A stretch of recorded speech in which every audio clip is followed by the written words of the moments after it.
of the commentary booth, and I want to tell you that it's a lovely day for cricket. I can't because it's not all that great. It's good that we are going to get a start. No rain previously, but it's a bit cloudy as I look out there.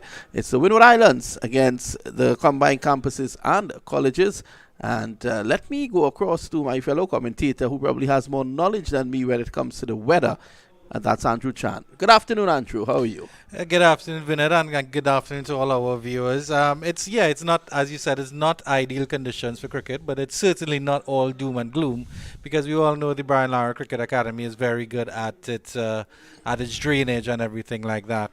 But we are hoping, of course, to get the full complement of 100 overs. You can already see the groundsmen are watching very, very closely. So it is overcast, but knock wood, there's no signs of rain coming soon. I'll tell you something. The clouds are high and the wind is not up. If the wind is up and the clouds are high, normally it blows across into the Gulf of Paria, which is very close by to where we are at the Brian Lara Cricket Academy. That's not the case at the moment. Let's have a look at both teams. The CCC, of course, they won the toss early on, and they have decided to bowl first. The combined campuses and colleges, Dinesh Ramdin, the captain, Jonathan Drakes, Kirsten Kalicharan, Xavier Burton, Matthew Ford, Odain McCarthy, Abhiraj Mansingh, Nathan Edwards, Amari Goodrich, Navin Bidesi, and Romario Greaves. I think Andrew Chan has the Windward Islands.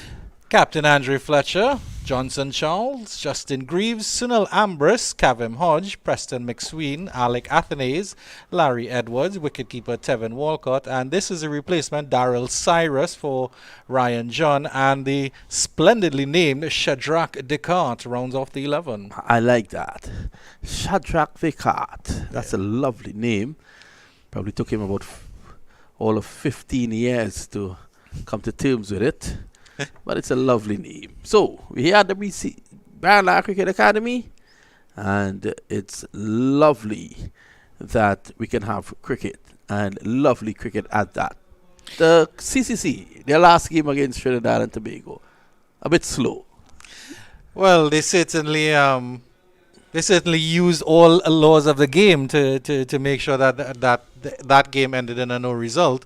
So it was definitely a learning curve for them. I don't know if there will be a class in one of the combined campuses and colleges that these fellows attend. I think it was a poor thing to do. These are young men coming through, and I think first up, you have to learn sportsmanship. And I think it was really, really bad. I'm not in support of something like that. Cricket is there to be played. Let's go. So it's going to be Ford from the media center end. A good delivery, just on about the off stump, allowing that one to come on to him, Athenaze, and there is no run. Certainly, I think it's a game here for the Windward Islands to get back a little bit of that momentum that they lost coming into the series, because they started off very strongly. They were certainly one of the stronger teams in this Group A, or in this group at least. And then Guyana seems to have taken that momentum from them, while Trinidad and Tobago Red Force have plodded along assiduously. So we John gingerly approach. Oh, beautiful delivery. Touches down and goes past the edge of Athenaze's bat. Athenaze is in form, but he's in not such form that he could even touch that. You have to be in magnificent form to follow that delivery. But certainly Athenaze's form has sort of mirrored what is happening with the Windward Islands Volcanoes, because he started off very strong with those 2 centuries. And then sort of going off the boil a little bit, but certainly a wonderful delivery from Matthew Ford. I don't know, boy, it may not have touched the edge, but it certainly was so close to the bat, it may have touched some fibers that would have been stretching off from that willow. Speaking of the century, let me say good afternoon to Hamza Mohammed, your good friend. He's nearing 100. It's going to be Ford.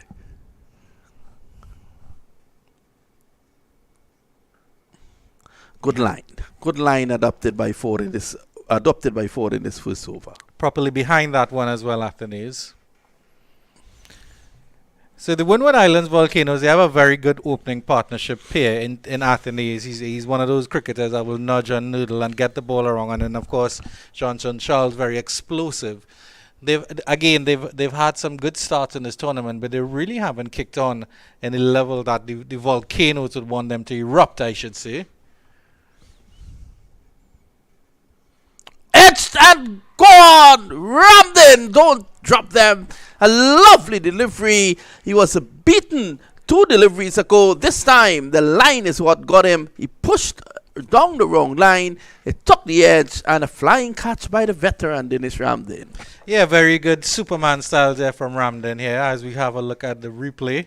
As soon as Mr. Bikramdas can pull it up for us. Well, that delivery just on and about the off stump, as you can see it coming up here now.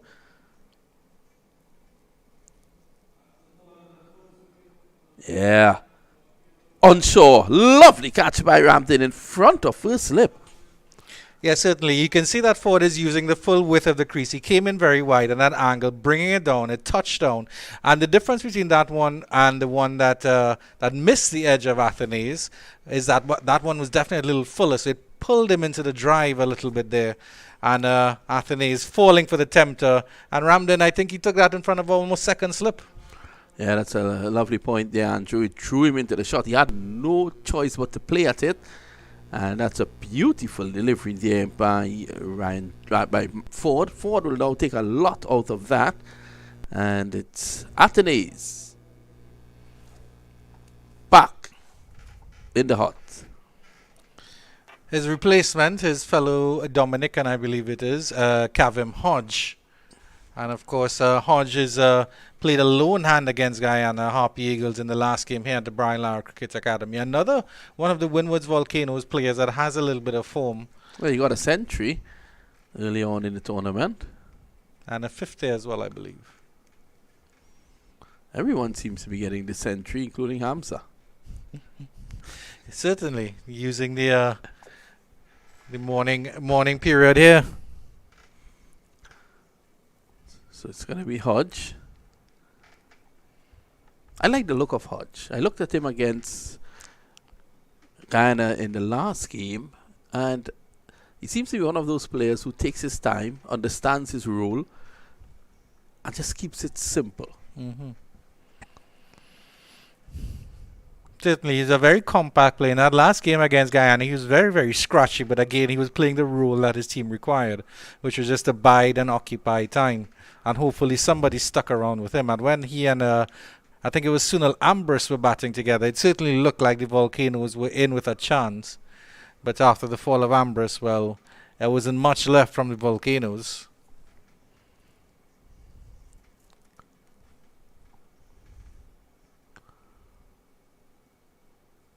Well, that delivery comes back into him, but bat and pad close together.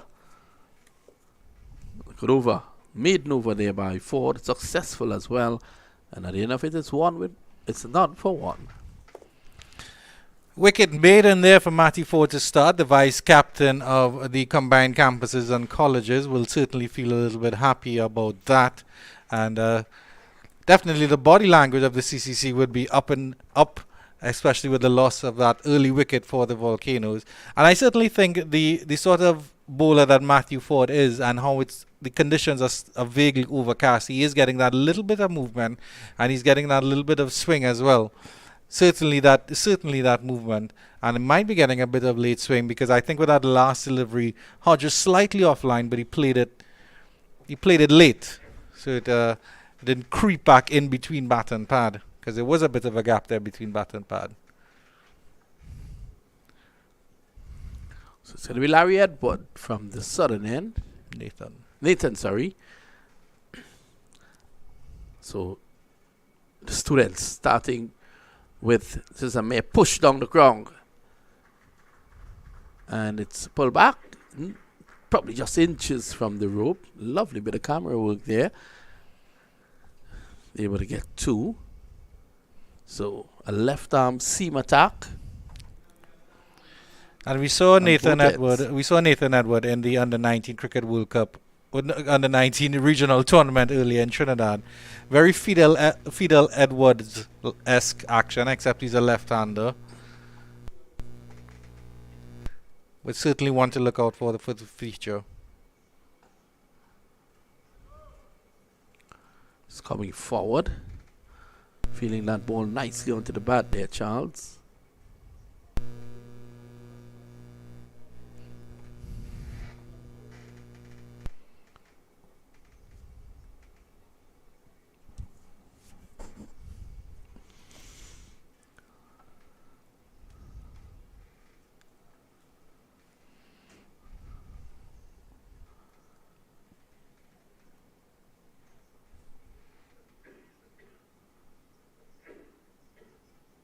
Edward comes in again and he opens a face there, Johnson Charles, and guides that down past deep backward point for 4 wonderful runs all along the turf there. Yeah, a bit too short, and of course, Edwards, he doesn't have the pace to really hustle Johnson Charles. It was just about getting back and getting it into the gap. Yeah, easy like that.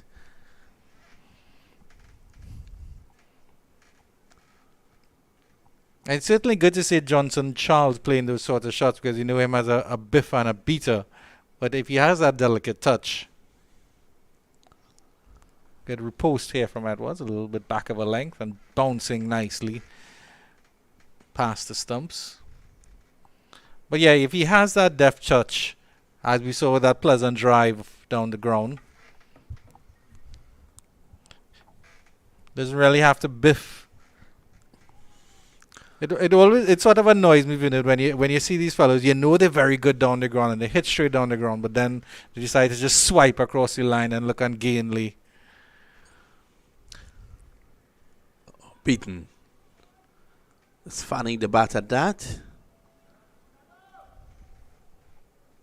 Bit of a lazy shot. Is it just me, or has Johnson Charles lost weight in recent times? He certainly does look a little bit fitter and a little bit trimmer. Would have been making preparations for the World Cup, which he returned from very early. Well, last night, Pakistan into the finals. Congratulations. Reminds me so much of 1992 when they won the World Cup. Cracked away, and that's 4 into the gap. Again, given width there, Johnson Charles. So Pakistan into the finals. They will then await the winner of the India versus England clash that starts at 4 a.m. Eastern Caribbean time tomorrow morning. And it reminds me so much, Andrew, of 1992 when Pakistan they had a foot and a half out of the World Cup. Not one foot, not one leg. They had a foot and a half. And were able to come back because of the rain. They were bowled out for 74 against England. England were 37 for 1. Rain came, washed the game out. They got 1 point and went ahead of the West Indies into the semi-finals. The rest is history. They lifted the cup. That's a wide. Again, so forward, Edwards gets the ball to tail away from the right, the left-handers, and into the right. He needs to just start probably a 4th stump here. Yeah, as I mentioned, that little bit of swing and movement that he's probably getting a little bit too excited about that.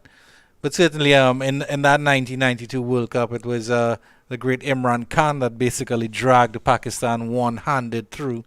So when the stars are aligned for you, Vinod Mamchan, they just are. Better line there by Ford. Well, England versus India should be a good competition. Should be a cracker. But Andrew, you know, in tournament cricket, it's all about peaking at the right time. I looked at the chase, and those two, Rizwan and Baba Azam, seems to be back at it. Century opening stand. And well, of course, the danger for England is that Virat Kohli seems to be enjoying his cricket again. Yes. So the Pakistanis will be, in the event that India wins, they'll be looking forward to exact some sort of revenge on Virat Kohli and the Indians. You can imagine that. The streets of Karachi will be empty. Well, I can imagine how much an India-Pakistan final would cause tumultuations in the East and in Asia. I have a ticket for that final. I'm willing to sell it for 500,000 US. Are you interested, Andrew? I just wish I had some money and fireworks. That's all I wish. Pushed away. And again, you can see Hodge not getting flustered. Easily looking to rotate the strike. So he's off and running. Charles is on 10 at the other end. Certainly that last over from Charles where he took 10 off Nathan Edward would have released a little bit of the tension from the loss of that Athena's over. Wickets. My apologies. So let's back to that India-Pakistan potential clash. You know, this is what cricket fans live for. England, Australia. India against Pakistan. There's nothing bigger than India against Pakistan. I think the other big thing will be the Ashes, England against Australia. It's like this time he struck in front. Did it do too much? Probably doing too much in the estimation of the umpire. And he remains there on 10. Maybe a bit of height as well on that one. Let's have a look.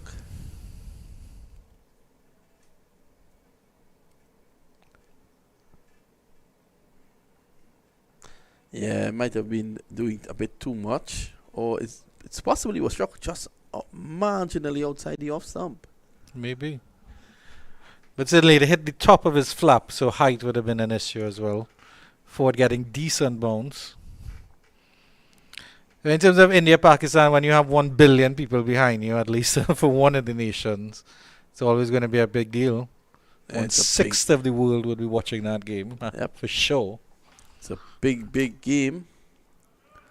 Rivalry in sport. Remember back in the day, in my estimation, the greatest football club in the world, Liverpool, when they played back in the day against Everton of all people, that was a big clash. Liverpool versus Everton. It still is in a sense. Yeah. Both Merseyside clubs. Certainly not on the level of Liverpool versus Manchester United. Yep, and then you can have United against City. It's the end of the over, the end of it, 13 for 1 after 3. Also, even in domestic sport here in Trinidad and Tobago, you will well remember in the years gone by, Presal versus Wanderers. Not a soul could have been found in the dusty streets of California. Yep. Or Sesame Street in Presal, where Ronnie Bikram Das was from. No one could have been seen on the streets whilst that clash was going on. I certainly do miss watching cricket at Guarakara Park, Vinod Mamchan. Yeah, there was a different vibe to it, a different feel. Sort of a cycle track of a stand. And you were right there. It's as if you were in the play. Yeah. And then that towering, I think it's wooden, the wooden structure on the southern end of the ground, the media center. It's a press box. I don't miss that though. I really don't.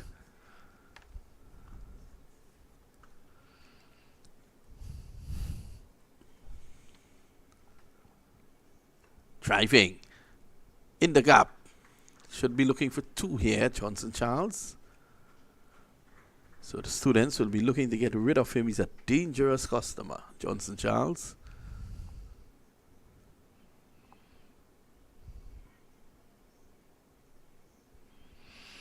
I feel Edwards with his left arm action should be coming on the other side of the wicket. Because I think if he gets it down to touchdown and then get away from Johnson Charles, he might be in a bit more business. As if he's capable of doing that from around the wicket.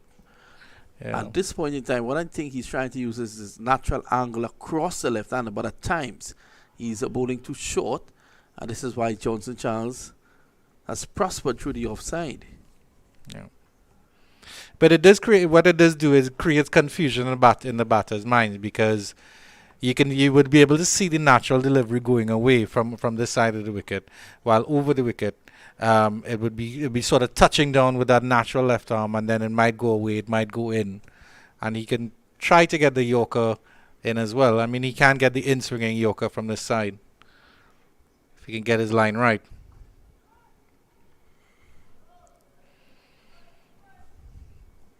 But I know you have friends all over the world, Vinod Mamchan. How are your Indian and Pakistani friends feeling about the potential of an India-Pakistan World Cup final? Yeah, I have friends on both sides of the divide. I would have loved to have been in the press box amongst them. And, that's really a big, big clash. Remember, though, as a West Indian, when the West Indies won the finals in 2016, I was there at Kolkata with 82,000 people at the ground. The first time I was witnessing something like that, Andrew. And when the crowd erupted, you could have felt a vibration in the press box. It was tremendous. And everybody's second team in the world is West Indies, as you know. And the Indians were not in the women's final. It was West Indies against Australia, and the West Indies won with, at the point in time, probably about 45 to 45,000 people in the stadium. The women won. And by the time Carlos Brathwaite hit those 4 sixes, there were 82,000 chanting Indians, all supporting the West Indies. And what a match that was. End of an over by Edwards, which was much better than his first. And at the end of 4, it's 16 for 1.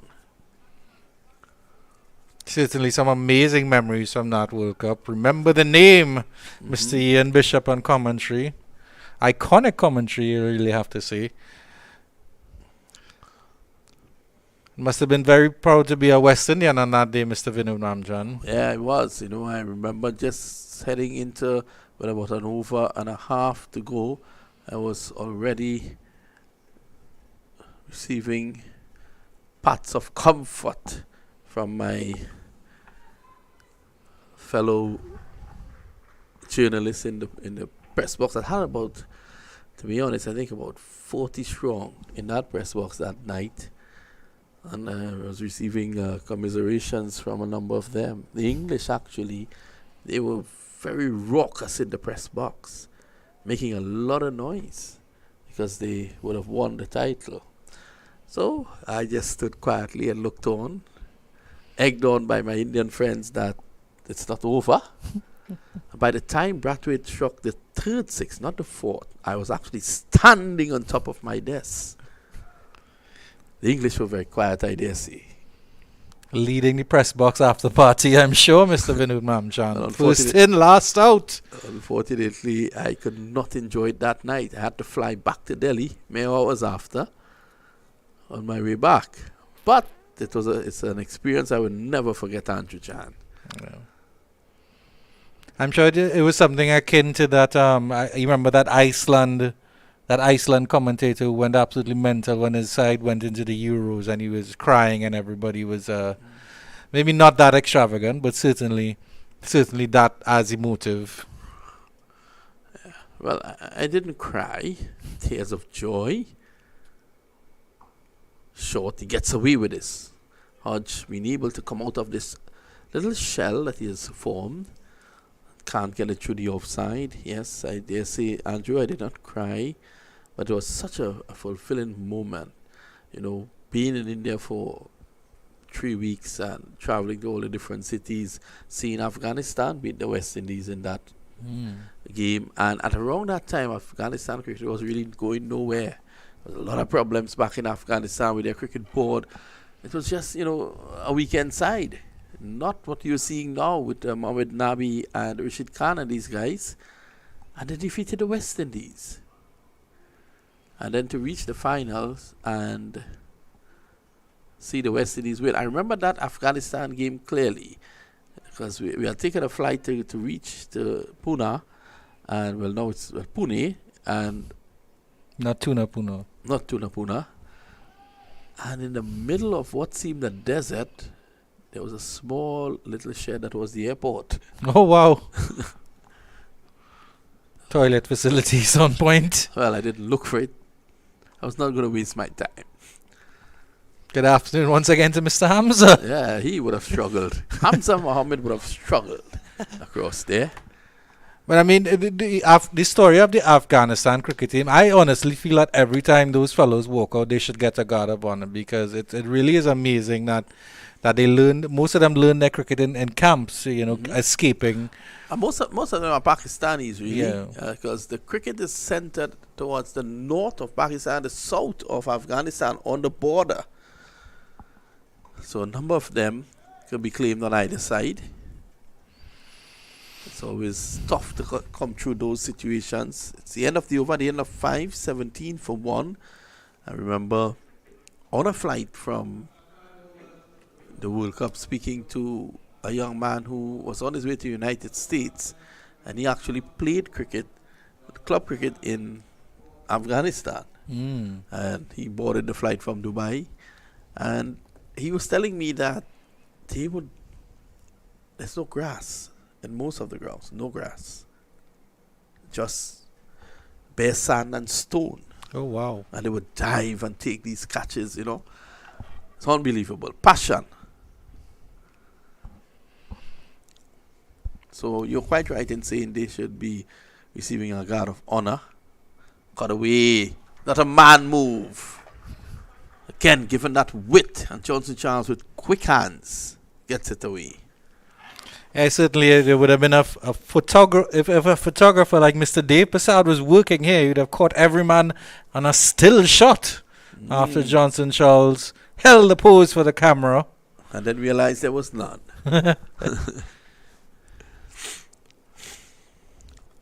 Of course, there's been a bit of a player drain here in the CG United Super 50. Some players called up for West Indian duty. None from the Windward Islands. They still have their full complement of players.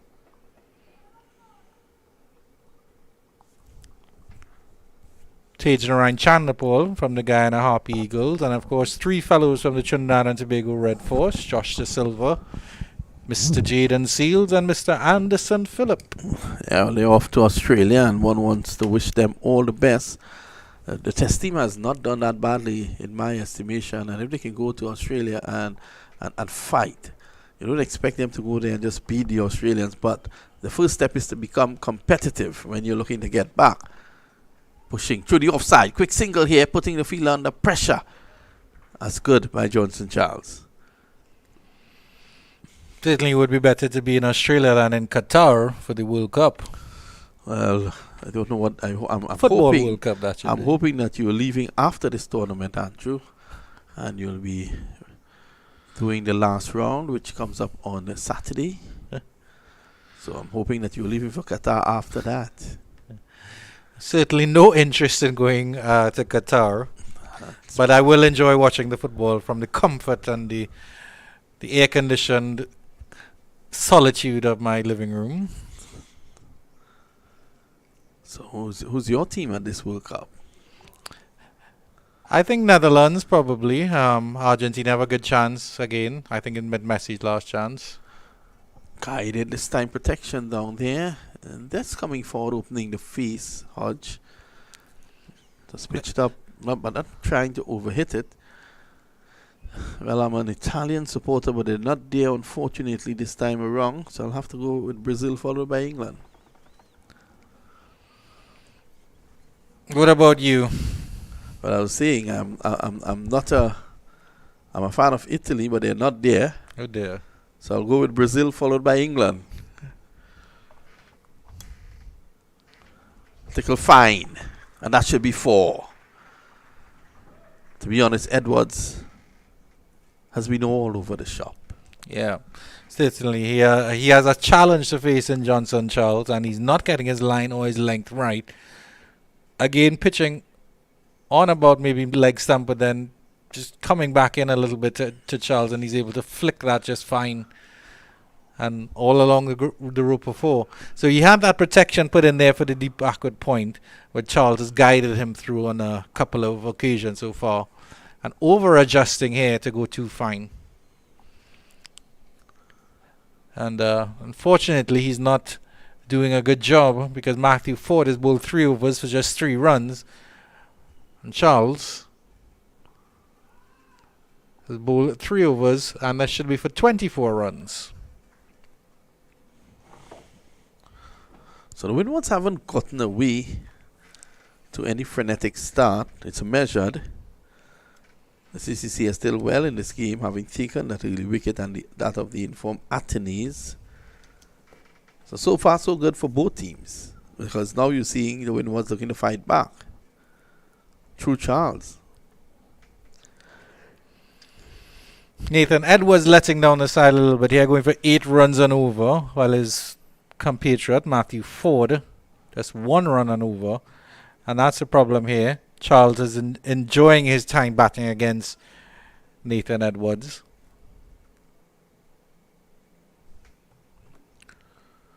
But it certainly is it's a good chance for the looking at regional cricket, West Indies cricket, and that tour of Australia. It's certainly a good chance for them to try their straps. Powerfully through the offside. That's 4. Over pitch delivery. And all he had to do was to stake his hands through the shot and into the boundary for 4.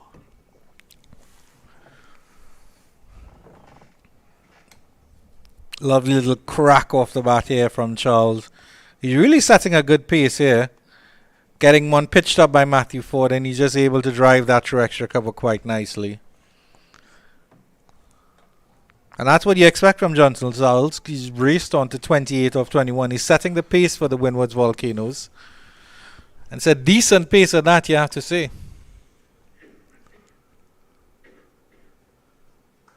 Driving again this time. Finds Kalicharan in the way.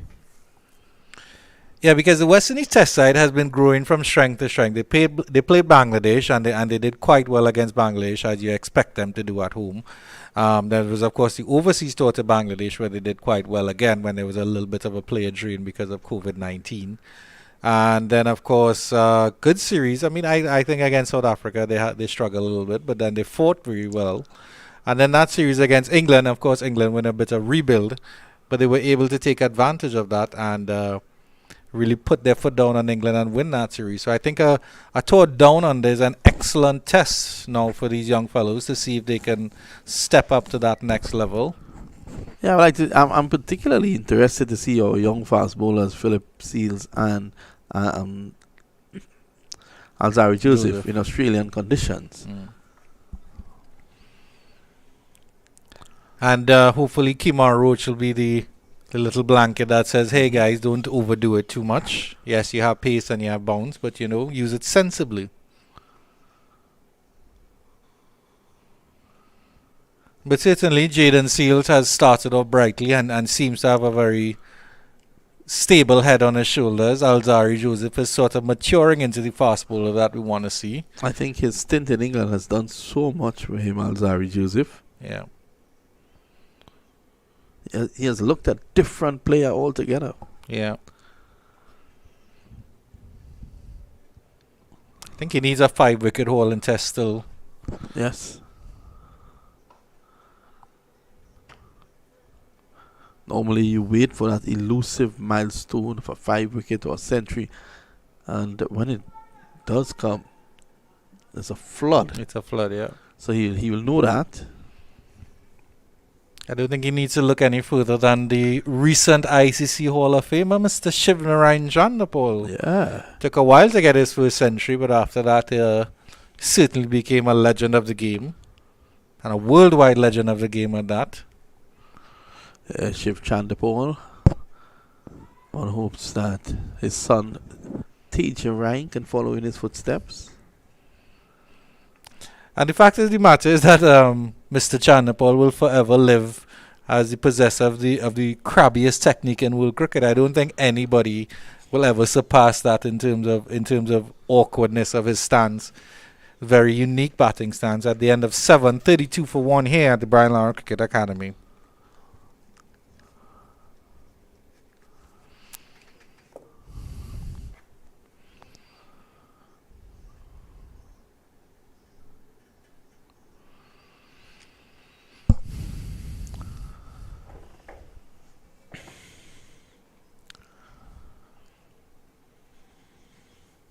Dinesh Ramding persisting with Nathan Edward coming back for his third over.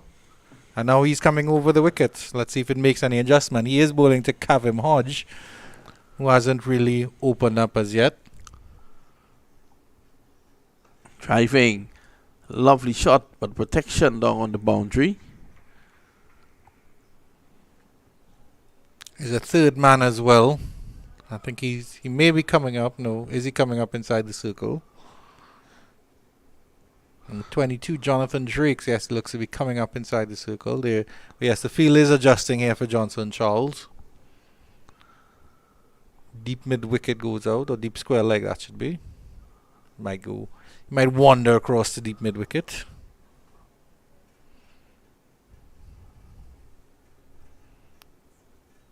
Still a fairly attacking field here for Dinesh Ramdin, giving Nathan Edwards some encouragement.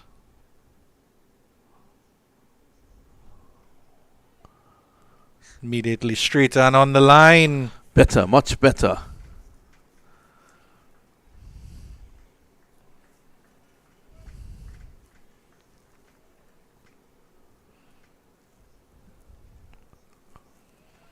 course, Nathan Edward is very young. He played in the under-19 regional tournament earlier this year, so he's still 19 or 20. So you'll have a bit of growing to do to fill up some boots, gain some strength as well. Cracked away, and that's a massive hit for 6. In the zone, and Charles going airborne. Well, Edwards is a bustling little bowler here, but not getting enough pace here to trouble Johnson Charles at all. And as Mr. Mamchan says, that was in the slot, and a freeing of hands there by Johnson Charles, deposited high, hard, and handsome over long off, and deep into the crowds there. I think our cameraman on the other side, Kevin Maharaj, may have to go and retrieve that one. He's the only man standing at the southern end of the ground, Kevin Maharaj. I don't know how good he is with retrieving balls. One hopes that he's pretty efficient. Guiding. Excellent. No pace to work with. Good work by Jonathan Drakes there. That short third man position.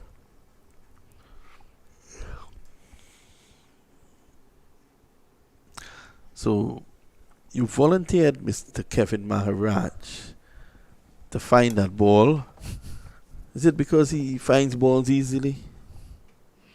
Well, I think he's always on the lookout for them as a cameraman, because he has to follow them wherever they go. He knows how to find them. Well, let him get that. Cracked away! One bounce into the boundary for 4. I think Dinesh Ramden needs to have somebody needs to have a word here with Nathan Edwards. Put a hand around his shoulders, because Johnson Charles is taking him to the cleaners here. In essence, all the Volcanoes runs have come off of Edwards' bowling, as that one was a wide. Short and wide, Andrew. Short and wide. Yeah. He's been there. He's been living there. Yeah. I think he wants to see Kevin Maharaj chase some balls. Maharaj is back with his camera now.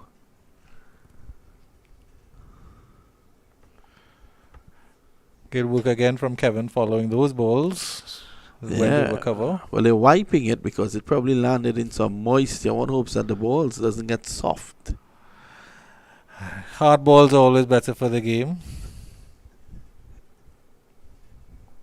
Extra bounce. Better. Right up in the block hole. And it's been a mixed bag from Edwards. He would have gotten in those 4 overs about 3 really good deliveries, but the rest on either side of the track has been short, overpitched.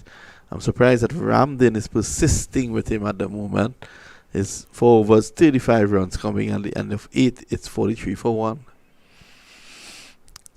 Well, I think that's why he did the last over. He sort of came over the wicket just to see what he could do, and make an adjustment in the line. But if he hasn't made the adjustment in line, I think that might be the end of Nathan Edwards, at least for the time being. Because once again, Ford has bowled so well. So you can imagine if Ford has figures of 4 overs, 1 for 7, and the bowler on the other end had 4 overs, none for 10 or something like that, the amount of pressure that the Windwards Volcanoes will be feeling now. But as it is, Nathan Edwards has just been a release point. A release point for the Windward Volcanoes batters. Excellent point by you there, Andrew. So there's a change at the media center end. It's going to be Goodrich. Change in bowling here. Goodrich replacing Matthew Ford. Good delivery there. That had some pace on it there.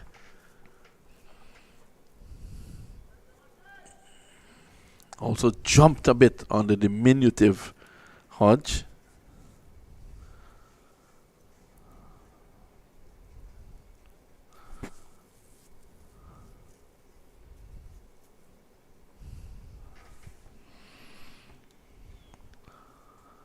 He takes his guard.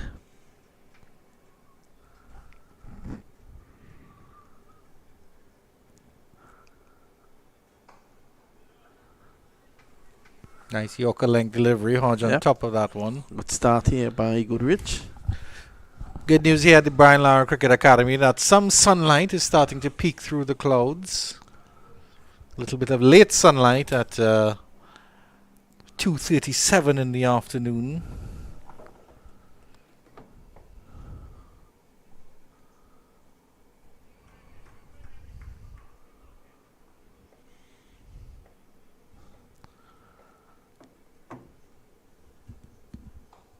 Clipped away neatly. Finds mid-wicket. So it's 43 for 1. Nice partnership here between these two after a wicket fell without a run on the board. Marty Ford starting on the front foot for combined campuses and colleges, getting a bit of swing and that extra bounce. Accounting for Athenaeus. From hundreds to ducks. This wonderful game. Goodrich over pitching a bit there. Not punished.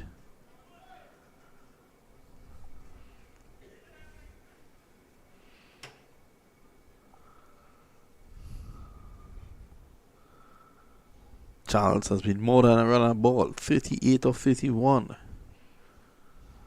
Hodge 3 of 17. And that's the maturity of Hodge. There's no need for him to go after the bowling at this point in time. Still a lot of overs to go. He came in with 49 overs available. The run it is good at the moment.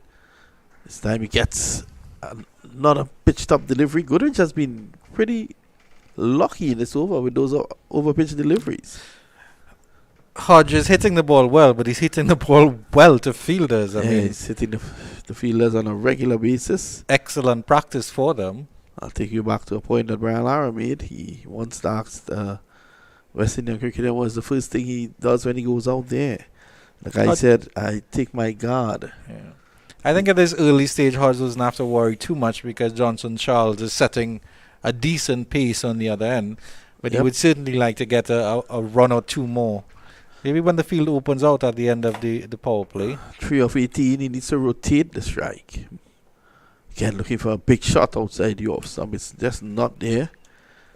And Brian Lara said, what's the second thing you do? The batsman said, I look to see where the fielders are. And he said, that is where you are going wrong. Always look to see where the gaps are. End of the over, at the end of 9, 43 for 1. Words from the master himself, and the master being Brian Lara, as quoted by the second master, Mr. Vinod Ramchan.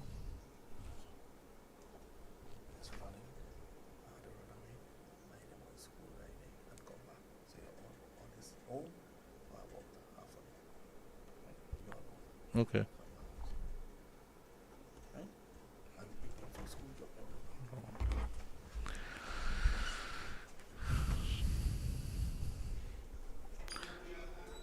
And an expected change in bowling here with Justin Greaves replacing Nathan Edward, who went for quite a bit.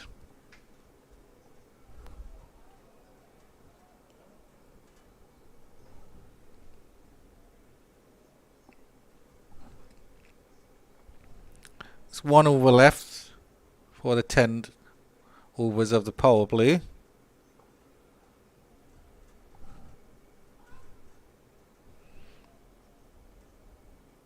Apologies, that isn't Justin Greaves. Justin Greaves is playing with the Windward Islands Volcanoes. This is Romario Greaves, off spinner here, bowling from the southern end of the ground. See how Charles manages with pace off the ball. So far, good start by Greaves.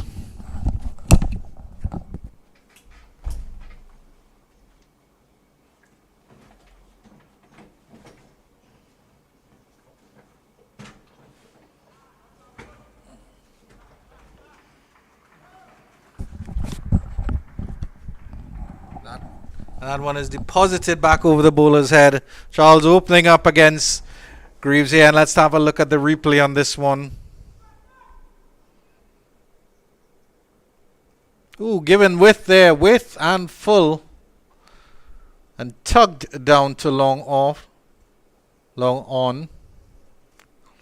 6 runs all the way from Johnson Charles. Swiftly moves up to 44. He's obviously done the bulk of the scoring here.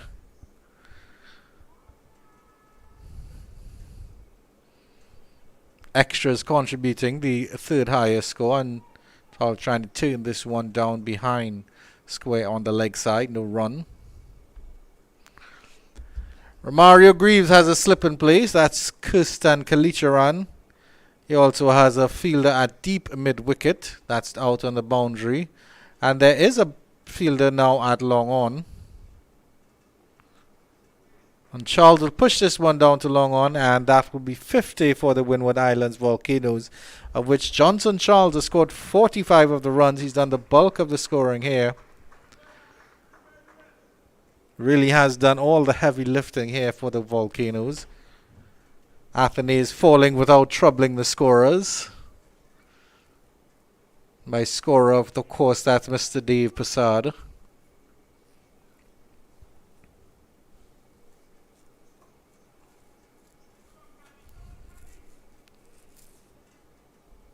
Kavem Hodge, on the other hand, can't buy a run, and after 10 overs, the first power play, the Windwards Volcanoes doing quite well, recovering from the loss of that wicket in the very first over. They are 50 for 1.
Resumes, and that's a bouncing delivery past the nose of Johnson Charles.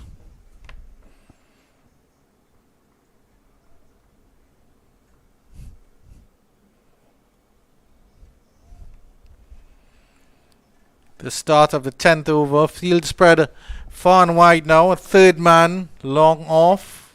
Long on, that should be. This one is cut to point. A full delivery. Goodridge gets away with that one.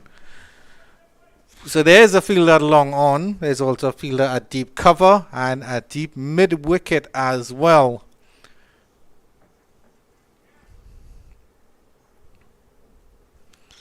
Goodridge just cleaning the ball off screen there.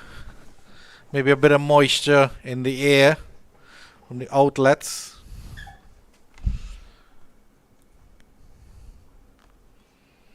Certainly decent conditions for cricket now.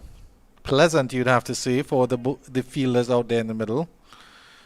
It's certainly not too hot at all. It might be a little bit humid, as you'd expect here. Lovely drive. That's beautifully struck all along the turf there. Full delivery.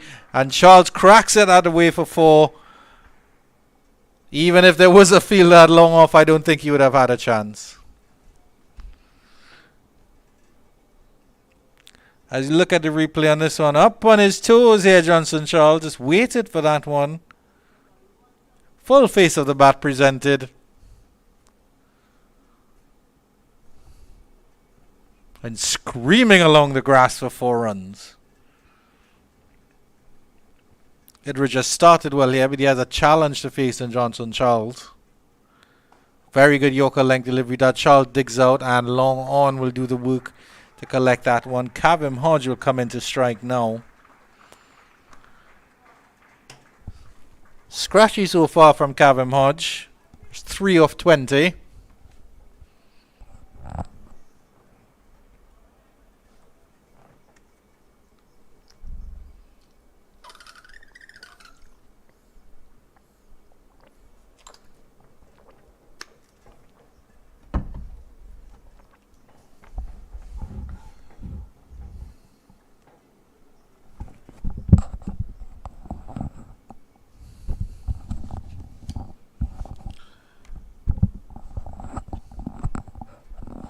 Can't buy a run, Kevin Hodge. Can't get it past the fielders at all. He's picking them out with unerring accuracy.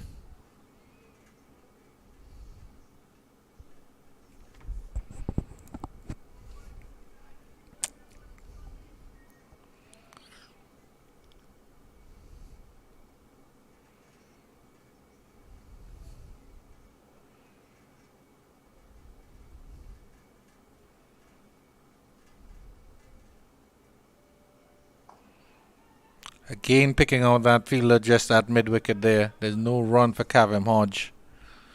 3 of 22, while Johnson Charles is on 50 or 40 on the other end.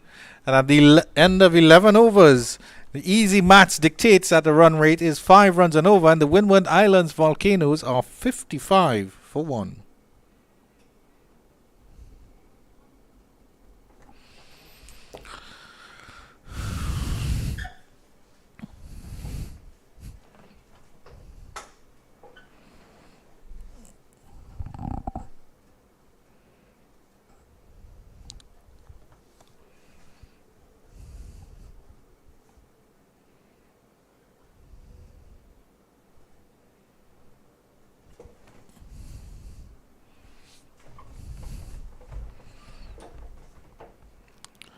Romario Greaves will continue.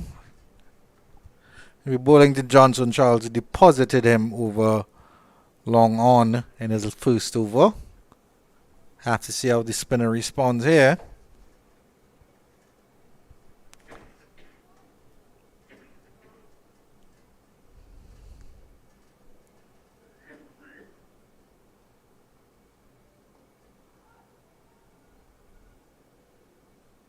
Faster one through to Charles. No run.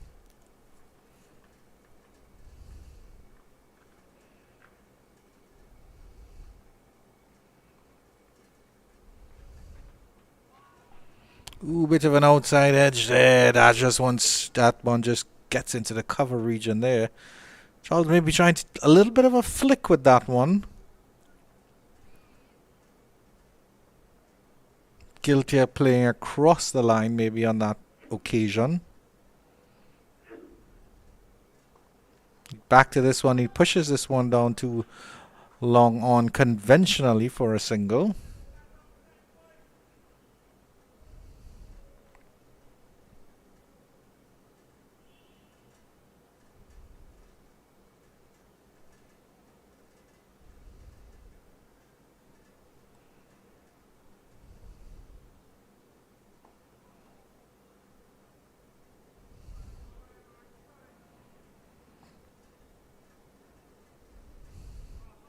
Kevin Hodge continues to struggle here. Soaking up a lot of dot deliveries. And he will get a single down here to long on. Tried that shot on the previous delivery. Probably tried to hit it a little bit too hard there. Jonathan Drake's down at that long on boundary. Xavier Burton is at long off.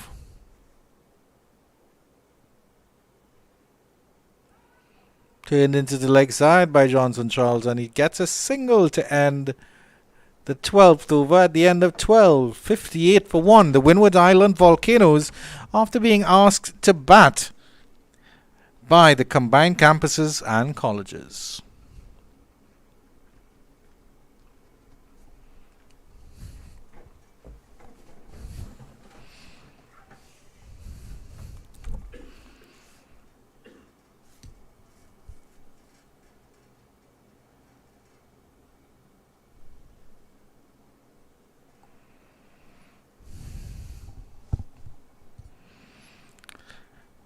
.58-run partnership here between Johnson Charles and Kevin Hodge after the fall of Alec Athenaeus. 4 deliveries before being caught in front of second slip by the diving wicketkeeper Dinesh Ramden, defying his 36-37 years of age. Goodrich to continue. And that's cut behind point by Johnson Charles. There's a fielder at third man. He comes across and does the fielding. And that fielder is the number 9, Nathan Edward. So there's just one run here. Charles moving along quite swimmingly, 53 or 45. His partner Kavim Hodge is clearly setting up for the long haul in this game.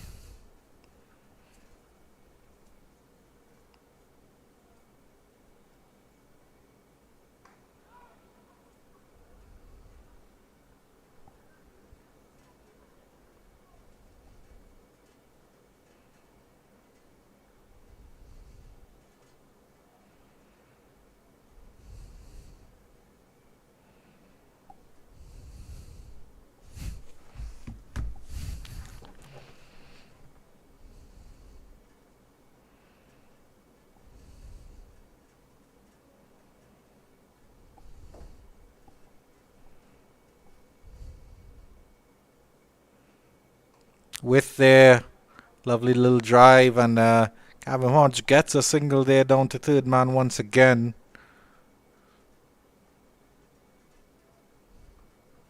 Maybe expected that to bounce a little bit more, Kavim Hodge, but he still gets the outside edge, and there's a single for him.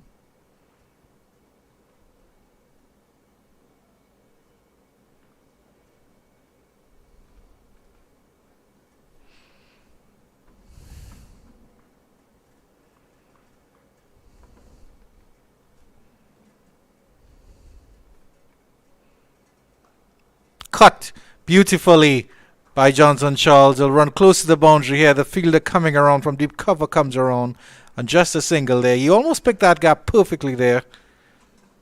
Good dive by the fielder at point position there. That's Odean McCarthy.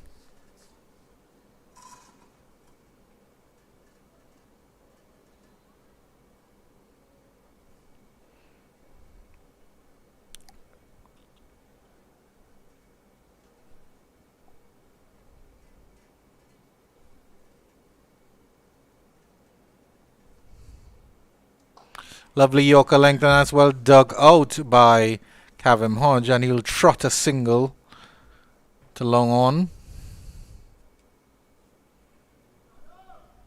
Forward does the fielding. Good over here by Amari Goodridge, just going for 4 singles in the 5 deliveries.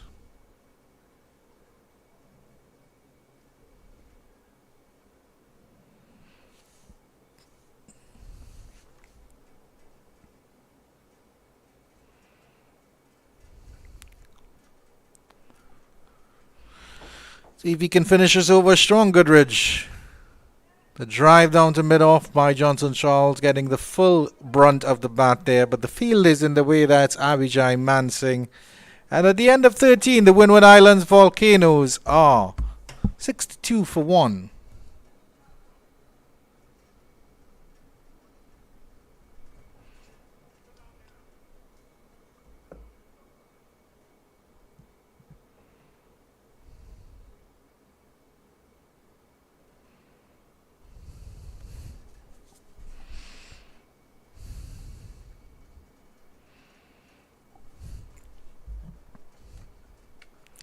Volcanoes boys getting a bit of refreshment out there in the middle, having done such a good job after the loss of the early Athenaeus wicket.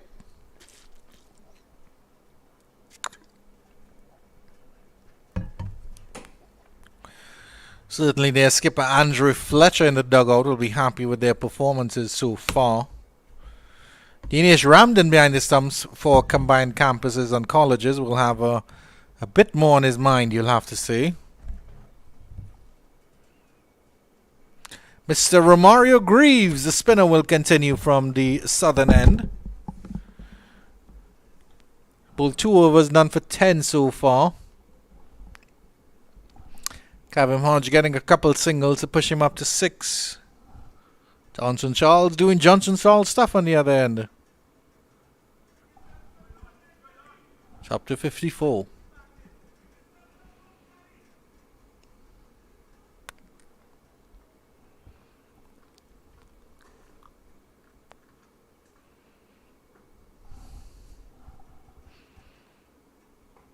And that's up in the air, and he's hoisted that over wide long off, and that will be 6, I think, for Kevin Hodge using his feet, giving himself a bit of room here. Let's have a look at the replay on this one. Yeah, coming up to the pitch, getting to the pitch of that one and flicking it from outside off stump, wide of long on for 6 magnificent runs here. Hodge starting to open up a little bit here. And he's doubled his run tally in just one shot because he's gone from 6 to 12.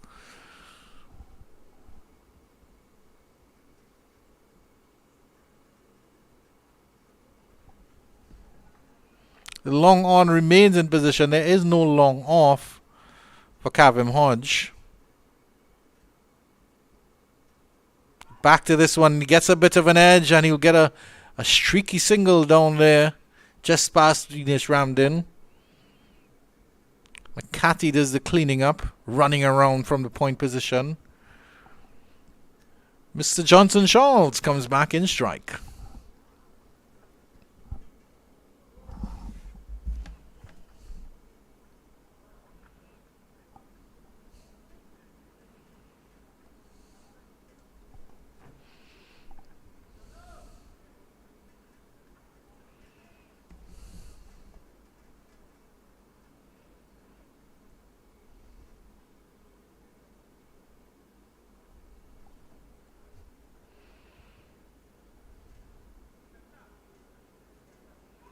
Big swing on that one. Charles misses out. Graves feels like he misses out on a wicket there.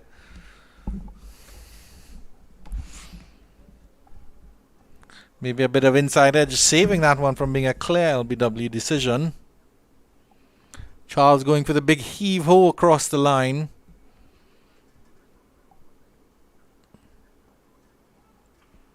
Gets this one past the bowler.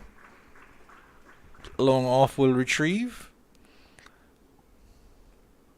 And Charles gets a single to end the 14th over. At the end of 14, the Windwards Volcanoes are 70 for 1.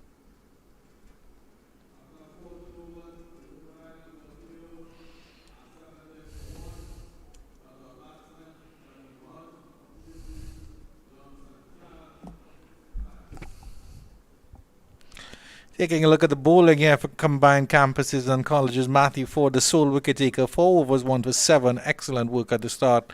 Nathan Edwards, well, Johnson Charles took a liking to him. His 4 overs went for 35. Amari Goodridge, good work so far, 3 overs, none for 9. And Romario Greaves, 3 overs, none for 18. So a bit of a mixed bag from 2 of the bowlers. That would be Greaves and Edwards, as Goodridge continues to Johnson Charles. And Johnson Charles heaves him down behind mid-wicket for 4 runs. A bit of a short half-tracker there from Amari Goodridge. And Charles pounced on that very, very easily. Didn't maybe get the full connection of that one. The fielder was there at mid-wicket, so he sort of hit him between mid-wicket and deep backward square. But 4 runs nevertheless. Johnson Charles marches on.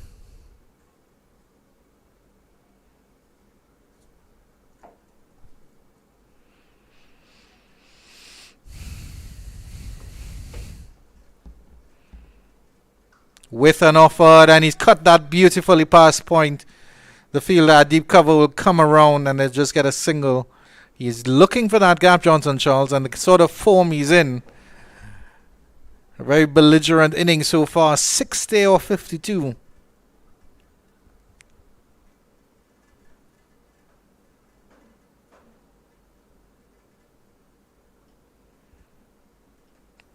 If he wasn't there, the Windwards Volcanoes would be 15 for 2.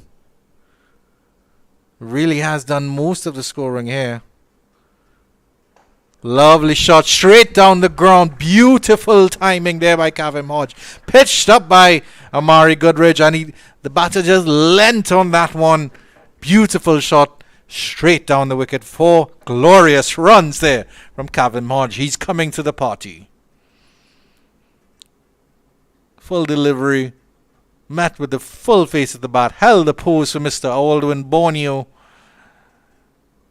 and all along the turf there.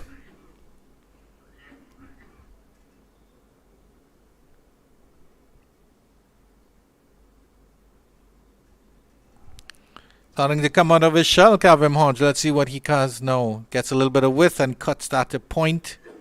Played that underneath his eyes almost. Should be careful of those. That may have been a little bit too close to cut.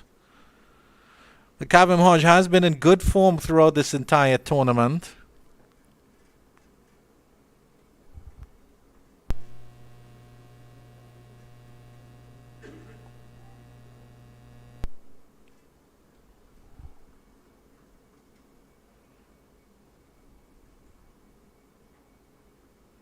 This one is hooked. And the fielder at mid-wicket will come in and take that one up. Actually, that's about deep square leg.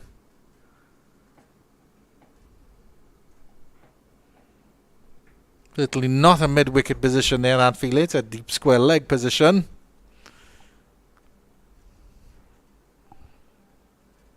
Compact player, Kavem Hodge. A lovely little pull there from Goodridge. Bit of an expensive over here from Amari Goodridge. He's already gone for 10.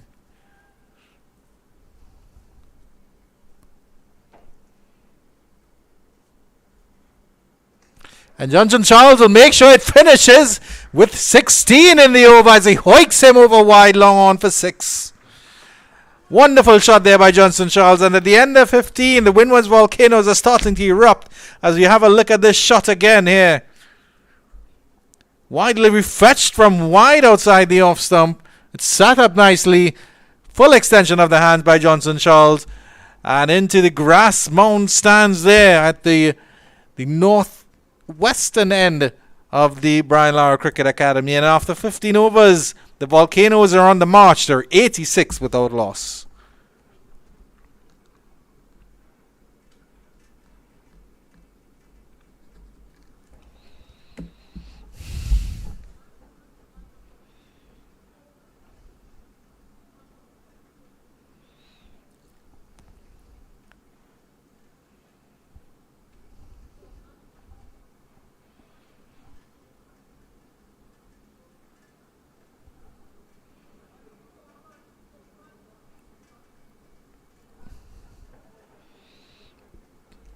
Challenges abound here for Dinesh Ramdin and the combined campuses and college. They'll have to put all their education and learning and knowledge together.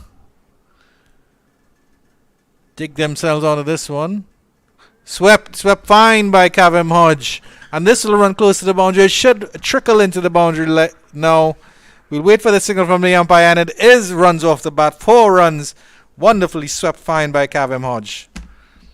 And the Windwards Volcanoes continue to march on, 90 for 1. Bit of a wide delivery there from Romario Greaves to start. Dragging it down just a little bit.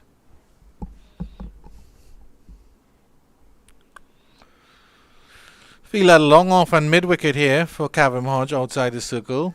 Pushing there for a single. But that short mid-on fielder putting the dive in there.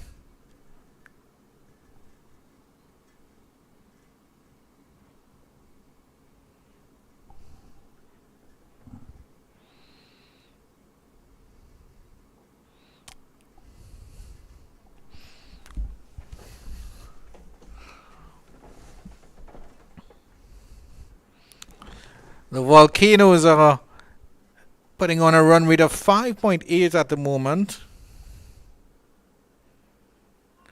Hodge trying to work this one off the leg.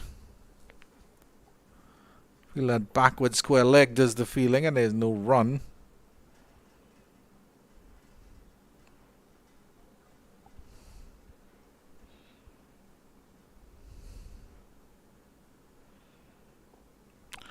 Forward is Hodge to this one.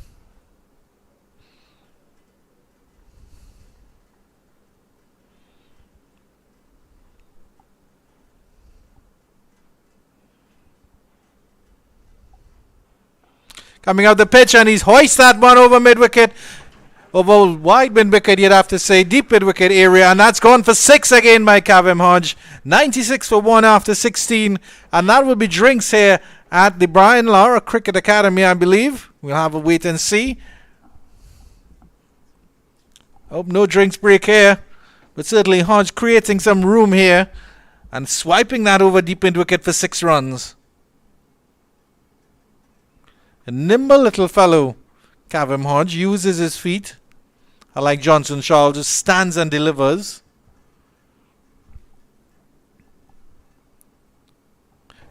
Change in bowling here for the CCC squad.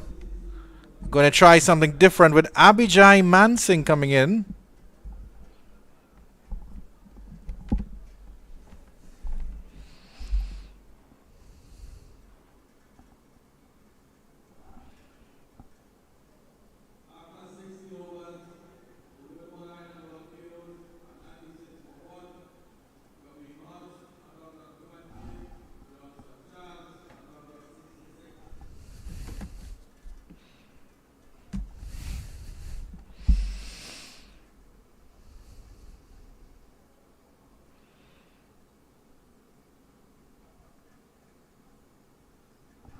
Mansingh has performed well for the CCC.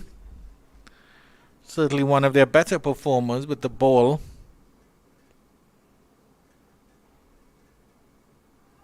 Immediately getting some drift there. Heading down leg side.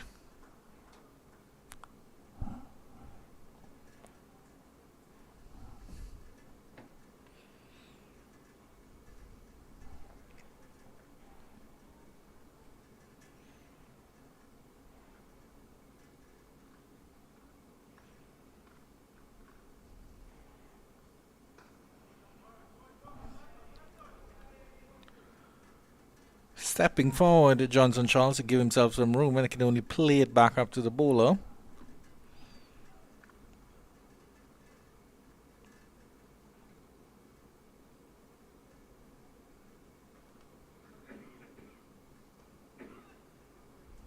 Again, no run, so 3-dot deliveries to start with from Mansingh.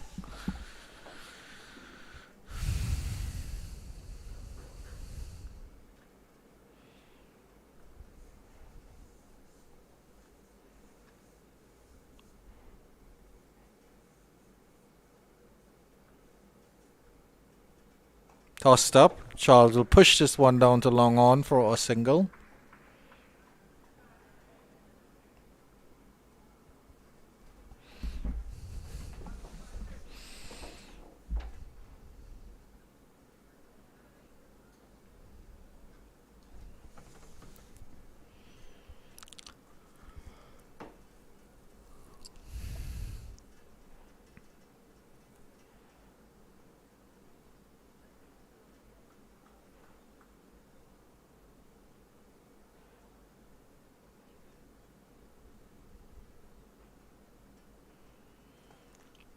Cut nicely by Hodge, getting down on the haunches almost. Unfortunately, straight to the field at point. There is space outside the circle if he gets it past the point fielder. Certainly be looking for that shot. Tries it again. This one he goes. This time he goes to extra cover. The fielder deep cover has to run around. And there is a single for Hodge to end the over. And after 17 overs, Windward Island Volcanoes are 98 for 1. And now indeed we will have drinks. And we'll take a short break and resume with the cricket right after these.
Welcome back to the Brian Lara Cricket Academy here. As the Windward Islands Volcanoes, despite the loss of that early wicket, have progressed quite nicely to 98 for 1 after 17 overs. Romario Greaves will be resuming action from the southern end of the ground. 4 overs, none for 28. A little bit of expensive here. Cavum Hodge and Johnson Charles taking a liking to him. Hodge turns this one into the leg side. Mid-wicket will come around and get a single. And they've both gotten rid of their helmets, the two batters. Johnson Charles not needing a cap in the overcast conditions. Well, I shouldn't say it's overcast. That's inaccurate information. Bit of cloud cover, but there is some sun coming through. Certainly very still out there.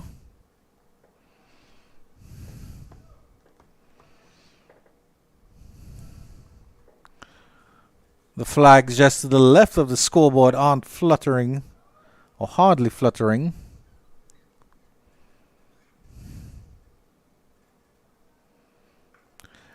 And Charles deposits Graves over wide long on for a massive 6. Fetching that outside off stump. The 100 comes up. Charles marches on. The Windward Volcanoes 105 for 1 in the middle of the 18th.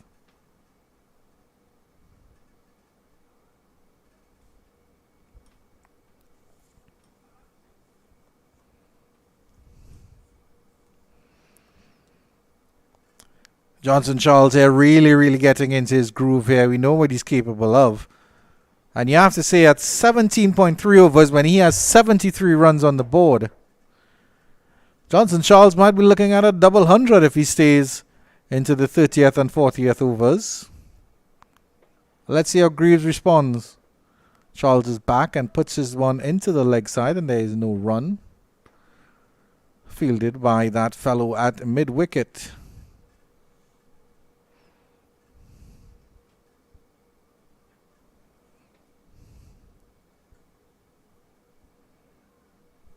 Cuts and cuts fine. Will run down. The short third man does the fielding, but they will still come back for 2.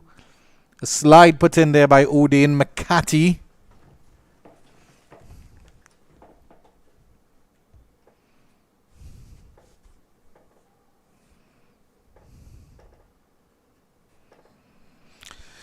Charles showing his deft touch on that occasion.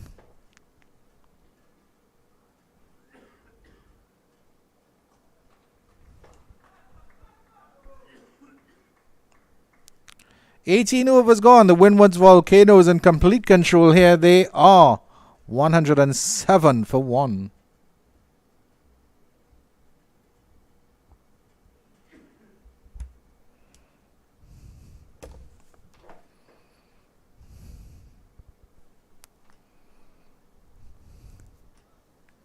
Superb run rate here by the Windwards Islands Volcanoes, just touching on that 5.9 mark. It's rounded up on the major scorecard at 5.9. Ronnie Bikramdas likes to give accurate figures, so he has it as 5.94. It's what you'd expect from a professor. Accuracy. Speaking of accuracy, here's Abhijay Mansingh to continue. And this one, Hodge gets a lovely little cut in front of point for single. Mid-wicket, or that should be deep cover, comes around.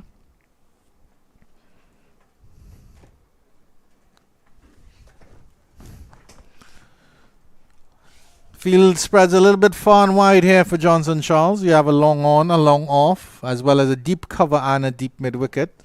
4 fielders outside the circle here for Charles as Mansingh comes in. Pushes this one down to long off. Romario Greaves does the fielding.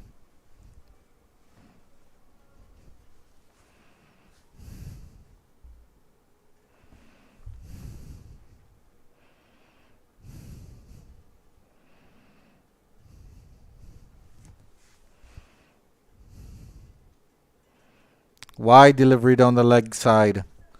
Signalled wide thusly by Abhijay Mansingh.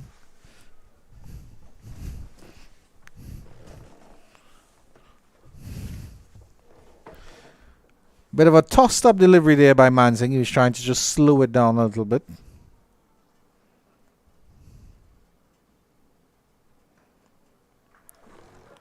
Pushes this one down to long on Kavem Hodge.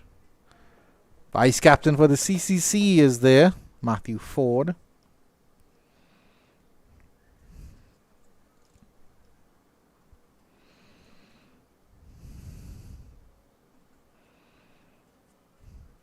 Tall figure of Xavier Burton comes into a short mid-off position.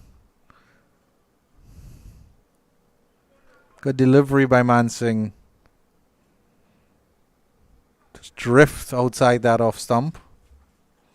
Charles letting it go by.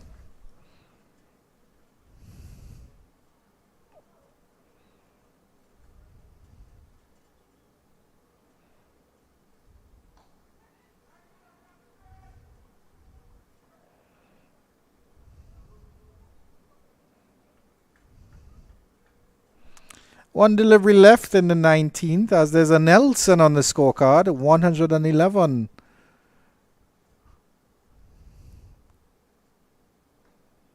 And Charles gets rid of that Nelson with the last ball of the over, pushing down to long on for another single. At the end of 19, the Windwards Volcanoes progressing quite swimmingly. They're 112 for 1.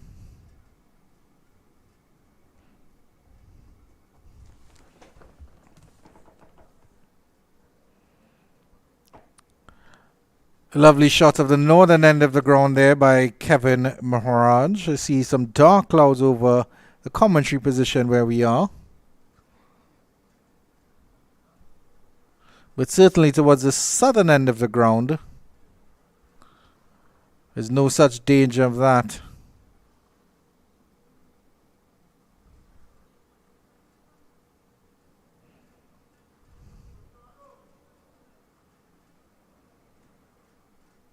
Are we going to see another change in bowling here? Navin Bidesi will be coming on for Romario Graves from the southern end.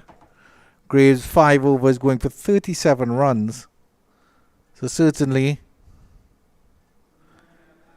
the CCC keeper, batsman, CCC keeper captain, I should say, Dinesh Ramden. He will be batting probably later on today. But certainly having to shuffle his pack here. Romario Greaves and Nathan Edwards not giving him the sort of control that he would have desired. Let's see what Bidesi can bring to the party as he faces up against Johnson Charles. Good delivery by Bidesi to start.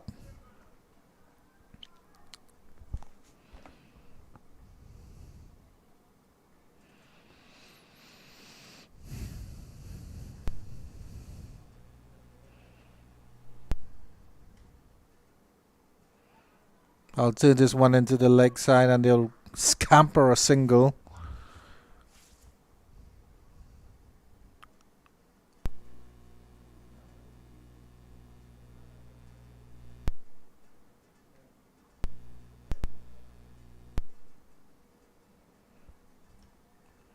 "113-run partnership between these two. First wicket falling without a run on the board. Nice drive there by Kavem Hodge, but good fielding by that fielder at short mid-on. And there is no run.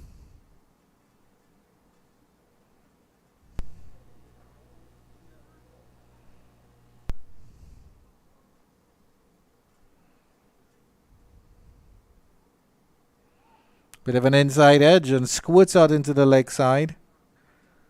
Hodge gets a lucky single. Good work so far from Bidesi to start off this over. Just 2 runs from it.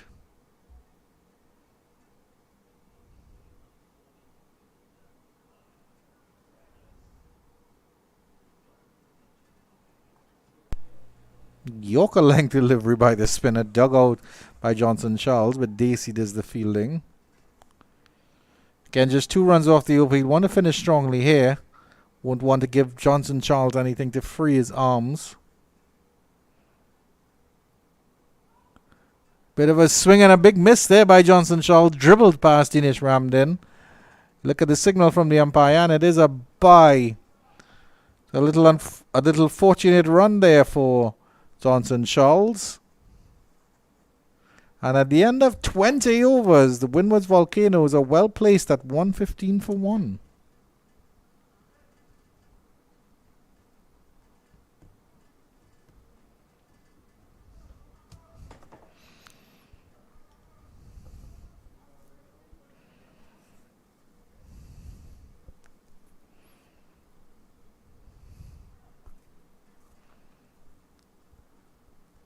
Abhijay Mansingh to continue to Johnson Charles.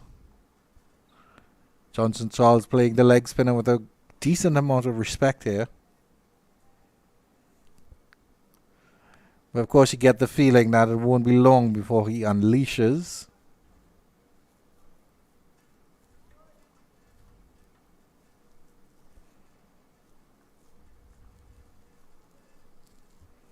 There he does unleash.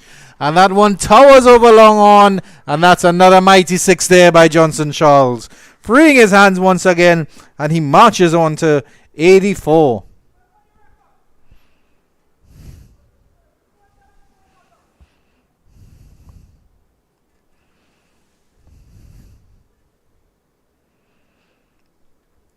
Matthew Ford must trudge disconsolately into the stands to get that one.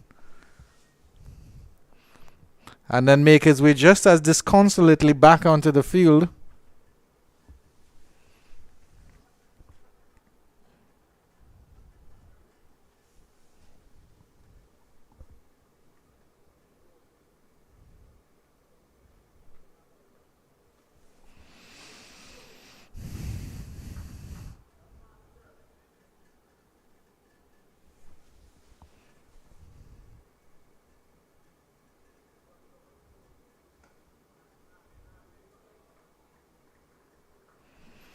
Certainly the danger of Johnson Charles is he can take any delivery and deposit it over the fence for a maximum.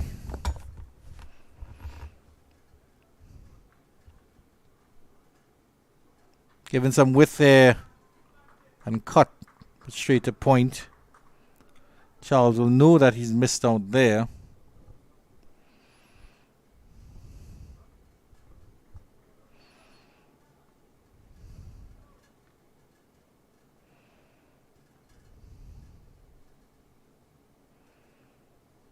Very, very close and very, very dangerous cut there. Spat out into the offside. There's no run.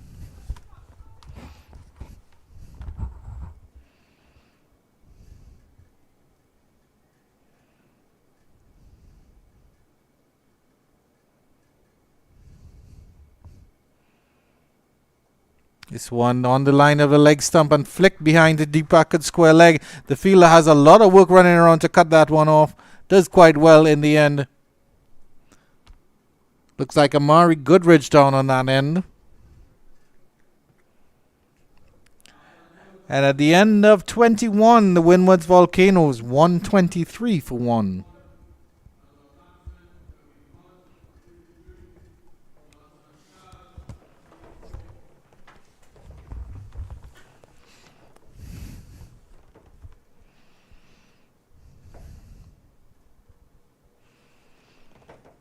Mansingh none for 13 off his 3 overs.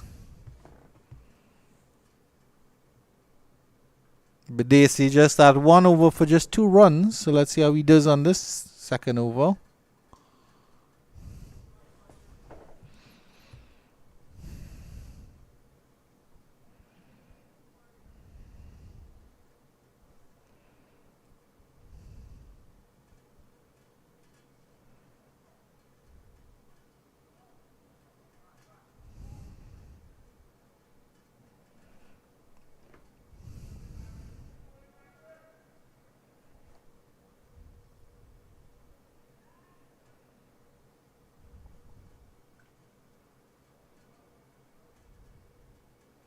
Back and cut down the deep cover.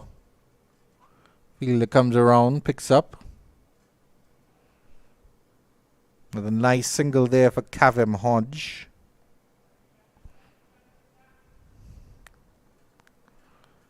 See how Johnson Charles goes up against Navin Bidesi. Driving him down to long off for the first delivery.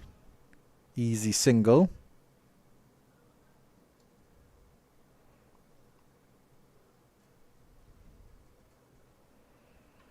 Dinesh Ramlin would certainly want some more control from his spinners here.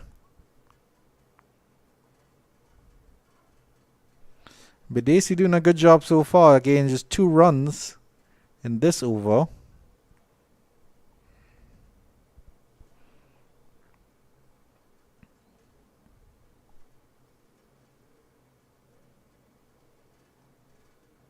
And it will just be 2 runs in the over. So excellent work here by Navin Bidesi. Is 2 overs going for just 4 runs. And the Windwards Volcanoes 125 for 1 after 22.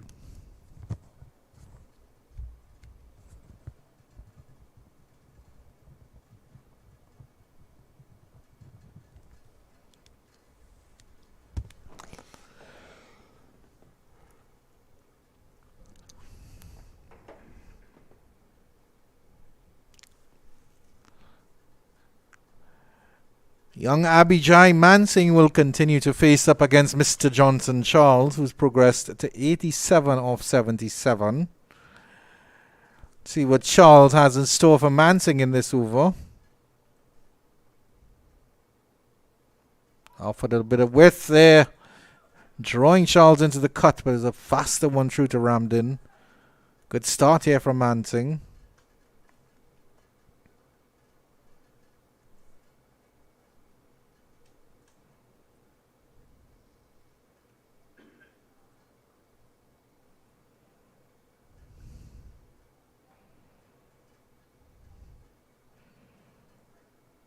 Certainly keeping him honest here, Abijay Mansingh.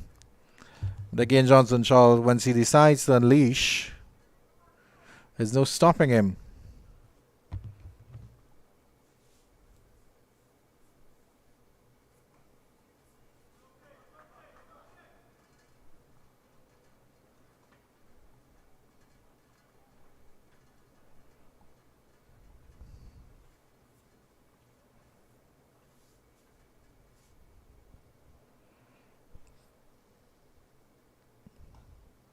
Tossed up that one.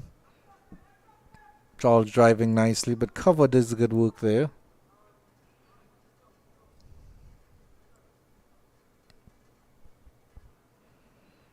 Four dot deliveries here from Mansingh. And that will be the 5th.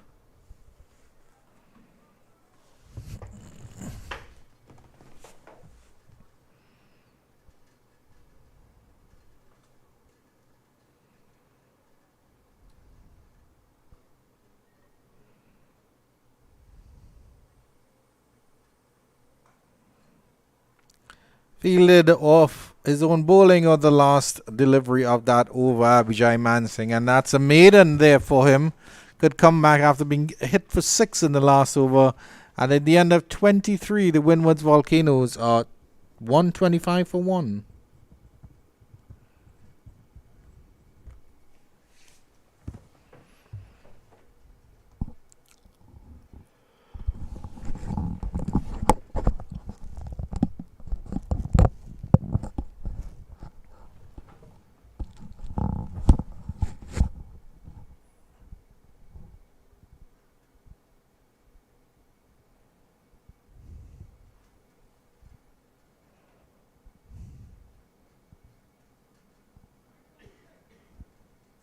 Bidesi to continue here.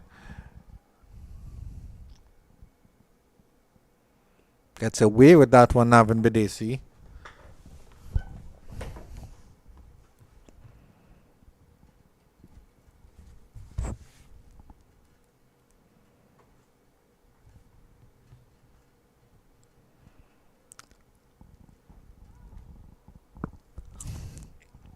So the 2 spinners operating in tandem here for Dinesh Ramdin, and they're doing a good job of just slowing down that run rate. Just diving a little bit to 5.4 here, Navin Bidesi and Abijay Mansingh.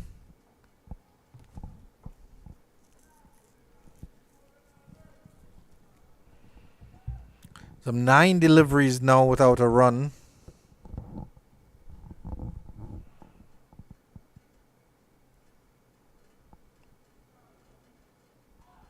Trying to manufacture something, and that's the end of Kavem Hodge. He's bowled by Navin Bidesi.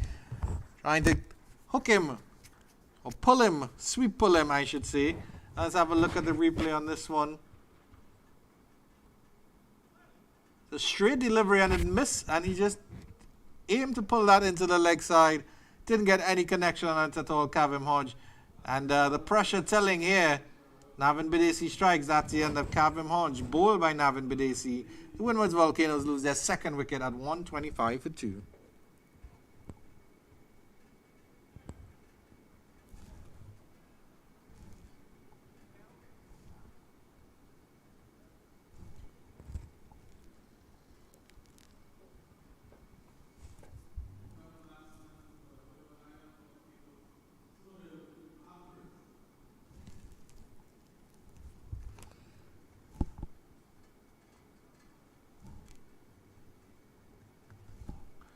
No change to the batting lineup here for the Windward Island Volcanoes as Sunil Ambrose strides out. And he'll join Johnson Charles, who's still there. 87 of 83. A little bit of pressure applied here by the CCC spinners. Hodge starting to feel the heat a little bit at the Brian Lara Cricket Academy. Trying to manufacture a shot there. Smile of acknowledgement between Ramdin and Sunil Ambrose.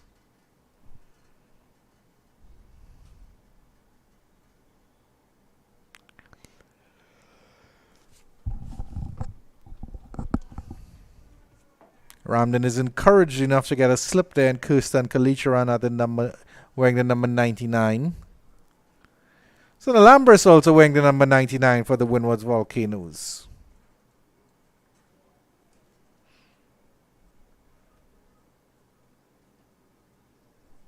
Bidesi with the number 13 on his back.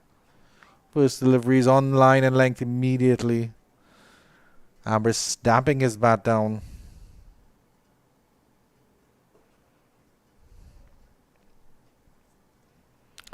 It'll be interesting to see how Johnson Charles plays in the next over against Abhijay Mansingh, if he curbs his instincts. His desire to keep that scoreboard racing along. Ambrose gets this one on leg stump and decides to flick it. Gets a good flick on it, and he will come back for 2. Ramdin shies at the bowler's end as well. And that's 2 for Ambrose. He's off and running as the Windward Islands end the 24th over at 127 for 2.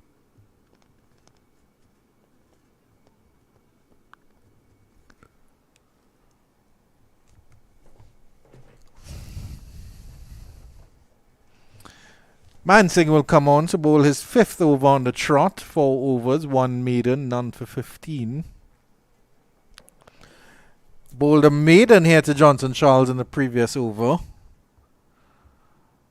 See how Mr. Charles deals with that on this occasion.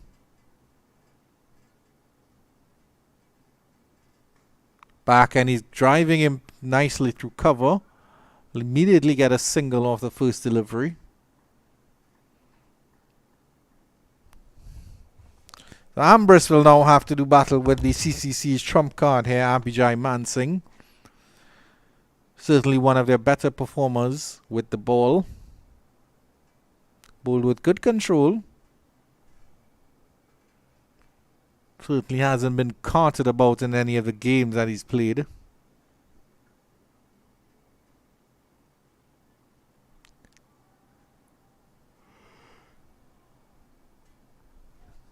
Good tempting delivery for Ambrose first up. Full outside the line of the off stump. Ambrose went back as if he was going to cut that one. Ramdin still employing that slip there.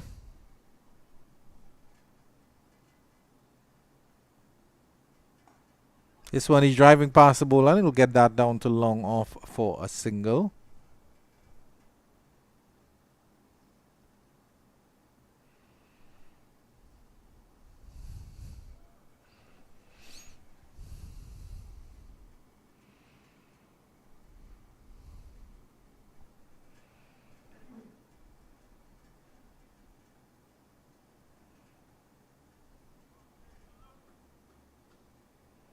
Good delivery by Mansing.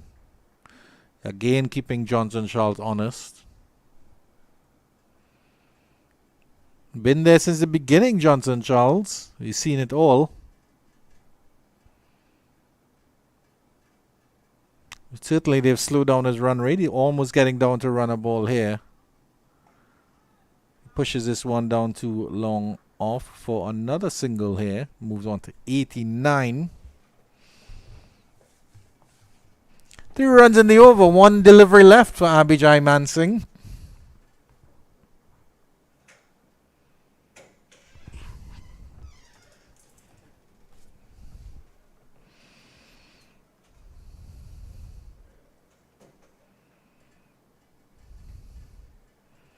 Gets this one on the leg, Sunalambris, and turns it into the leg side.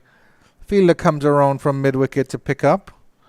And they'll get a single off the last delivery after 25 overs, the quarter-way mark in this game. The Windward Island Volcanoes are 131 for 2.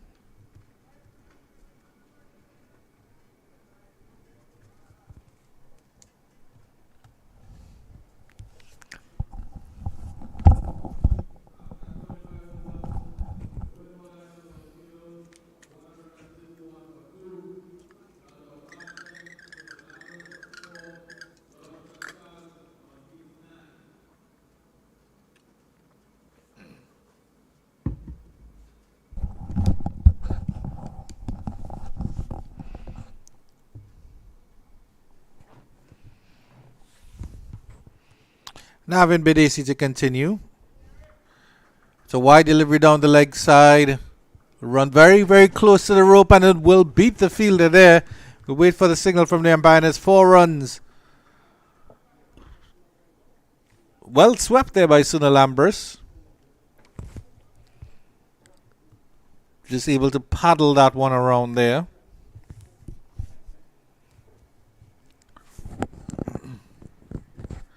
It's a good start just to release some of that pressure built up by Navin Bidesi and Abhijay Mansing. The 2 CCC spinners controlling the middle overs here. And Ambris goes straight back over the bowler's head. That will run into the ropes. No, excellent fielding by the fielder coming around from long on. Just able to get a hand on that one. And they will trot back for 2. Excellent work there. I think that is by Jonathan Drakes. Coming around from wide long on. Hit dead straight by Sunalambris. Let's have a look at the replay on this one.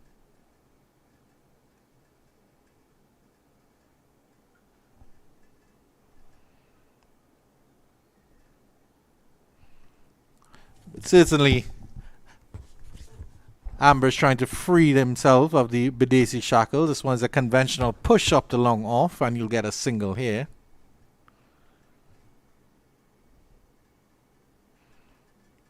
Has had some good starts as well in this tournament, Sunalambris. 30s and 40s, not pushing on. Charles will certainly want to push on and get through figures. And this one is up in the air. And he will be immediately out, unfortunately. Pushing that one to a short mid-off fielder. And that's the end of Johnson Charles. The commentator's curse. Just saying he'll want to push on to 100. And instead he pushed. And that delivery pushed it to mid-off. And Bidesi strikes again. Charles goes for 89.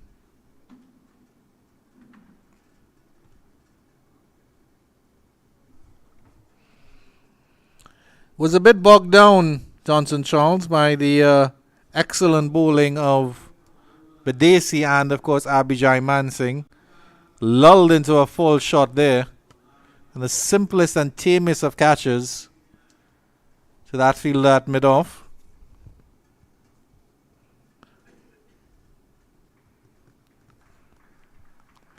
Brings his captain, the Spice Man, Andrew Fletcher, to the crease.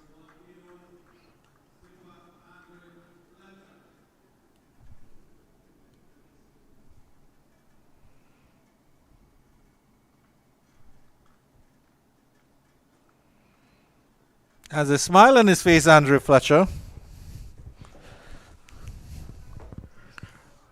Her team is in a comfortable and decent position.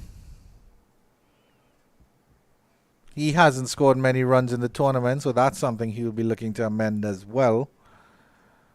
And we all know Fletcher is capable of destruction as per his predecessor batsman, Johnson Charles.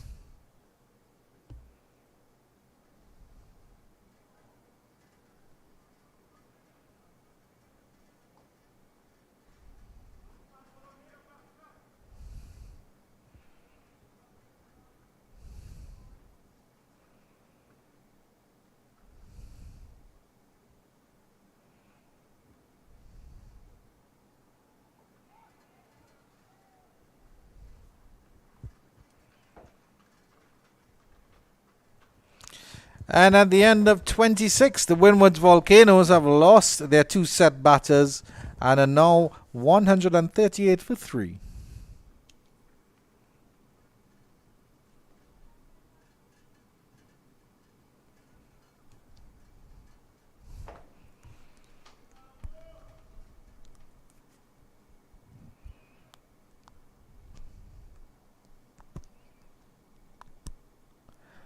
A bit of fortune blows the CCC's way as the winds are still here at the Brian Lara Cricket Academy.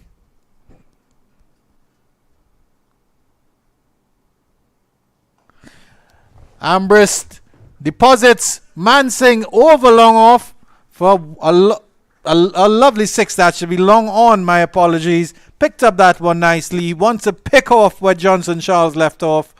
And Ambrist goes into an attack mode here. He's gone to 17 of 9 and taking a liking to Abhijay Mansing. Fetched that delivery from outside off stump and deposited it over long on. Clean flow of the bat there from Sunil Ambrist. Full delivery, and he's driving that one down to long off for a single. I will bring Fletcher back in strike.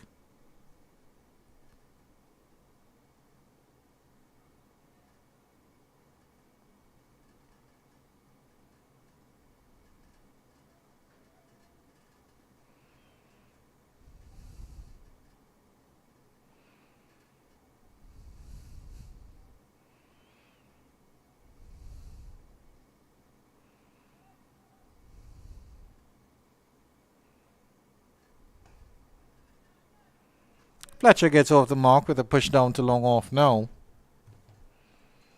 Ambrist is contemplating a second. Fletcher had nothing vested or interest in it.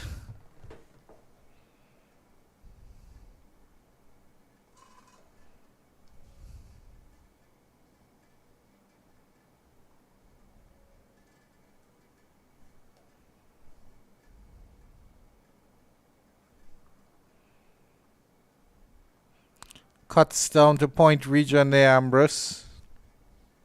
There's no run.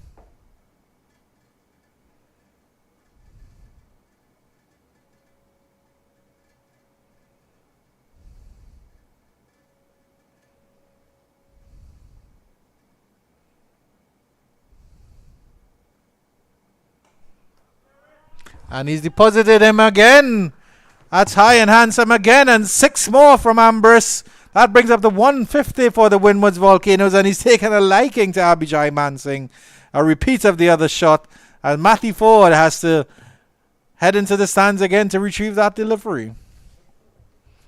Lovely shot there by Ambrist. He's really, really enjoying batting here against Abhijay Mansing.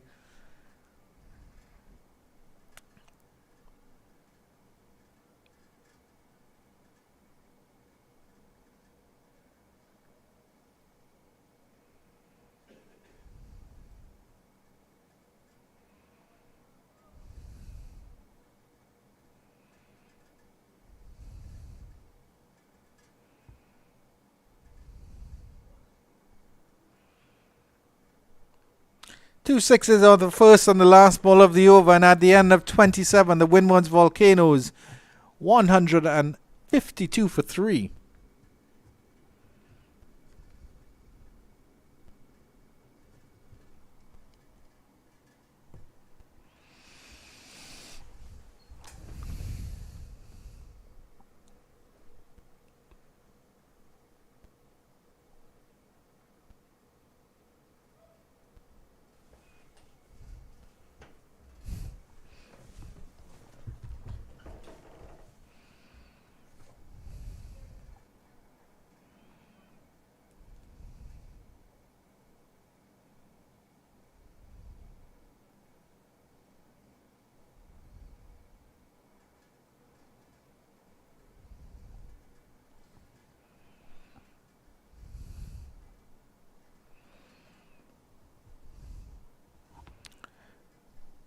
Navin Bidesi continues here to Andrew Fletcher. 2 for 13 off his 4 overs so far.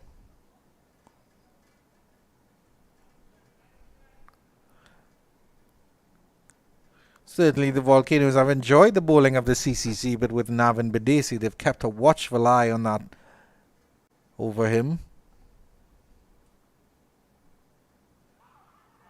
Delivery down the leg side, contemplating a single, but it's definitely not on.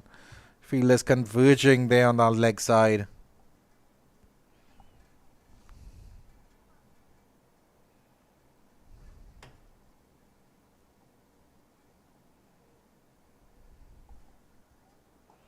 Fletcher up the track and driving pleasantly to long off for a single.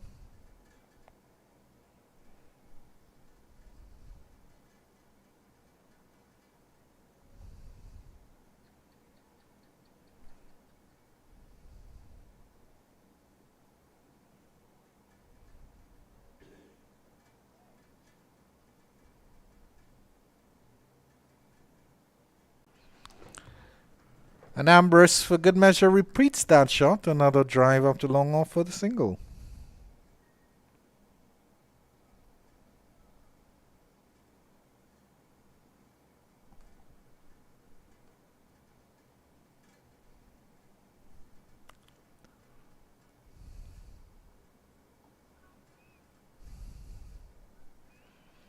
Good control on offer here by Navin Bidesi. He ends 5 overs, 2 for 15, and at the end of 28, the Windwards Volcanoes are 154 for 3.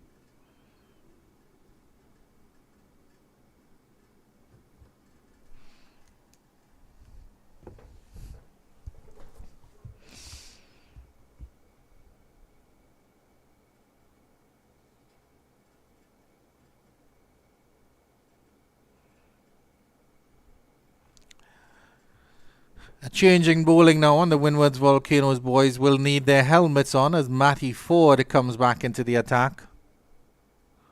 4 overs, 1 for 7 earlier today. Got a wicket, Alec Athenaeus, in that first over without scoring. He's also the hard-working vice-captain of the CCC squad.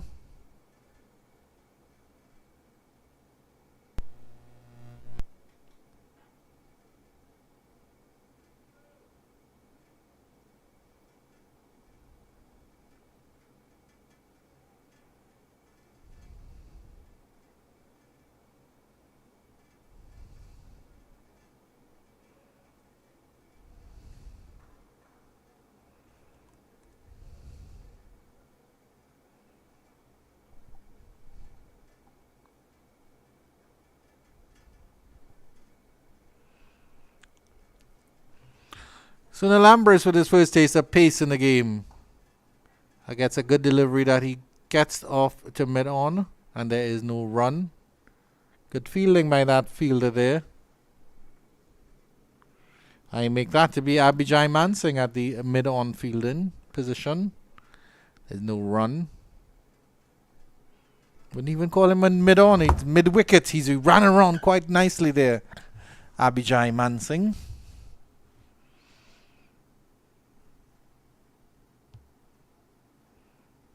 This one, Ambrose turns into the square leg region and will get a single just behind square.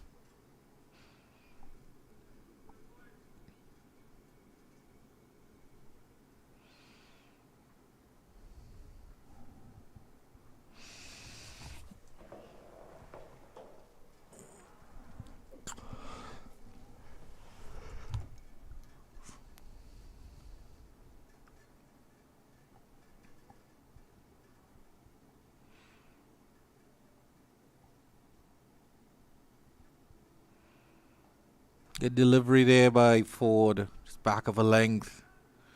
Coming back in to Andrew Fletcher. He played it down to the point region and there's no run. Rehearsing a pull shot over Cow Corner. Towards Cow Corner, I should say.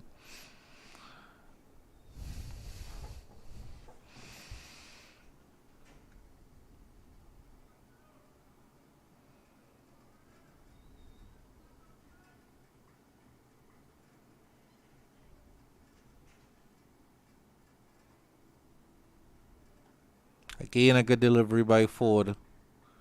Well played by Fletcher, playing it underneath his eyes, but certainly the pacer not giving Fletcher any room to work with. Ambrose walks down the pitch and has a word with him.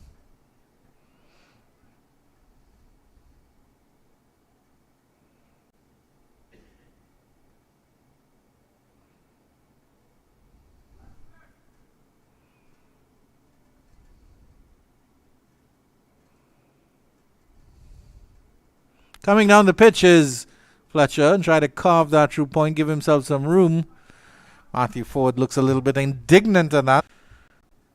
Maybe we should say in increase. He also has words with Ambrose on the other end. But it's all good fun here in the CG United Super 58 Cup.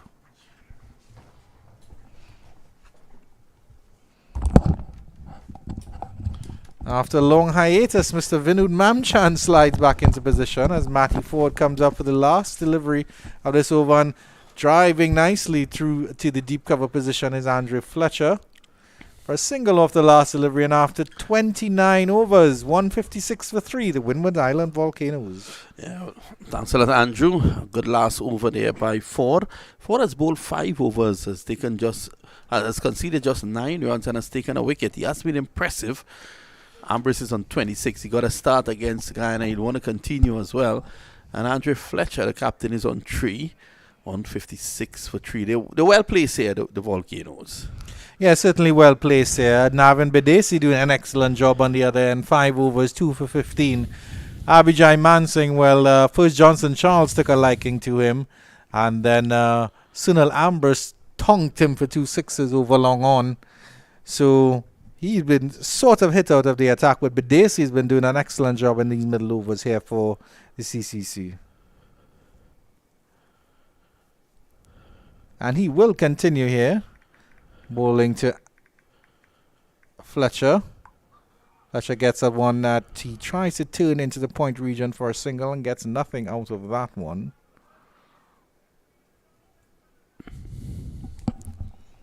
The Windward Islands lost their 2 set batters in Kavim Hodge and Andre Fletcher, but were able, and this one, Ambrose is gone. He's tried to hit that, or that should be, Fletcher is gone. He tried to hit that one over long off, and it gets a wicket there. Navin Bedesi, he takes his 3rd. Fletcher dancing down the track, didn't quite get to the pitch of that one, and that's the end of the Spice Man, Andre Fletcher. Let's have a look at the replay of this one again. Dancing down the track, didn't quite get to the pitch of it, gave himself some room, tried with the full extension of the arms, and it was a comfortable catch down there for Xavier Burton. And that's the end of Andrew Fletcher for 3. Bedesi takes his 3rd, and the Windward Volcanoes slip into a little bit of trouble here. 156 for 4. Disappointing there from the Spice Man. Not really what his team needed at all. I think they just needed him to sit down and hold anchor there with Sunil Ambrose. A bit of a rush of blood here. Maybe he had a look at Navin Bedesi's impressive figures and decided I wanted to destroy them a little bit there, Vinod Mamchan. Oh, it's either that or he wanted to improve on it. 3 for 15, and the local boy, Navin Bedesi, former Hillview College student, having a good day. 3 for 15. It's now 156 for 4. And this is the skipper not playing situational cricket. The skipper knowing that Ambrose is well set. All he had to do was to take his time, play himself in. Well, he did face 14 deliveries and then just decided to throw it away. Yeah, certainly. Bedesi doing an excellent job in the middle overs here for his skipper Dinesh Ramden. So it was an excellent partnership here of 127 between Fletcher and Hodge. No, Charles and Hodge, that should be. And then they lost their 2nd wicket in the 25th over. That was Hodge. And then the 26th over, they lost Charles. Just an update from the Queen's Park Oval. Trinidad and Tobago chasing 183. They're 150 for 4. And once they defeat Guyana there, and the Windwards defeat the CCC here, then the Guyanese will miss out. Trinidad and Tobago could have wrapped that up long time ago. Guyana actually 82 for the loss of 8. Oh, wow. And responded well towards the back end. Another half century from the man who put water in their eyes right here at the Brownlow Cricket Academy. That's Romario Shepherd. And 39 not out from Godakesh Moti. TNT has been able, though, to come back strongly with the bat. Bit of a squeaky bum time here for Trinidad and Tobago Red Force. So that's 33 required from them, and then they will secure those airline tickets to Antigua.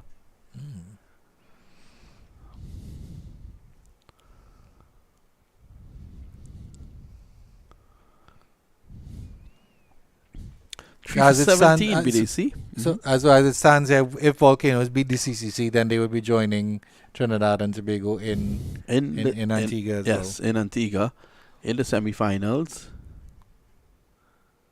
Driving, that's 4. Deliberate, raising it in the air, over short cover, and down to the boundary for 4. So BDC, the leg spinner, treated roughly on that occasion. Dustin Graves now coming to the crease, so he doesn't have any Stockholm syndrome about what he's seeing with Navin Badesi, and driving deliberately over the top of extra cover. A very, very good shot there. But certainly you'll have to be wary of Navin Badesi, who's doing quite well on this track. So the weather is held nicely here at the Brownlow Cricket Academy. I think we'll be getting a full game here, Andrew. There's really no indication as if rain will come at any point in time, giving the Windwards a fair opportunity here against the CCC, who has really struggled in this tournament. BC ends his 6th over, 3 for 21. And we certainly have to thank that weather pattern that was over the country for being polite, for being here into yesterday and early this morning, and then deciding to leave the party. So the Windwards 162 for 4 at this point in time. 89 from John O'Charles of 87 deliveries. Kavim Hodge again consistent, 34-55. Ambrose is doing a fine job, 27 not out. He's there with Justin Graves. And we did see the pick of the bowlers, 3 for 21. Matthew Ford has also been very impressive with 1 for 9. Matthew Ford will continue into his 6th over here.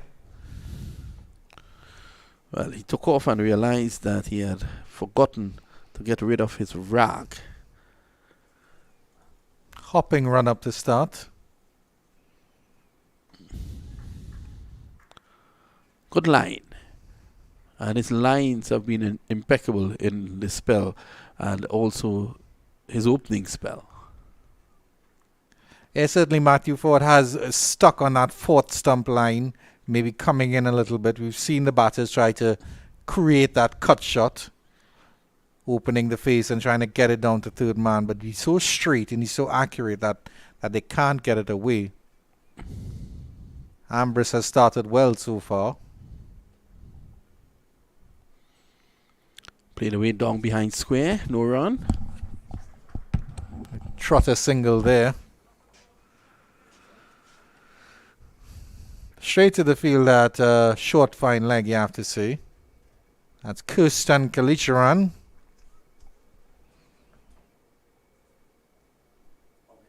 And he'll go down to deep. He'll go down to fine leg now for Justin Graves. Fielder comes in from long on. 3rd man in place. Deep cover and deep mid wicket as well. Well, those are your fielders outside the circle.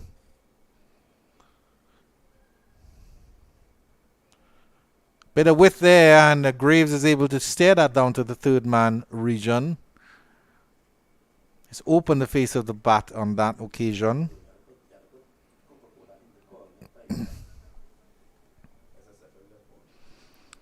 Again, the Windward Islands Volcanoes, despite losing some quick wickets in the middle orders as well as their set batters, they've still maintained that run rate above of hovering about 5.5. So it's really a good score that they're building here.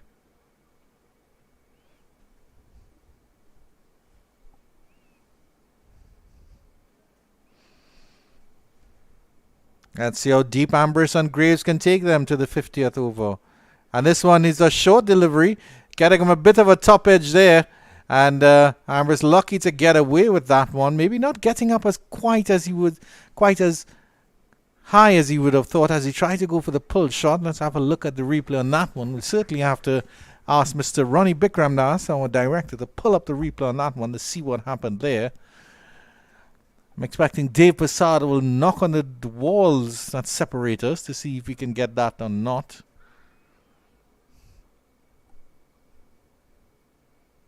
Look at the run up here, Matthew Ford. Trying to swing that around. It may have come off the thigh pad after it bottom edged onto the bat.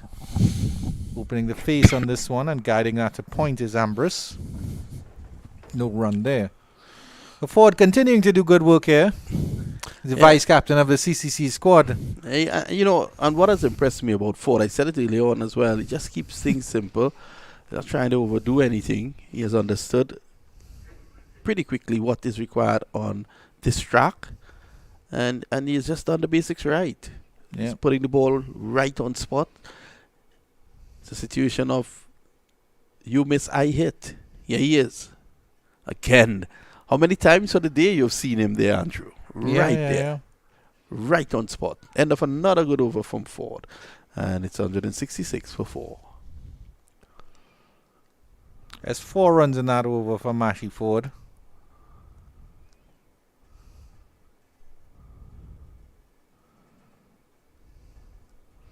And certainly Ramden had to turn to his 2 trump cards here in the middle overs. Abhijay Mansingh was, who I thought has bowled well throughout this tournament. Johnson Charlton and Sunil Ambrose took up a bit of a liking to him.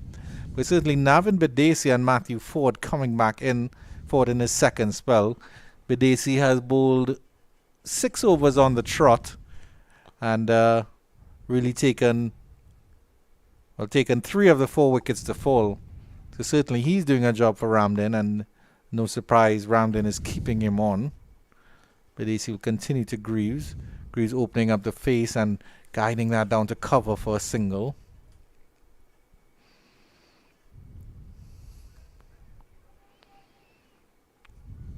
Certainly look quite accomplished, Justin Greaves, since he's come out of the wicket, as has Sunil Ambrose, you have to see. Andrew Fletcher has been a bit scratchy, to say the least, throughout this tournament. Nice in and out. Well, that would have been a big breakthrough here for the students. Certainly struck well by Ambrose. It's a catch that you think that Bidesi should have taken.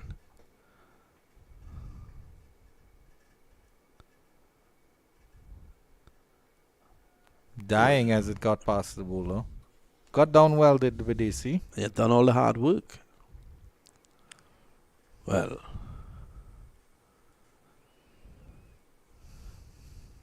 he's now bowling to Greaves. Greaves is no slouch with the bat. It was a disappointing end to Johnson Charles, Vinod Mamchan, because he just chipped the simplest of deliveries into the cover region, a short mid-off. And when he was looking quite well set there. And this time Graves gets a nice delivery that he's driving down to long off for a single. Good batting by these two.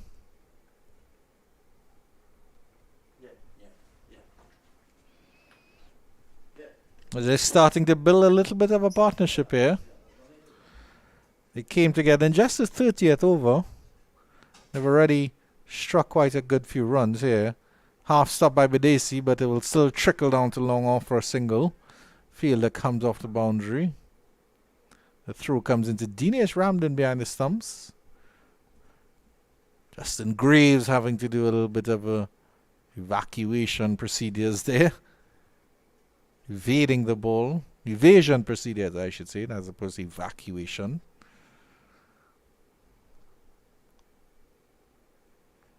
And here's Greaves. Lovely push down to long off again. Doing what is required of him, Justin Greaves, since coming in. And at the end of 32, the Windwards Volcanoes are 171 for 4.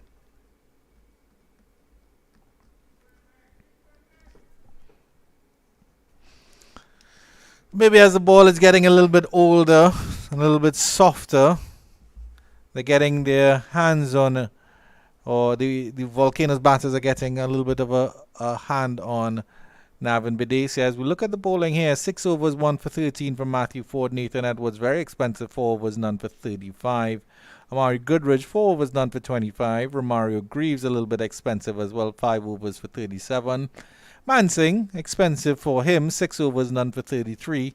And the pick of the bowlers by some distance, Navin Bidesi, 7 overs, 3 for 26. He just has 3 more overs left. Certainly one of the better bowlers on show today. The vice captain Matty Ford will continue from the northern end of this ground.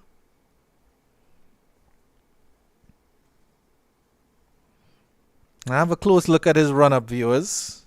He sort of hops in one position. His extravagant leg movements.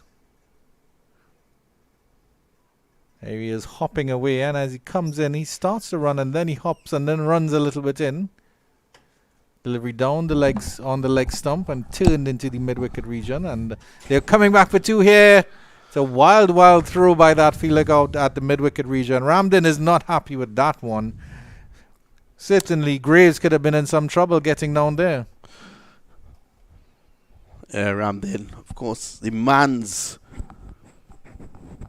excellence from his players, so he would not be happy. He's at the helm of this team to really guide these youngsters.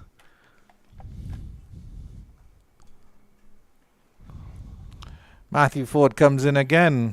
Justin Greaves perfectly on line of that one. Greaves playing it late, but underneath its eyes. Forward defensive night back up to the bowler. So Alambris is engaging the umpire in some discussion there.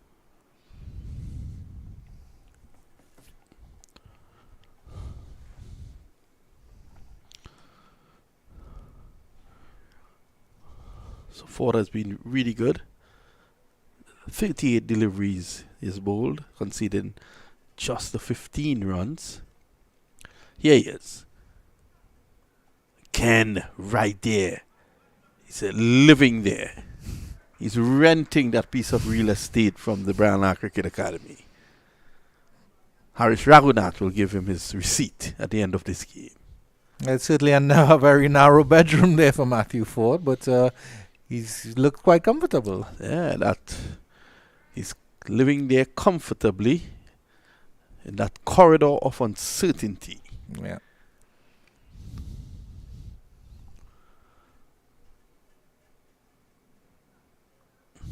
Again, right there. I like his run-up, though. He seems to be running and getting nowhere. And then all of a sudden, yeah. I did point that out to the viewers. He starts over a hop and a hop and a hop in place, and then it looks like he's hopping in place, but he's actually moving forward. Yeah, it reminds me of one of those old Austin Cambridge cars. Or my uncle's television. He puts it on an hour before because he knows it has to warm up before it comes on.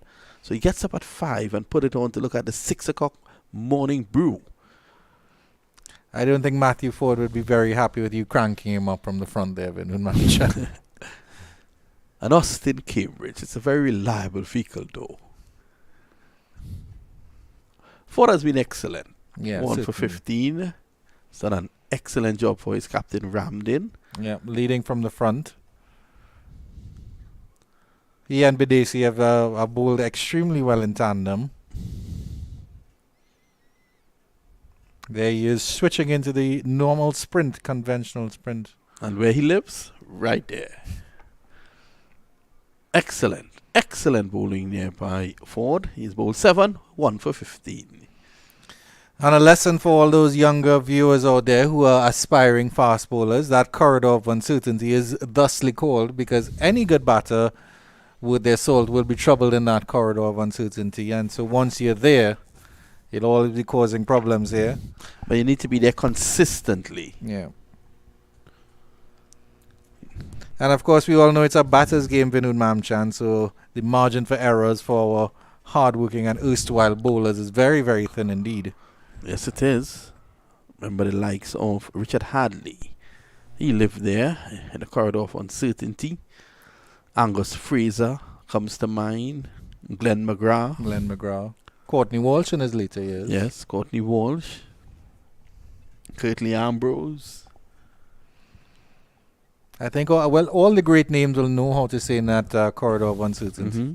And certainly in the modern era, you have to respect Kemar Roach for that as well, because while in his younger years, he was a tear-away fast bowler. In his later years, as he slowed down a little bit, certainly targets that area quite well. And perfected bowling to left-handers as well. Which I've always admired him for, because I always thought that the West Indians had a little bit of trouble with the left-handed batters. So, really respect Kemar Roach for that. Master of his craft. It's going to be Bidesi.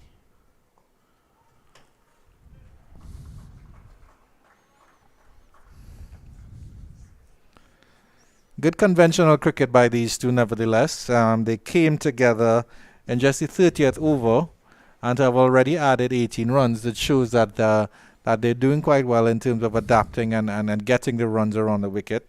Ambrose has looked quite smooth, quite good since he came out. And Graves has ably supported him. Good feeling to his own bowling there. Bidesi. Well, I got a call from the mayor of Beach, Ran Bash, indicating to me that, well, a message actually indicating to me that Navin Bidesi is from Beach and he's representing the Beach community. Oh, lovely.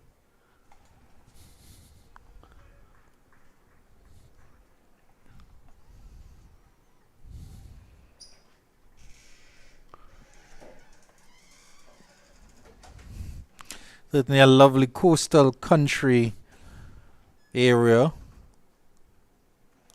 He started practicing on the sands of Beach, and this is turned very fine by Ambrose. He'll come back for two. A little bit of a paddle flick here. Bit of a dangerous shot because it may have been on middle and leg, and if he missed, certainly Bidesi would have been in business. But a deft touch there by Ambrose. Getting it down for two. Lovely beaches in Beach. Well, I haven't seen any beaches in Beach, Andrew. I think you're talking about a different beach. You're actually talking about beach. I'm speaking about beach.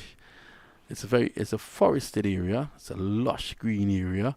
It's a beautiful community, and they keep the very popular Sinas Auto Beach T10. Oh. Sorry, T20, and that attracts thousands, would you believe?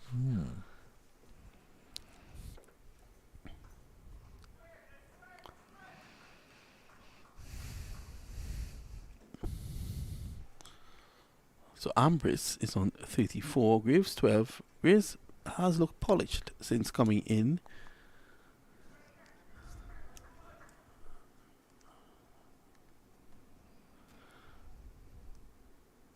So it's the end of the over, and at the end of it, it's 176. 179 for 4. Again, good partnership here being built by Sunil Ambrose and Justin Greaves. Navin Bidesi, by the man from Beach, plucking out most of the middle and top order of the CCC. Matthew Ford will continue here into his 8th over. Again, very impressive figures. It's a very still day here at the Brian Lara Cricket Academy. You can see the flags barely fluttering to the left of the scoreboard.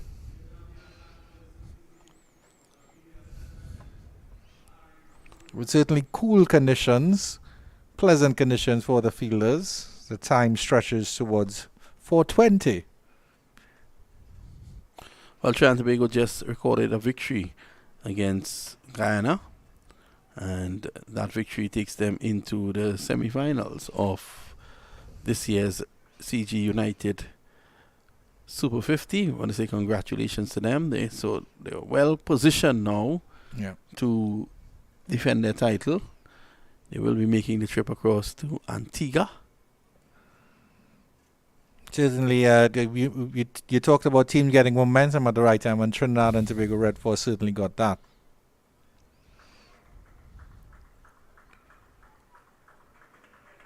So, misfield by BDC, and they come back for 2.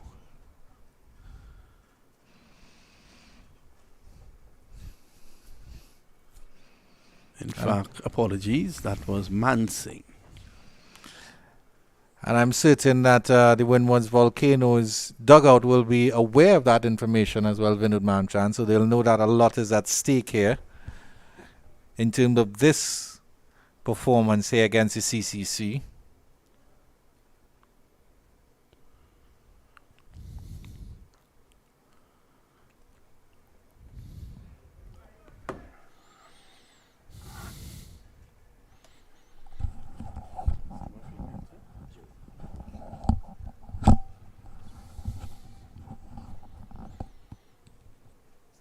But certainly that group in Antigua as well is an intriguing one.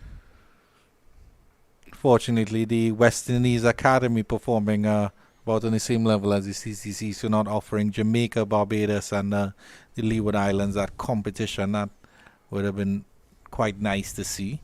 Certainly some good players coming out. Putting pressure on the field, and that is what you want to see. He fumbled because pressure was put on him.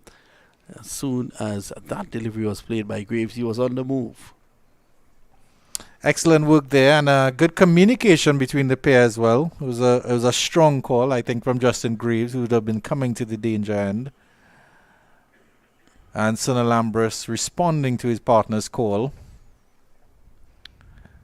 Of course, they've been set a challenge in the form of Matthew Ford, so they have to try something a little bit different here, Vinod, because he's in a groove right now, and we know what that groove is. Well, it's actually Goodrich who's on, Andrew. Well, that's actually Goodrich. This one comes back in. My Nearly apologies. chopped it on. 182 for 4. Well, certainly picking up from the good work that Matthew Ford has done here, Murray Goodrich. Went for a bit of runs in his first spell, but it's been good to see him coming back a little bit stronger here.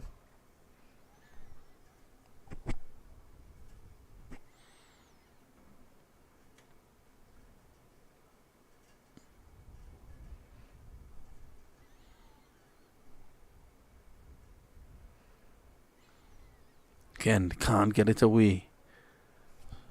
Ambris has faced what? 29 deliveries for his 36, so he's done well. And it's the end of the over, the end of over number 35. It's 182 for 4.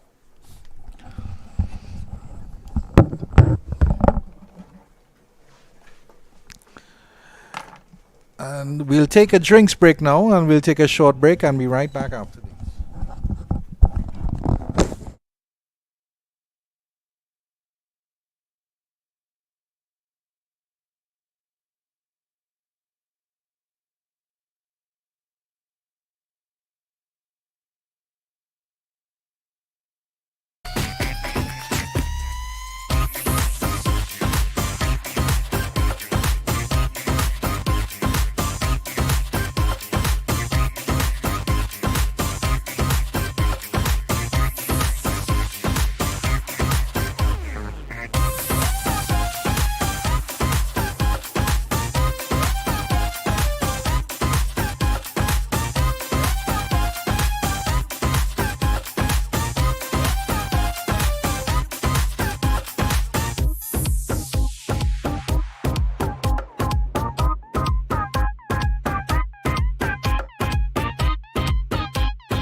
Action resumes here in the CG United Super 50 Cup 2022 between the Windward Islands Volcanoes, who are well placed at 182 for 4. And the two batters in the middle, Sunil Ambris and Justin Greaves, building a partnership since the 30th over. So they've done quite well, 26 runs in just about 5 overs. Navin Bidesi, the man from Bish, will continue playing here for the CCCs. Bowled quite well, 8 overs, 3 for 32.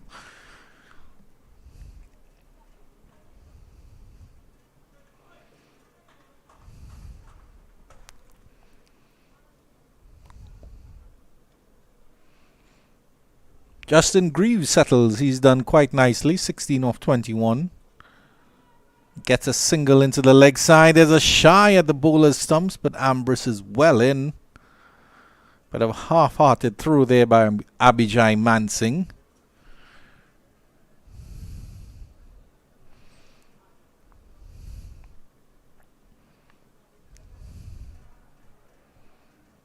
Sort of a wide mid-on. Ambris is back, pushing this one. The short mid-off fielder does the fielding. There is no run. And Nelson there for Navin Bidesi in his figures so far. 3 for 33. You'll certainly want to make it 4 for 33 here. Gets a cut there. Gone down to short third man. The throw comes in. A little bit of a slip there by O'Dane McCarthy coming in. But Greaves is safe for that single.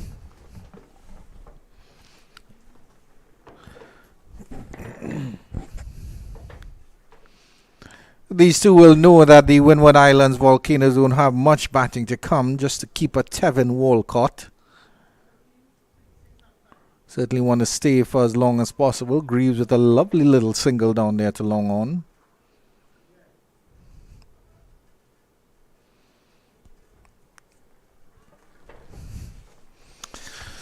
Still maintaining 4 fielders outside the circle here. Dinesh Ramden, long on, long off. There's a fielder deep cover and then a deep mid-wicket as well. And Ambris hoiks that in that gap between mid-wicket and long on, but only gets a single. He didn't get quite good connection on that one. There's a big gap there in that cow corner region. Moving on quite nicely to 38. Bidesi with 1 delivery left in the 9th.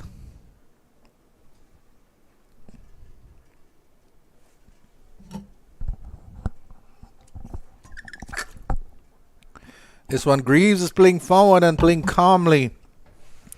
And that will end the 36 at the Windward Islands Volcanoes, 186 for 4.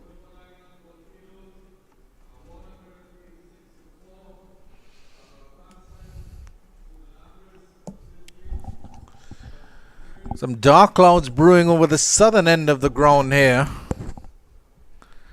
But there is still some sunlight poking through, despite it being the late hours. 4:30 is the time now here in Trinidad and Tobago at the Brian Lara Cricket Academy.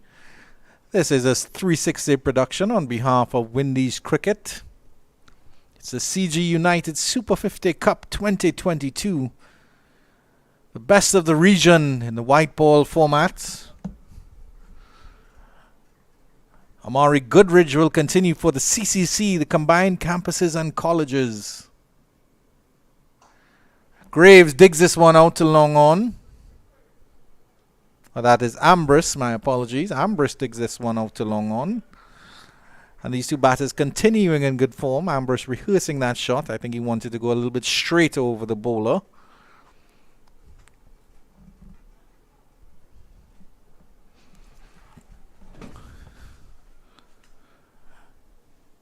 Third man out of the circle for Justin Greaves. There's the fielder out at long on as well. Deep backwards square leg. And then deep cover. Tucked up there. Good bowling by Amari Goodridge.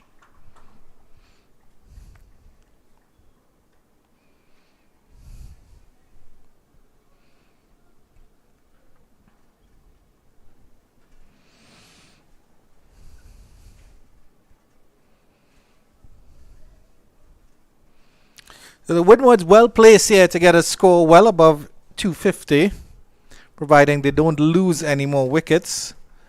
Just need to play conventional cricket here. Sunil Ambrose and Justin Greaves. Goodridge, on the other hand, needs a wicket, as does the CCC. So driving over extra cover, and that will run very, very close to the boundary. The fielder is coming around there, and will stop it just in front of the ropes there. Good work there by Nathan Edward on the boundary, coming around from deep cover position.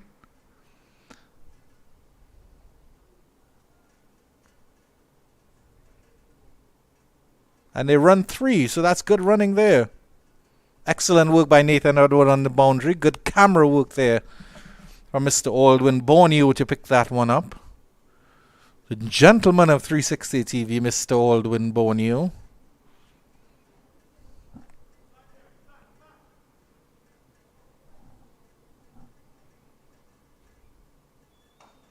Straight down the ground. It's a full toss there. Long on will come around and pick that one up. That's Matty Ford. And they run back for 2, Sunil Ambrose. That takes him past the 40 mark. And the Windward Islands progressing quite nicely at 192 for 4 now.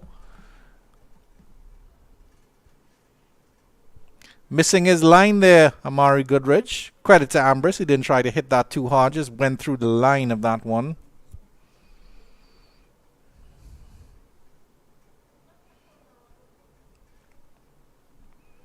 Broad shoulders, Amari Goodridge.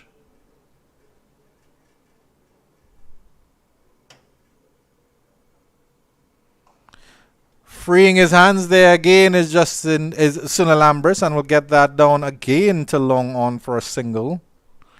So Matty Ford having a lot of fielding work to do out there.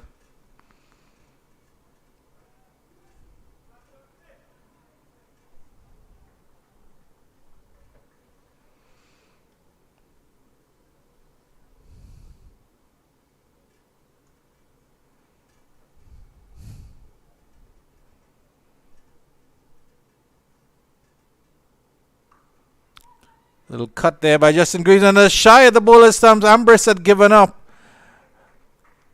but he missed there, and in the end it's just a single to end the 37th. At the end of 37, 197 for 4. Let's have a look at the replay on this one.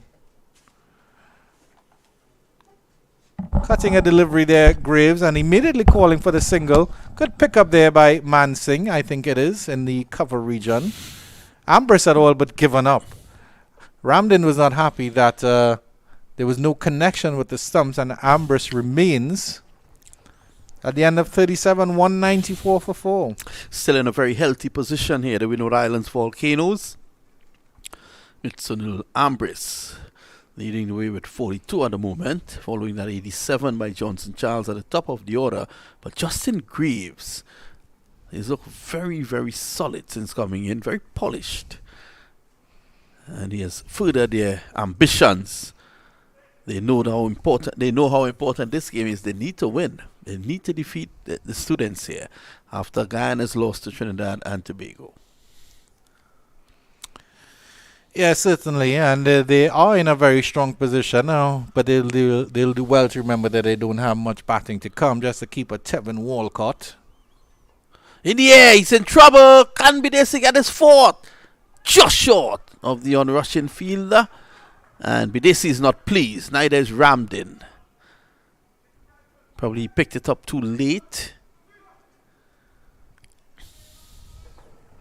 Let's have a look. He was looking to go down the ground, but that one, of course, turning away from him, took the outer half of the bat. It went in the air and just short of the fielder running in from long on.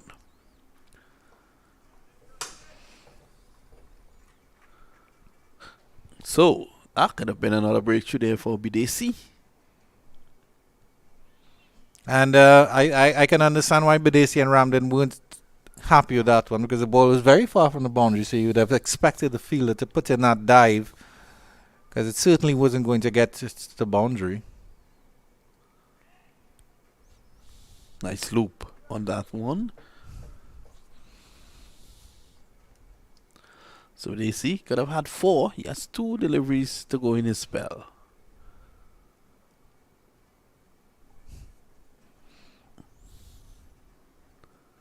Navin Bidisi better known for his batting.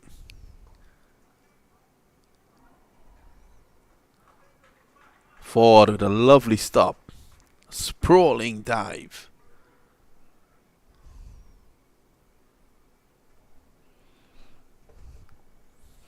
Partnership going on quite well now. It's on to 42. In very quick time indeed.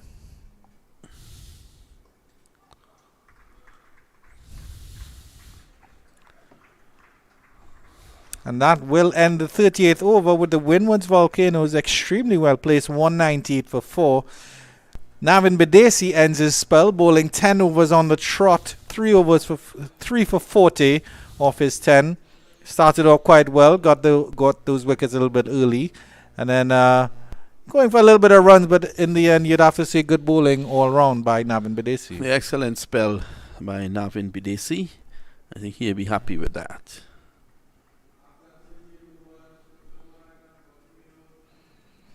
The headache now for the CCC captain Dinesh Ramden is who's going to close off his overs. Goodridge has 4 more. I highly doubt we're going to see Nathan Edwards again after he went for 35 runs, I think it is, in his 4 overs, his first 4 overs. Matty Ford will have a couple as well.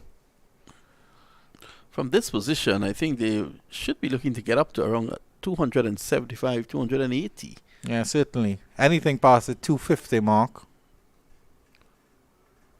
Ambrose, who loves that dab on the offside.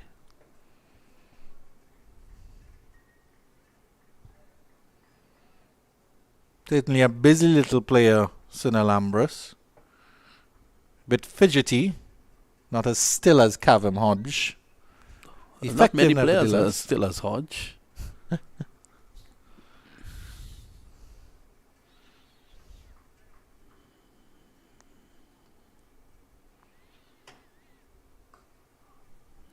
Quick hands, gets it away down to deep mid wicket.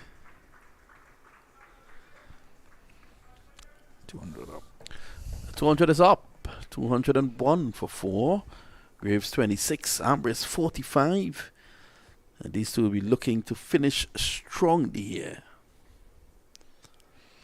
Yeah, I think certainly anything less than 250 at this stage would be a disappointment for the Windwards Volcanoes, because you're expecting at least a runner ball in the last 10.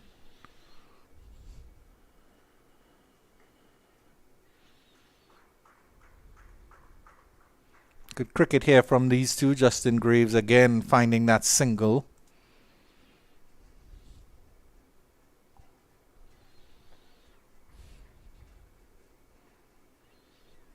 Certainly has the potential to be a good all-rounder, Justin Graves, because he's very good with the bat and then of course with the ball as well in hand. He's a lot faster than military medium. I'd say he's quite nippy, and he's a tall fellow as well with long arms. Down the ground, not in total control, and 1 bounce to Ford. Well, had he struggled that a little better, he could have been out. Yeah. Well, Ambrose has played that shot a couple of times, and I don't know if it's maybe too much bottom hand that's tugging it down to long on, but he certainly has, as you can see there, he's rehearsing trying to play that a little bit straight and not getting it straight at all. Maybe his hand just going too hard on that one. Well, with mid-off up into the circle, the better option will be to go through the offside. Well, as you said, too much bottom hand tugging it on the onside. You need to allow that left hand to control the shot.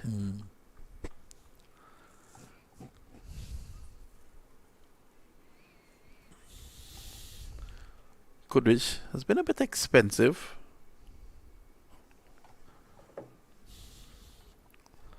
Certainly not as tight as Matthew Ford, the vice captain for CCC.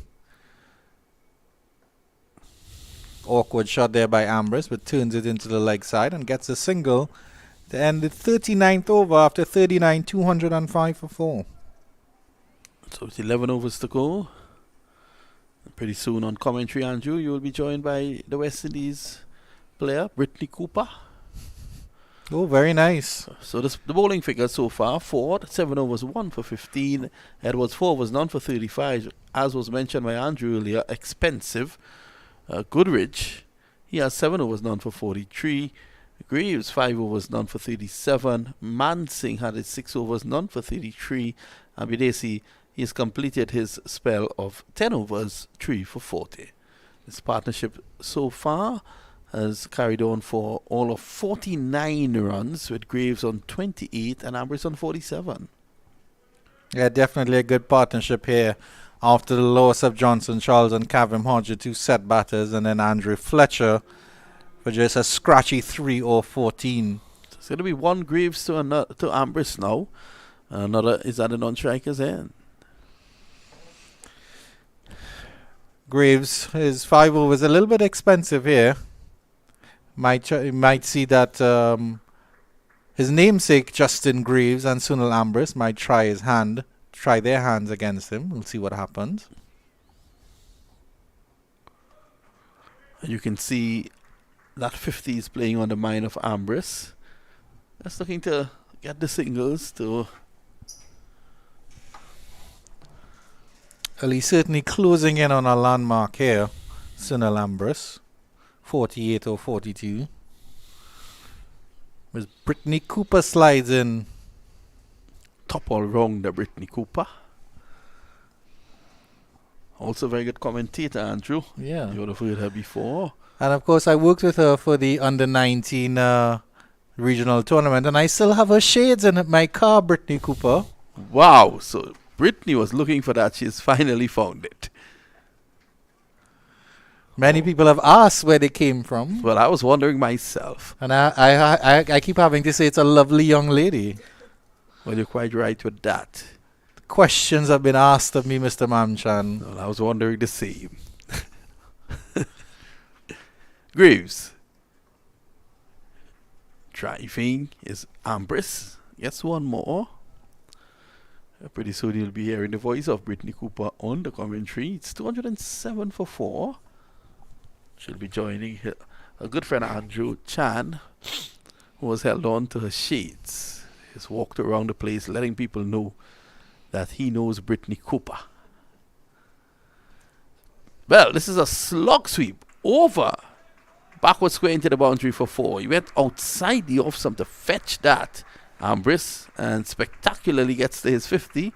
52 of 43 deliveries. Certainly a nice, lovely pickup slog sweep there. Classy from Sunil Ambrose, as is Brittany Cooper's choice in shades, because they are Ray-Bans, no less. Yeah. I was wondering how you haven't gotten a sale for that. I could have hustled some money in Port of Spain for it, but I decided against it. She might have to pay me rent for them, for keeping them for so long. Well, you and her could discuss that when she comes on. Tucked away behind square. Now, backward square is very close to square leg, and they were able to somehow stop that. 211 for 4 at the end of 40 overs. I'm going to vacate the chair, and I'm going to leave the next few overs to you and your good friend Brittany Cooper. Windward Volcanoes progressing nicely at 211 for 4. That partnership of 55 between Sunil Ambrose and Justin Graves. They came together in the 30th over as I welcome Miss Brittany Cooper, who looks absolutely lovely in a full West Indies gear. I'll have to ask you for one of those sleeveless tops, although I don't know if I could wear it as nicely as you. Good afternoon, Miss Cooper. Hi, afternoon, Mr. Chan. Afternoon to all the viewers out there. It's so great to be back in a chair next to you, sharing this chair and watching a lovely game between Windward Volcanoes and CCC. She's just saying that she's enjoying the commentary. It doesn't necessarily mean that she's happy to be in a chair next to me. But yes, certainly Abijay Mansingh coming back into the attack. Was smacked around a little bit by Johnson Charles and Sunil Ambrose. Done quite well in this tournament so far. And here's Mansingh coming in. Stepped away and cracked lovely through the covers there by Justin Graves. He'll run around there. Nathan Edwards coming in from deep cover, and they'll get a comfortable 2 here. And a great feeling there by Edwards there to restrict Windwards to 3 runs. It was a beautiful shot played there by Graves. Yes, certainly. Justin Graves and Sunil Ambrose looking very, very comfortable at the crease since coming in. So Johnson Shaw scored 89 off 86 earlier today. Kavim Hodge 34 of 55. Athenaeus fell in the first over without troubling the scorers. And then Andre Fletcher 3 off 14. So it's really been a mixed bag here by the Windwards Volcanoes. And we see the partnership is now on to 58, so it's a great building partnership here by Ambrose and Graves to get Windward Volcanoes to a very defendable score. Another push down there by Ambrose to long off for a single. Yeah, so and it's of course it's good to see that they're going at about close to run a ball here. Brittany Cooper, Ambrose going slightly better. Justin Graves coming in 32 off 38. He's looked very, very good so far. Cut again by Graves, and deep cover will come around. Nathan Edwards let this one race to him. Another single here, so they keep manipulating the strike quite well. Yes, but a decent over thus far by Mansing, as you mentioned earlier on. He was smack around the park by Charles, so it's great to see he come back and reading pitch a lot better. Another push again down here by Ambrose, really working the strike along well. Now, Brittany, we've seen in both groups, in this group we have the CCC, which is again an amalgamated team of combined campuses and colleges, and then the West Indies Academy in the other group as well, up in Antigua, as Mansing comes in for the last delivery of this over. And there's no run, and that will end the 41st at 217 for 4. And while it's been, I think it's been disappointing to not see any good performances coming out from either CCC or the academy to speak about it. At least it's good that the West Indies Cricket Board is expanding the tournament and getting more players in. Yes, and that's what we need in the region. The opportunities for the younger players to showcase the talent. Yeah, we have the Trinidad, the Barbados, the Guyana, and the Jamaica, who are the forces in the Caribbean, and many young players don't get a chance to showcase the talent because of the likes of all the senior players that are on the team. But it's great by Cricket West Indies to bring forward, bring back, say, CCC and the academy players, and there's very, very many talented young cricketers who I know are knocking on the senior teams, though. Yes, certainly. I still think they missed a trick here with the CCC because the only senior player I'd have to say is Dinesh Ramden. So maybe if they had another senior player in the mix with them, they might have performed a little bit better. But Ramden has done an admirable job of leading a young squad here. Romario Graves to continue to Ambrose, who gets a delivery and is running, and it's a shy of the bowler stumps. Ambrose collides with Graves, and Ambrose seems to have come off worse than that, despite the fact that he had pads and gloves and bats on. Yes, a very tight single there. I reckon if the fielder did hit, Ambrose would have been in a bit of trouble there. Let's have a look at the replay on this one here. Certainly Justin Graves setting off here. Good throw in by Abhijay Mansing. Might have been in some danger there. Romario Graves also wearing that ball on his shin as well. Definitely a stronger character than Sunil Ambrose yet after 3. So back to what you mentioned that not what senior player on the CCC team. Cut nicely by Graves into the cover region, and he'll get a single. So when you look at the other regional sides, there's a lot of past West Indies players on that side. I guess CCC was just waiting to see who was left back, but it is shocking to see that even say Lennon Simmons wasn't able to get called up even on the CCC team. Edge here by Ambrose, and this will run very fine past Ramden, and it will come into the boundary for 4. A flash outside the off stump by Ambrose. A little bit of a lucky outside edge, and 4 welcome runs here for the Volcanoes. You say lucky outside there, as I say smart shot. A fine cut indeed.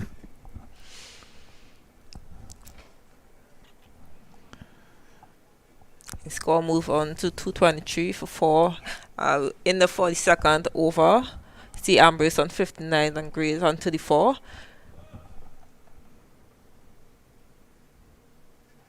And this one, Ambrose goes straight back over the bowler's head. That's high, hard, handsome. And a towering 6 there from Sunil Ambrose. And he moves on swiftly to 65. Oh, very expensive over thus far. Only 4 balls in and already 12 runs off. As we can see, Ambrose, he's been the aggressor in this partnership. And if they do continue so, it might just get Volcanoes over the 300.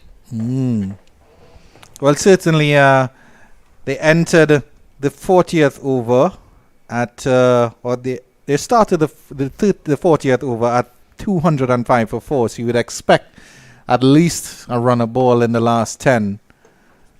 And certainly anything less than 250 would be a disappointment here. Graves getting a valuable dot delivery. He certainly has been smacked a little bit about Romario Graves.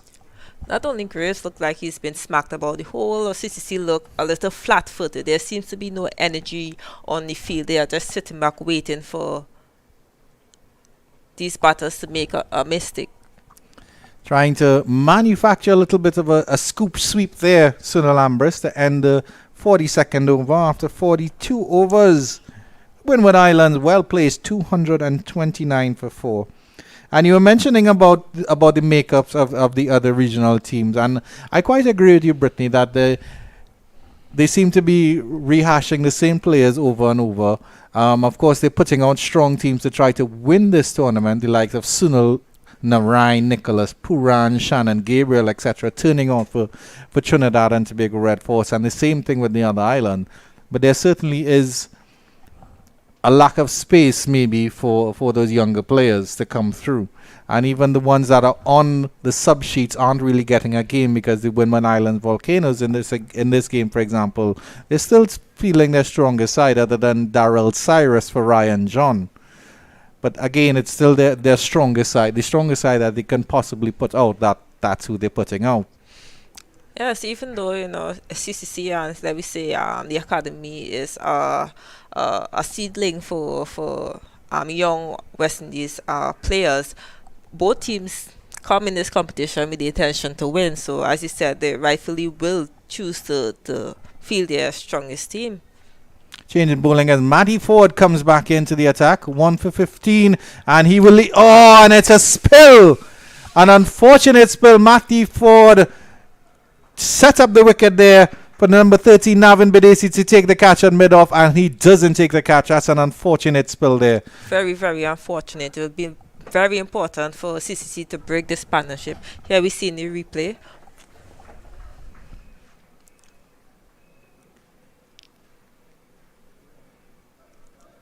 And it can't get any simpler than that. Didn't have to move, didn't have to dive, didn't have to jump. A dolly there, and unfortunate for Matthew Ford because he bowled 1 for 15 off 7. Could have been 2 for 15 there. And there he is in that corridor of uncertainty right outside that off stump again. But Ambrose gets a run. First time I saw Mr. Ford was when there was a camp in Barbados. Very young. Well, he's very young, but young this day he was bowling really, really fast, and it's just a pleasure to see where he's come from. You look at him in the CPL. He was brilliant opening the bowling for St. Lucia Zooks, and to see he's coming here and leading the bowling attack for CCC. Yeah, certainly. He has a very interesting run up here. He hops and hops and hops. Doesn't look like he's moving, and then he's into that sprint. Oh, just out of the reach of his hand there.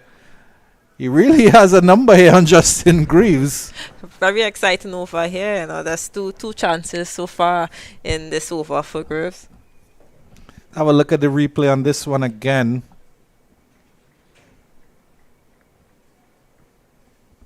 Deceptive there. Trying to turn that Justin Greaves into the leg side, getting that leading edge. And you can see in that replay, even with the first ball where the catch was dropped, the first ball he tried to turn it on the leg side also. Certainly Ford is getting a bit of swing, maybe a bit of movement here. Nice flick there by Ambrose into the cow corner region. Amari Goodridge comes off the boundary. Picks that one up.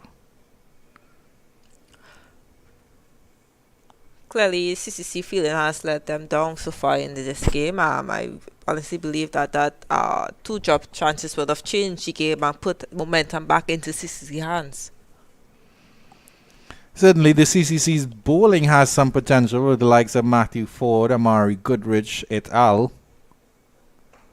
Nice drive there. Good fielding there by Matthew Ford. But their batting really hasn't come to the party, Brittany Cooper. And I think that would be the disappointment here because we have players, again, we have players of the likes of Kirsten Kalicharan.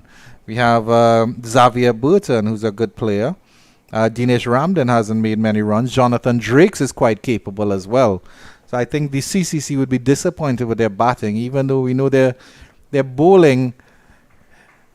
Mansingh has provided a bit of X factor, as has Badesi in this game. Ford has bowled really well in this game.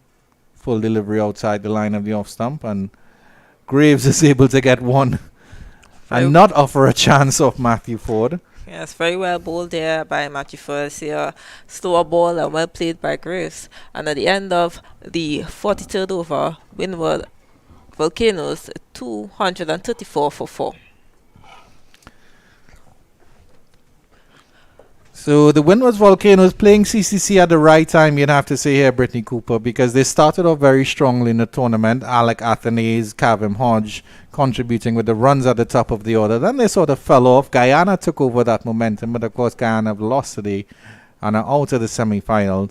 So the Windward Volcanoes just playing CCC at the right time, maybe to get that momentum that then take them through to the semi-finals in Antigua.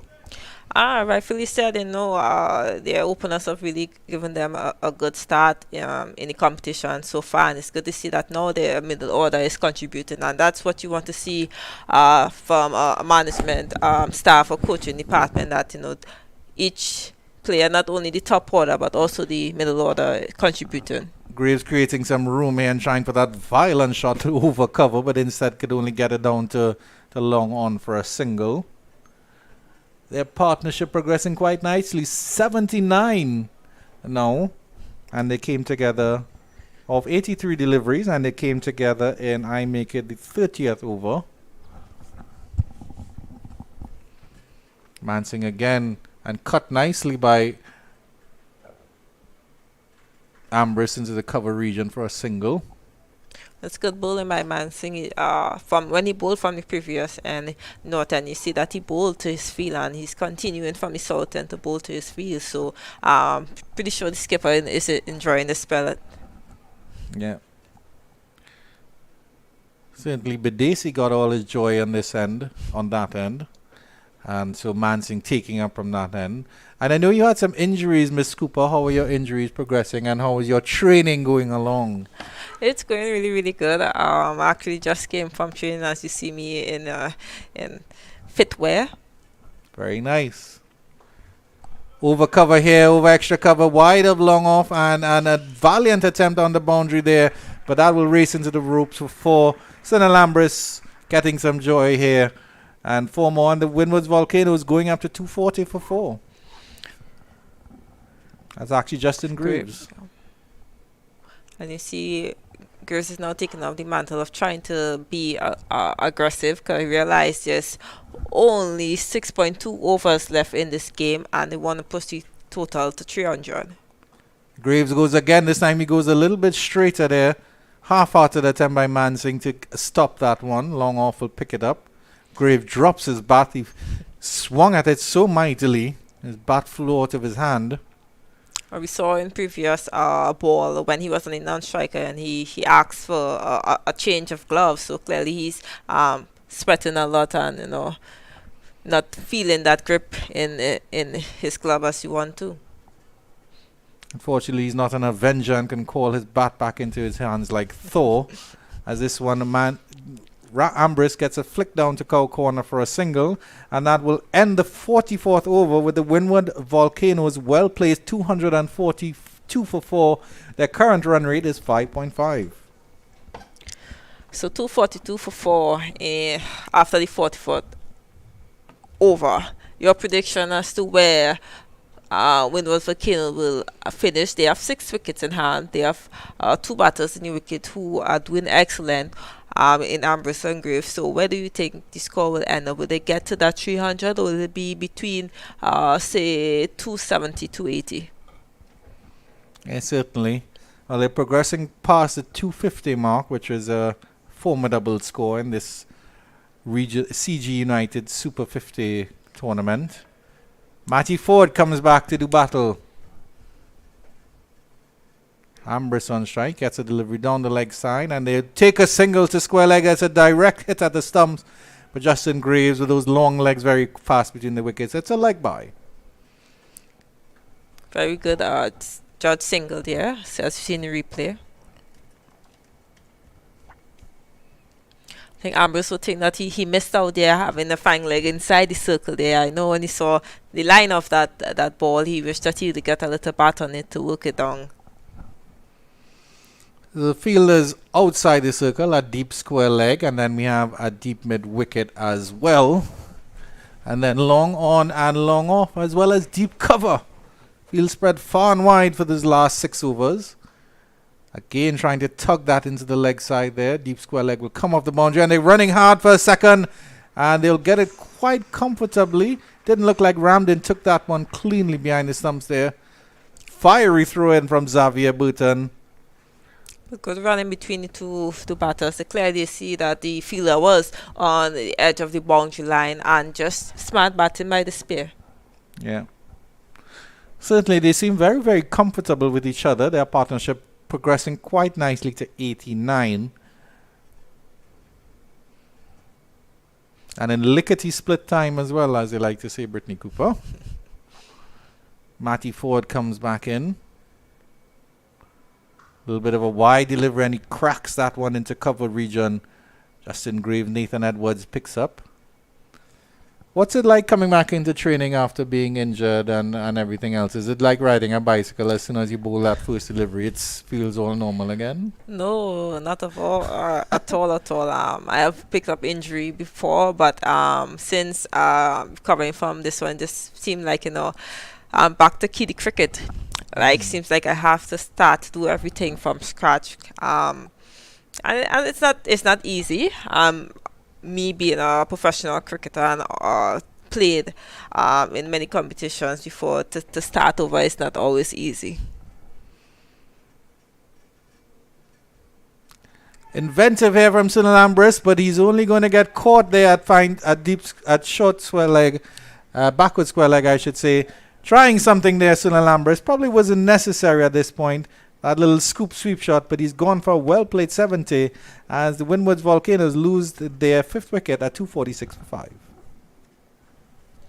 You see in the replay here, there seems to be a slow ball by Ford there. Very smart bowling by him and very good catch. Finally, the partnership is broken. A partnership of 90 between Ambrose and Grace. Very, very good rebuild for Windward Volcanoes.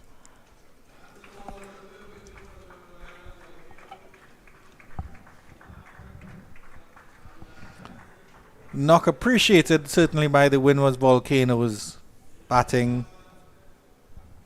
dugout here. And the new batsman is splendidly named Shadrach Descartes. Wow, what a name. Yeah, very melodic indeed.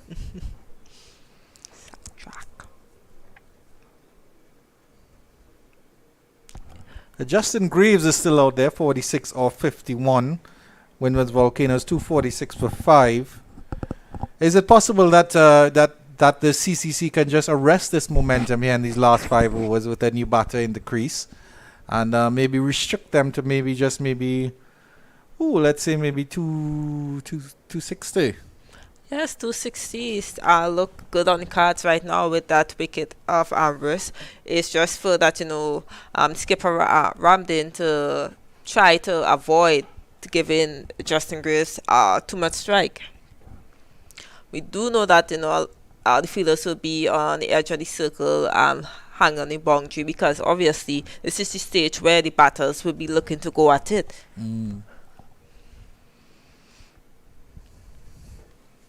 In terms of that shot from Sunil Ambrose, do you think ill-advised, considering that Ford is bowling so well? Or I would be the wrong person to ask that question, because I love to play that shot.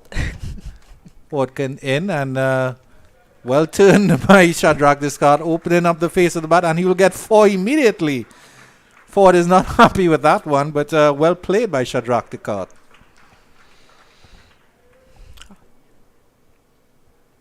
As you still see that Ford is getting the ball to move away from the left-hander, so probably having it the third man instead of probably now we're seeing a change in field where deep mid wicket is coming in and third man is going out. So back to the question you asked, I think the shot was there, but I think Ambrose he gave Ford a look too early, and when Ford saw that he was going down, he adjusted his pace. Smart bowling by Matthew Ford then. And that's the edge. And a brilliant catch by Dinesh Ramdin. Shadrach Dekar trying to repeat that little flick down to third man. And a fantastic dive there by Dinesh Ramdin. Belying his age there, Brittany Cooper. Yes, the veteran still has it. And that's going to show his quality of keeping, as you see in the replay here.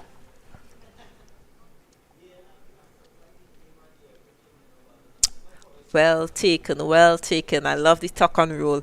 Perfect wicket keeping. Didn't see that he made a big step to his right or big step to his left. You see he just tapped on it right under his foot, and where he was able to push off right from that position. So the Windward Islands Volcanoes at the end of 45, a very eventful 45th over. They've progressed to 250 for 6 now. And that's the end of the cut. And Matthew Ford, he started off brilliantly. His first, he got Athenaeus without scoring for his 4th delivery in the first over, and he's come back here at the end and really just dug into this Windward Island Volcanoes batting. Yes, he's 9 overs in. He have 1 more over in this spell, and he's already 3 wickets in. I'm pretty sure the skipper will be happy to know that he have 1 more over from 4 to, because he's been bowling really, really good, and Mansingh has been applying pressure from the south end. There's 2 Bajans here in the middle for the Windwards Volcanoes in the form of Justin Greaves and the keeper batsman Tevin Walcott. It's good to see that exchange of players still happening between the various franchises and the islands. Abhijay Mansingh to continue. And Justin Greaves all of a sudden is a lone man out there who has to do the job for the Volcanoes and take them, make sure they use up all of these 50 overs and 300 legal deliveries, because of course it's a cardinal sin to not use them in the white ball cricket. Mansingh continues and Greaves is forward and he's hiking that one, and long on will take the catch there. That's the end of Justin Greaves. Well, you saw that was coming. He's been losing partners from his end, and someone needed to try to push it towards more, and he being the inset batter. But good bowling there by Mansingh. You see he's come back in his second spell and doing a really, really good job for CCC. Unfortunate here for the Windwards Volcanoes, just losing a bit of that steam there with the loss of Sunil Ambris and then Justin Greaves, who trods off most disconsolately. Number 4 coming in is Mr. Larry Edward. He's the number 8th batsman, but he's wearing the number 4 on his back. Better known as a spin bowler here for the Volcanoes, but he'll have some batting to do here. Just want to reiterate a point where you made a couple balls ago when you spoke about 2 Bajans in the team for Windward Island, and you talk about the sharing of players between islands. It's something I wish that can happen in women's cricket in the Caribbean, because there's so much talent amongst the islands in the Caribbean. But outside of that 14, when you don't get picked in at 14 for regionals, there's not much opportunity. Because you see, like when you saw that Randy didn't get picked in Trinidad, he went to CCC, and vice versa, or the other players got called up to replace the players that went to Australia to play the test. I wish it's something that could happen a little more in women's cricket in the Caribbean. Mansingh to continue here, and Larry Edward plays that one into the cover region. That's a very valid point here for from Brittany Cooper in terms of the development of the women's cricket. Because, of course, the women's cricket game has come along in leaps and bounds. And there's certainly, the West Indies Cricket Board are doing certain things in place. They recently had the Under-17 tournament as well. Yeah, Under-19 tournament that Under was 19, held. yeah. Easter. I also saw that the Under-19 girls team are currently in India to play a tri-series between India and New Zealand. So excited times ahead for women's cricket in the Caribbean, because you know the Under-19 World Cup is in January in South Africa. Certainly nice to see the game being developed on all fronts here as Abhijay Mansingh settles into his work here. And he'll be enjoying having some tailenders to bowl with. Finally getting that all-important wicket of Justin Greaves. It's really, really good. Our second spell here by Mansingh. You know, he bowled 6 for 30, and he's come back and bowl three overs here for Edward 17. Turn this one into the leg side, and mid-wicket will come around and they'll get a single. It feels like it's been a while since we've had a single or any run on the board. But at the end of 46, it's 251 for 7. The Windward Island just losing a bit of that momentum. And that target of 270, 280, what we was trying to predict earlier, don't seem like it will happen for Windward Islands unless one of these batters score a quick 30 off, let me say, 5 balls. Never know. But certainly the big hitters are back in the pavilion. Likes of Johnson Charles, Andre Fletcher, as well as Sunil Ambrose, who played quite nicely, as we have a look at the match summary. Matty Ford will with his last over here. All of a sudden he has 3 wickets under his belt. Be hoping to finish it off in a hurry here. Certainly love his run up there. Hop, hop, hop. He doesn't look like he's moving, and all of a sudden it's a full sprint to the wicket here. And he beats Larry Edwards. All ends up with that one and just shaves the off stump. Yes, Edwards saw that length and looked to pull, but with that length, Ford is actually bowled into his field because you have a deep mid wicket, deep square, third man, a deep cover point, and also a long off. Certainly Mr. Vinod Mamchan was waxing lyrical on Matthew Ford and his ability to stay in that corridor of uncertainty. I'll ask Brittany Cooper how hard it is to stay in that corridor of uncertainty as a bowler after this delivery. As good push by Edward there for a single. CCC won't be too perturbed by that. Well, I'm not much of a bowler, but I must say, as a bowler, you have to understand the situation of the game. It's either one of the two things. Either you're trying to get wickets, or you're trying to have a good economy with in terms of restrict the batters. Because sometimes when you're trying to play to both, you're trying to play for... Because a lot of people say... let me say DJ Bravo, for example, they say, he does go for a lot of runs, but if you look, he stick wickets. Very important wickets at a certain point at key time in the game. Yeah. Ford adjusting here to the right hand, and again in that corridor of uncertainty, and again just played down nicely. And Tevin Walcott actually gets off the mark with his first delivery. Yes, the single is there and available for the batters, and clearly Ramlin is allowing it because he know that singles will really get them over to the 280 mark. Yeah, considering at one stage that 270, 280 was definitely on the cards here. Certainly mashing the brakes quite well here, Matty Ford. Just 3 deliveries left before he completes what will be an excellent spell. Full delivery, slower delivery, Yorker length, and well dug out by Larry Edwards. He's contemplating the second, but there's not on. Very smart bowling here by Ford. I see there's a change of length for both batters and also a change of field. For Edwards, you see he's trying to hit that Yorker length because you have a deep mid-wicket, deep square. You see long on, long off, and a deep cover. And now for Walcott, there's a deep cover point, deep cover. We also see a long on, long off, and deep forward square. Oh, no, sorry, for the right hand, Walcott, sorry. 2 deliveries left for Ford. Bit of width there, and he's tugged that down to long on. A good feeling there. Spill, a bit of a spill there by Romario Greaves. I think he was trying to take the catch, but then sort of died on him. But he did well to recover, and it's just 2 runs there to Tevin Walcott. And that's a easy catch for a long off where you see the ball just starting to die because you're thinking, should I run in or should I just allow it to bounce once? But he tried to do both. Yeah. And the lights are on now on the Brian Lara Cricket Academy, despite the horrible weather we've had recently in Trinidad and Tobago. It stayed away nicely at the Brian Lara Cricket Academy.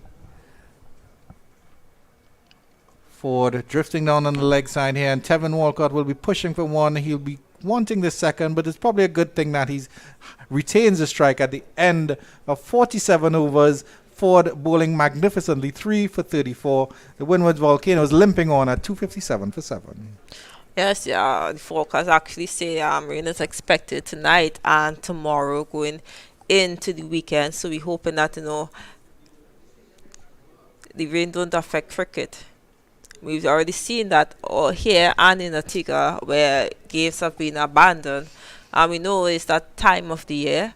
As you look to the east, there seems to be a very dark cloud. I hope I'm not calling the rain to Brian Lara.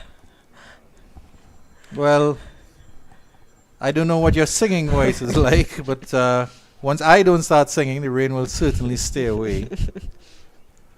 What's the competition like in the warm-ups and the training here in the women camp? Well, not really in camp right now. It's just like normal training session. But everyone just trying to work on their skills and technique. Because there's a series coming up against England. They just recently played a series against New Zealand in Antigua, and also preparation is going on for the T20 World Cup that will be held in South Africa in February. Amari Goodridge returning from the southern end. Bit of a width there for Tevin Walcott. Didn't quite get a hold of that one. Maybe a heavy ball there from Amari Goodridge. Heavy ball from a big boy. He's big. Yeah. He certainly has those broad shoulders, Amari Goodridge. And now it's for Walcott and Edwards to try to get at least 20 to 25 runs of these 17 balls left in this game. Yeah.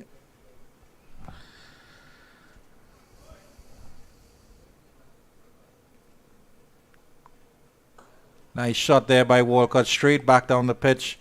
Long on will come and do the fielding, and they'll trot a lovely 2. I want to ask Brittany Cooper, what's the setup like in terms of psychological support and social support for fielders outside of the realm of cricket? And the reason I ask is because, we see in the men's game that there's a certain talent drain, the likes of Shimron Hetmeyer, who mightn't turn out for West Indies as much as they would like, or certain things like that. And I always wonder if there are factors off the field that have to be considered.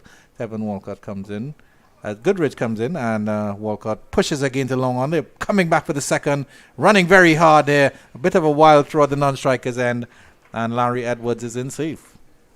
Yes, I would agree that a lot of people feel that as athletes, whether it be cricket, football, tennis, hockey, basketball, that outside of your sport you don't have a life, and they don't realize that there are plenty aspects outside of whether it be a technique or your fitness that affects you when you go out on the field. So like if you're not scoring runs or taking wickets or dropping catch, it's just Goodridge in again here. A short delivery. Walcott swings that one nicely down to deep square leg. Maybe coming on to him a little bit faster than he expected, but he played it quite nicely in the end. Yes, just well played. 2 runs there. 2 welcome runs. As we see, there's 6 runs already in this over with 4 balls. 2 balls to go in this over. Yeah, so back to my point that there's life outside of the sport, and a lot of fans don't believe as athletes that it should not affect us because supposed to be mentally strong and tough, but they don't forget we are human as well. Yes, of course. Good ridge here with the fifth delivery of this over. Walcott swings again, gets that one down to cow corner for another single. And I come back to the point of Shimron Hetmeyer because, of course, he's a World Cup winning captain for the West Indies, winning the Under-19 Cricket World Cup in 2016. And then he seemed to have gone off the boil. And then, of course, you follow these players on social media. We know he has a loving partner, and they just recently had a child. So I don't know if there was anything off the field that affected him. Maybe he wants to be near his child, and he's very young at that age and things like that. So it just seems to me that there's a lack of off-field nurturing in terms of the talent that we have in West Indies cricket. Another player, for example, is Shamar Holder. Where is he and where has he disappeared to? He's not in the Barbados Super 50 squad, and was certainly touted as a good player for the West Indies in the future. As Edwards does well here to get a single off the last delivery of that over, and after 48 overs, the Windwards Volcanoes 265 for 7. So I may not know the reason for why for Hetmeyer's misfortunes at this moment, but yeah, I do believe that sometimes you need to be around close friends, close family, your partner, because sometimes it is mentally draining for when you are, as you see that you haven't been in this best of form, even in CPL, even the series against I believe it's Australia or South Africa he played there, that he didn't score as much runs as he wanted, and sometimes you want to be around comfort, and his family is comfort, or his best friends is his comfort. I think as fans we have to understand that sometimes we do need a mental break. I'm a person who suffer really bad anxiety, and I do see a therapist as much as I'm 13-14 years into my career. I still have conversations with her, and she has helped me along the way, and having more mental health coaches involved in the game, and I'm not just talking about at West Indies senior level or on the 19 level. I think it have to be introduced at the regional levels to help younger players coming up. Mansing with his last over, his penultimate over of this innings here, and Edwards tugs that down to long on for a single. And certainly, of course, social media adds a whole nother aspect and vibe to it, Brittany Cooper, because of course, as a football fan, you'll follow these footballers, or like I'm a Liverpool fan, and then you hear about these things about racist remarks coming when a player has a bad game and stuff like that, which is just really poor and very crass and very doesn't show any love for the game at all. Edwards again, and Walcott tugs this one down to cow corner. Long on comes around and misfields, but they will still get back for 2 here. Didn't roll into the boundary there. Yes. Looks like Matty Ford will be very upset with himself. Raises his hand in apology. He will need to apologize, because as a bowler, we know that when you are bowling, you don't like misfields to happen or extra runs to come off of his bowling. Certainly. Mansing conceding 50 already. Bit expensive from him. Nice cut there by Walcott into the deep cover region for a single. And good rotation of strike by the spear, but you will want to see at least 1 or 2 boundaries coming in these last couple of balls to try to push the score to 180, probably even 190, because there's wicket in hand. Yep. Let's see how Edwards faces up for this one here. Crucial duck ball there by Mansing. Yeah. Edwards trying to flick it off his pad to that open, short square leg region. Mansing darting that one in, just coming back into Edwards and cramping him there.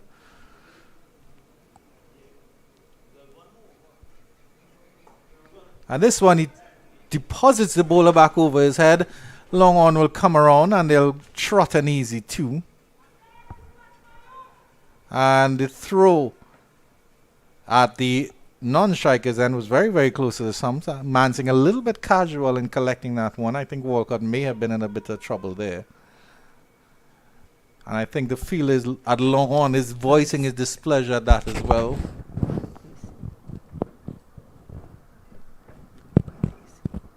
think that's Navin Badesi. Oh, and this one, Larry Edwards collects that one. But mid-wicket is running around. That's a lovely tumbling catch there. That's the end of Larry Edwards. Very, very good catch by that fielder on the boundary's edge. Very well judged there. It was high and it was going to his left. Good judge catch by the fielder. Not sure who the fielder is as yet, but much in the wicket there. And end of a very crucial spell by Mansingh as you see the replay. Good connection by Edward, you have to say. 27. There's something with a 7. It might be Odin McCarthy. I think I saw a 7 on the back of his shirt, and that's the only CCC player with a 7. He's wearing the number 17. Excellent swirling catch there by Odin McCarthy. Nice little hand here by Larry Edwards, you have to say, supporting Tevin Walcott towards the tail end of this innings.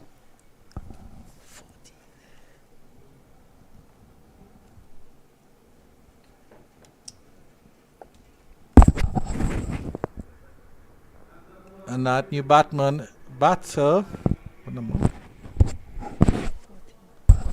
Preston McSween, wearing the number 14 on his back, comes in at number 9.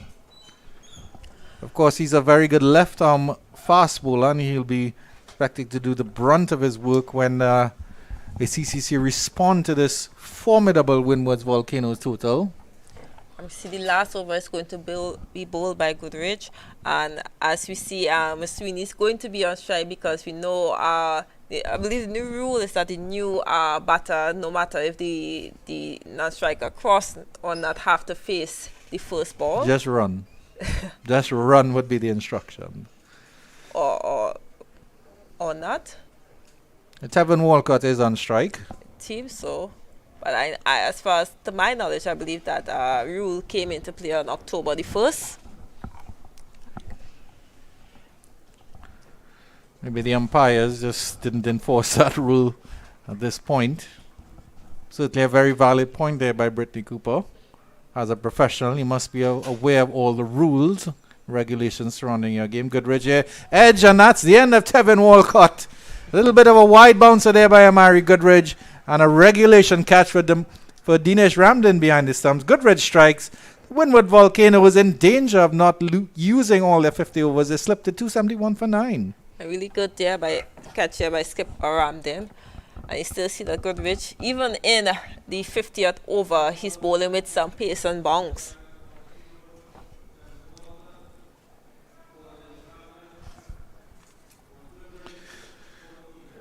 The last man comes out here, Darrell Cyrus here.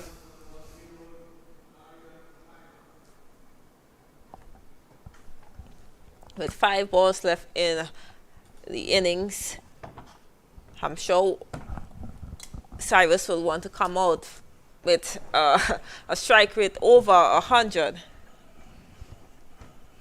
Well, I don't know if the Windwards Volcanoes boys were trying to impress you, Brittany Cooper, because as soon as you came in, they tried to start hitting the ball all over the place and lost wickets in a flurry here. When you hear Brittany Cooper is up in commentary and looking very cool without her shades, they definitely try to swing the bat at everything. Let's see what Cyrus can offer here to Goodrich. And he gets a single. Well done, Darrell Cyrus. Since you're on the shirts, it's really, really funny because I've been looking all over the house, all in the vans. Didn't I have a second shade? I was like, where the shade? I look all over and I cannot imagine where the shade. I'm so happy I'm here today. Yeah, what happened is we did that game at Gilbert Park, and then we came over to the NCC, and you left it in my vehicle. And so it's been collecting some good sun on my dashboard for some time. Goodrich again, a wide delivery. Swinging at that one for everything he's worth, Preston McSween, but he gets a wide out it. So a little extra run here. Hasn't been a bad bowling performance, you have to say. Just that makes it the 7th extra, 6th or 7th extra. So a very disciplined bowling performance. And that's been good to see as well. I can count on maybe one hand the amount of no balls I've seen, which may be about 3 or 4 throughout this tournament in the games that I've commentated on. Good effort here. Big swing there, wide of long off, long on, and that's 4. Lovely connection there by Preston McSween. It's opening up his body there and depositing that over wide long on for 4 runs. Yeah, so a good welcome boundary there by McSweeney. And you see that Volcanoes are getting closer to that 280 mark, probably 285. 3 balls left in this innings, 1 wicket in hand. Certainly very agricultural, but that's what you'd expect from a number 10 batter. But very effective nevertheless. Nice thwack off the bat, certainly. Yeah, it's very... Seems to be a little delay there, covering the ball. Bit of a mid-pitch conference here. Lovely facilities at the Brian Lara Cricket Academy. Very well lit here, Brittany Cooper. Have you had the chance to play out in the middle here yet? Yes, I played in the courts T20 competition back in, as you see, Goodrich coming to bowl. Here's Goodrich. Freeing his hand here again is Preston McSween, but this one has been sky to cover. And that is the end of the Windward Islands Volcanoes innings. They will not bat out the 50 overs. It's a cardinal sin, but they've made a lovely score of 277 all out here. And a big wicket by Amari Goodrich just to end things off. Another catch there by Ford. Ford has been the player for CCC. This 2 catches, 3 wickets, and it will be unfortunate that Windwards did not get a face 2 extra balls. Those 2 extra balls could have easily gone for 10, 12 runs, or even a no ball there. But good comeback by CCC there to restrict Windward Volcanoes to 277. 277 all out. When Amber's out. What over Amber's out? Ambrose. Fifth, usually 5th wicket? Yeah, the 45th over. Yeah, falling apart just after the 45th over with the loss of Ambrose and Greaves, I believe it was in that double wicket over. And it's another double wicket to end here. And our director, Ronnie Bikram, should pull up the scorecard just now for Miss Brittany Cooper to run through for you, as we see a lovely dusk setting here from the northern end of the Brian Lara Cricket Academy, and immediately switching to the southern end of the Brian Lara Cricket Academy as the groundsmen come on to do their work. And here's a look at the batting card. Yeah, it's a very healthy batting card from Windward Volcano here.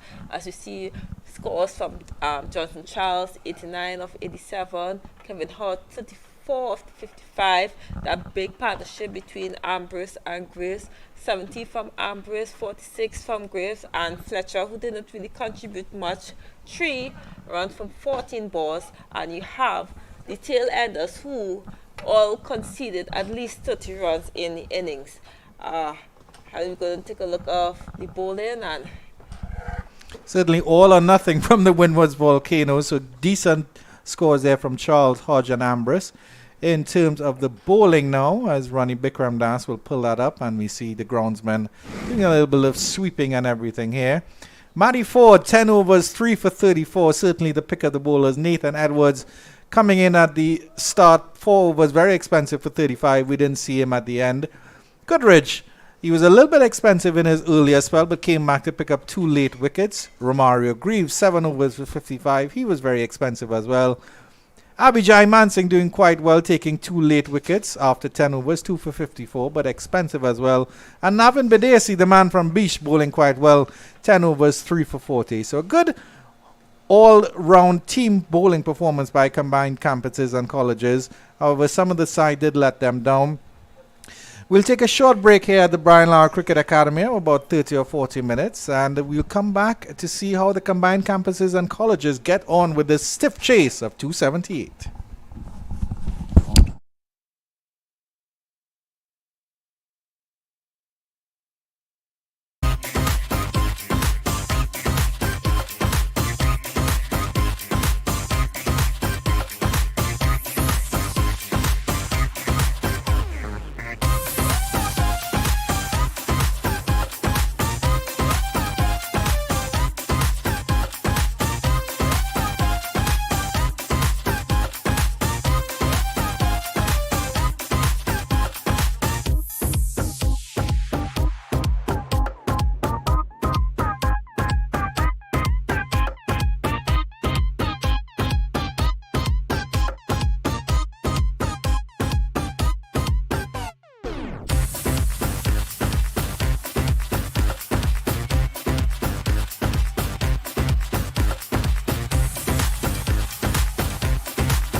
Well, welcome back to the action here at the Brian Lara Cricket Academy. And after a good dinner, the Windward Volcanoes will be looking to defend 277, which was impressive.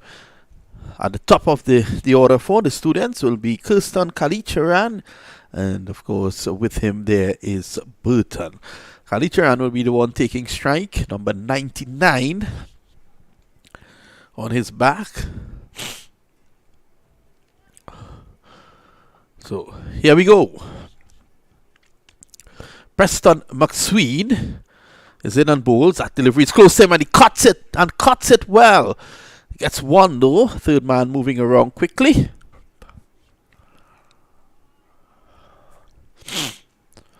So they're off and running. Kalicharan off the mark.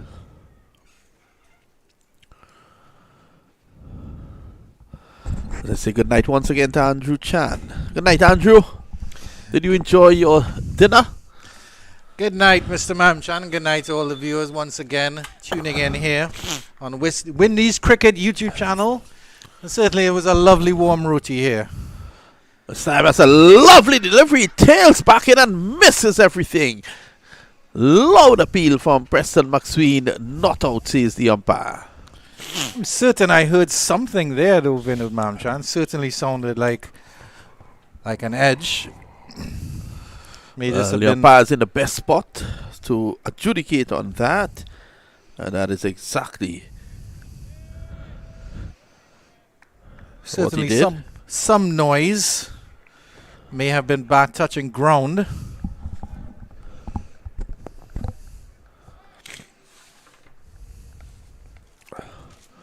So McSween, who was good enough to get into the West Indies setup, didn't play. That's a good delivery, good pace, good bounce. The hard ball aiding in that manner as it goes into the gloves of the wicket keeper. So still one without loss. CCC has a big task on their hands. Yeah, certainly a very tall total. This amount. 277 more required to get. McSween has bowled well throughout this tournament. Maybe not as lucky as he would have liked. Trapped on the pad, pitching outside the leg stump. No appeal from the bowler. But Burton will think that he missed out there, Andrew. There is only the backward square on the boundary on the leg side. And anything left or right of him would have rushed away on this fast outfield for 4. It's certainly anything flicked forward of square. Once you get past that short field at mid-wicket. Runs on offer. Xavier Burton, a very languid player indeed. Looks a lot in his stance like Ruston Chase. Certainly, yeah. Playing inside the line. Give him the benefit of the doubt. Just dropping the wrists. Good start by McSween, not offering the batters much at all. Well, Andrew, you did enjoy your roti. I certainly did. And curry chicken.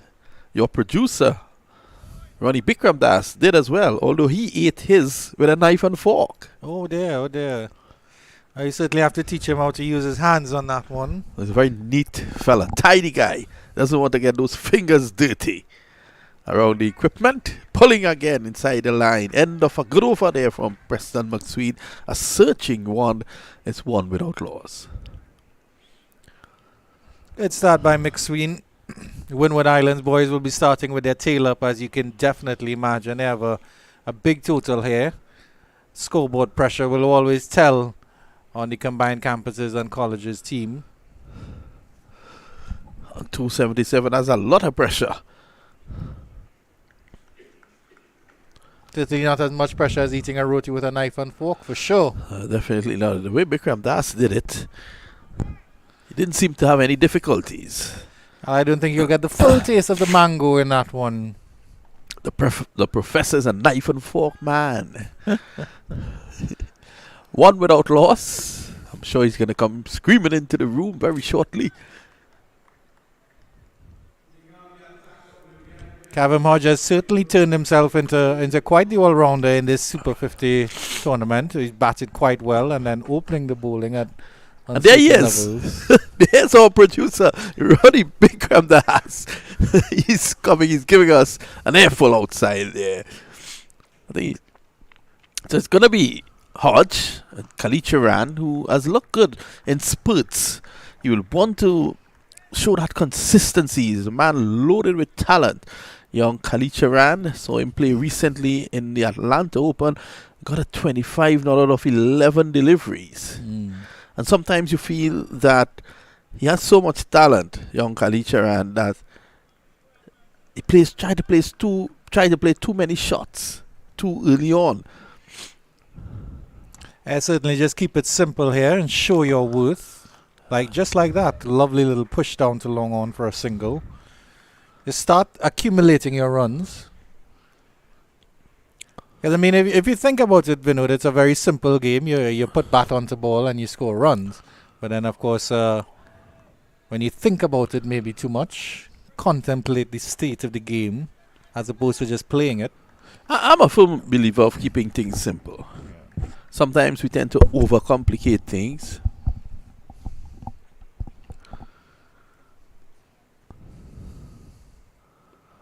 So striking on the pad, on the move, probably just outside the off stump. Kevin Hodge asking those questions here. Certainly, you have to take what opportunities are offered to you and keep it simple indeed. Oh, this time he has gotten him, he has bowled him. Wow, what a delivery from Kavim Hodge. That one came on with the arm, and Burton was hoping to leave that because he was thinking it was going to turn away from him, the conventional left arm orthodox spinner. Look at this, it came on with the arm and bowled him. Yeah. The arm ball works, and that's the end of Burton. It's certainly a little bit of a dip there on that one, and that one came in as it came in. Probably a little bit of the night sky maybe causing that one to just dip a little bit. Injudicious leave, you have to say, from Burton, because it was always coming in, so he should have covered the trajectory of that one. It may have been a little bit faster as well from Kevin Hodge. I'm not sure. Maybe just sending that one through a little bit faster. I think the angle is what got him. He was playing for turn, there was none. It just came on with the arm and bowled him.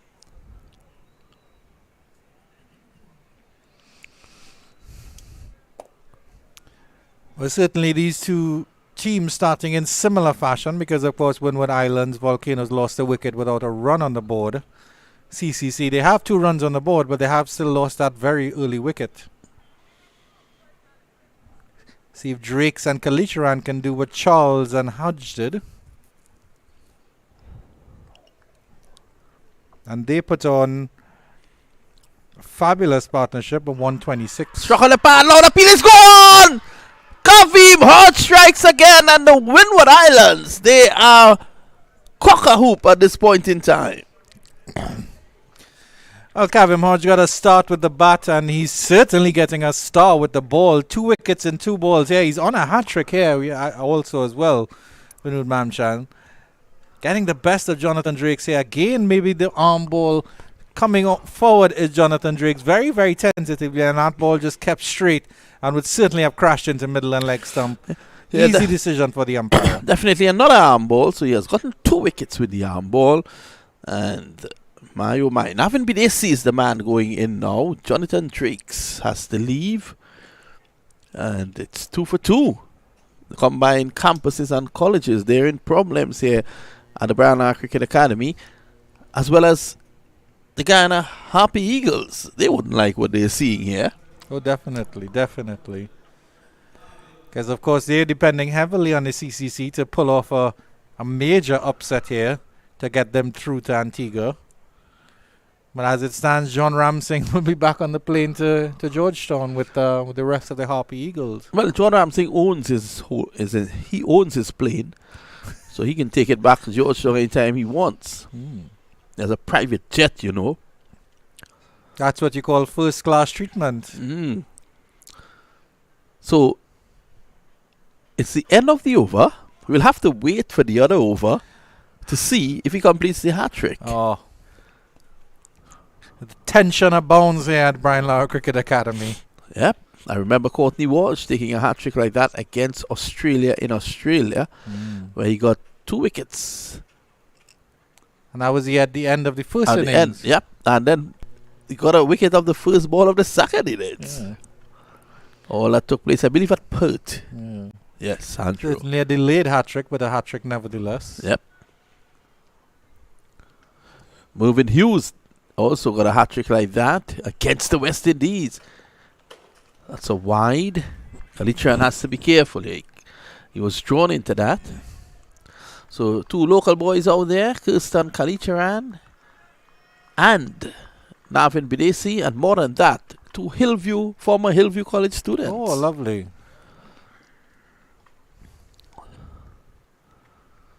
Did you attend Hillview College by chance, Andrew? No, I'm a Prez Shagona's alma mater. So Oh, don't tell Jaden me. Oh, Seals. my goodness. When I thought Ronnie Bikram Das, I had enough to deal with. Then comes you. Where did you go, Mr. Mamchan? Well, last night I went home. And today What I came school? back here. Clever twist of words there from Mr. Mamjan. What secondary school did you attend, sir? Pleasantville Senior. Ah, lovely, lovely, lovely. Ronnie Bikram Das is a press boy, like yourself, I've just learnt.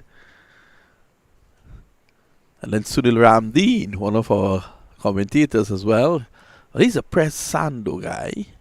That's a good delivery. Coming back in, but just on the move. Jumping, getting into position there, Kalicharan. One thing I like about Kalicharan, he tries his best to get behind the ball on most occasions, which works fine for him.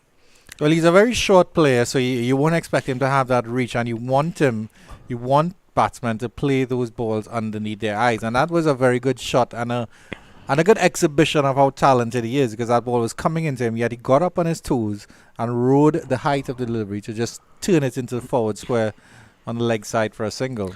Well, you said that the CCC, that he is, Kalicharan, that is a very short man. So are you trying to tell me, Andrew, that the CCC, they're playing one shot? Not that short. But certainly a very compact and diminutive batter. Excellent batsman at that.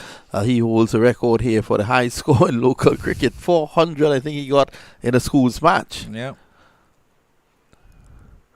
McSween. Well played. Just getting inside the line. Kalicharan and clipping it. It's all timing. And that's 4. Lovely shot there by Kalicharan. Bidesi.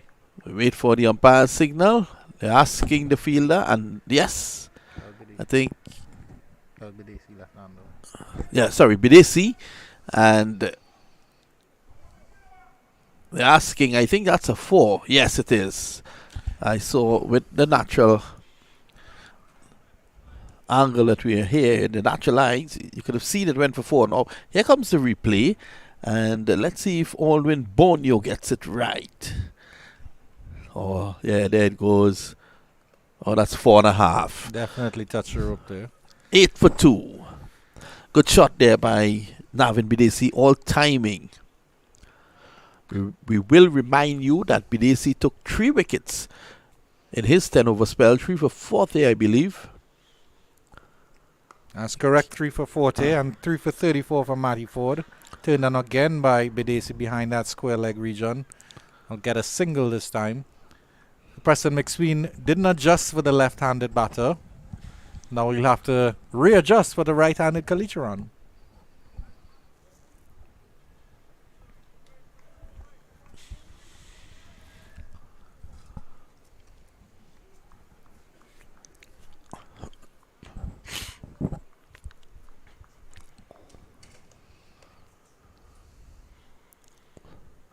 See, it seems as if he's going wrong the wicket.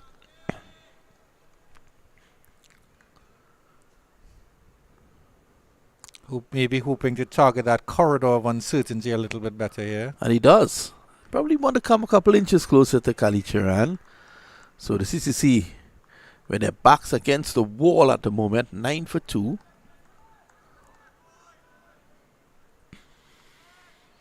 Really unfortunate for Xavier Burton and Jonathan Drakes. Cavem Hodge bowling quite well. I saw Drakes early in the tournament, and I think it was a well-played 28 or 30 that he did have in a lone hand, I think against Trinidad and Tobago. Xavier Burton again looks very elegant, but not contributing with the runs.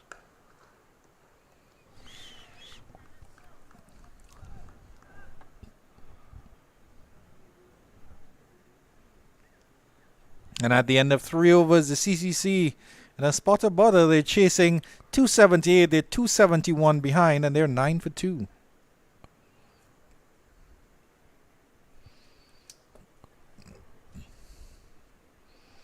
And let's see if Cavem Hodge can complete his hat trick here. 2 wickets with the last 2 deliveries of his previous over. Discussions with Andrew Fletcher, the spice man out there. See what extra Fletcher can give him. Field is sent out to mid-wicket. There is a slip in place. So number 18 on his back, Alec Athenaeus. Can certainly commiserate having scored a 4-ball duck earlier today. Really gone off the boil, Athenaeus.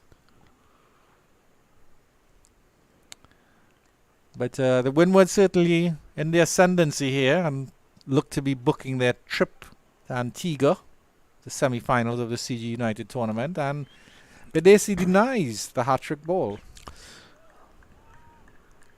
Hodge has been good, and take nothing away from him. This tournament, he has really shown that he has what it takes to really be one who should be noticed on this Windward Islands Volcanoes team. Got 100 early on in the tournament.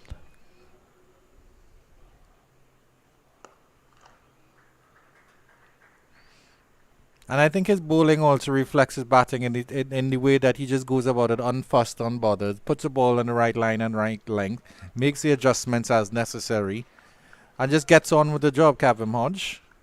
Not too flashy, but certainly very effective.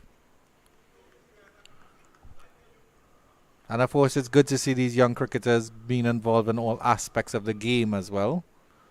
Hodge continues, and he has Kalicharan tight with that one. 2 deliveries left in this over and just 1 run conceded.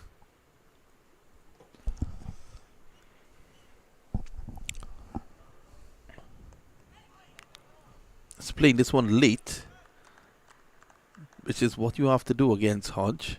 He has a bag of tricks.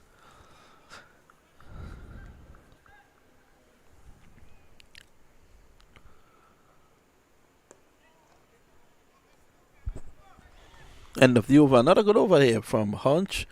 And at the end of 2, he has taken 2 for 2. It's 10 for 2 after 4 overs. At the same stage, the Windwards Volcanoes was 16 for 1. They lost that wicket early in the first over. So CCC behind the 8 ball and all counts here. Loss of 2 early wickets. And after I say that, our producer Ronnie Bikramdas has put up the comparison. Clearly listening to me. At least someone listens to you. And of course, all the Windies cricket fans tuned in on YouTube. Good night once again from the Brian Lara Cricket Academy as McSween comes in again. Has Bedesi a little bit square with that one. Maybe pick up the outside edge and squirts down to point, and there's no run.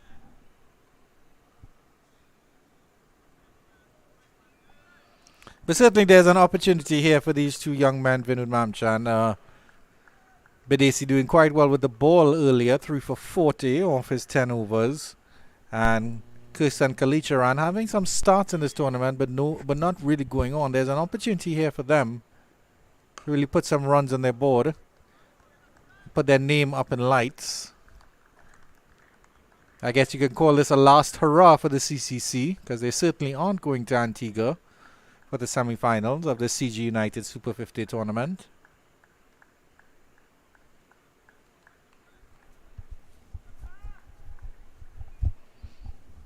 Windward boys looking very, very comfortable out there on the field. Very, very relaxed.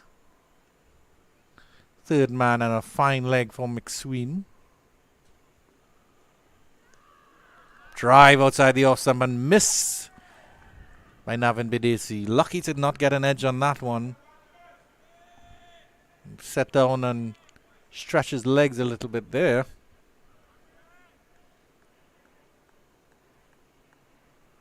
Just shaking that left leg a little bit, maybe feeling some cramp after bowling his full allotment of 10 overs.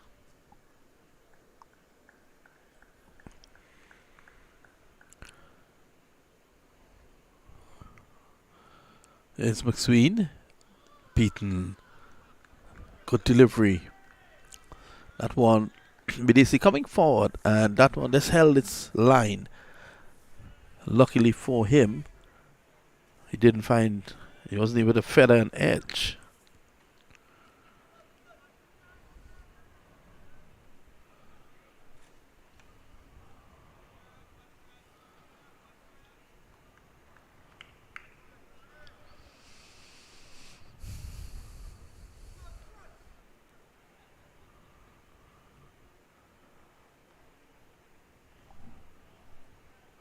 Scene comes in again. A lifting delivery outside the line of the off stump, and after fending at the last two, Bidesi happily lets this one go by.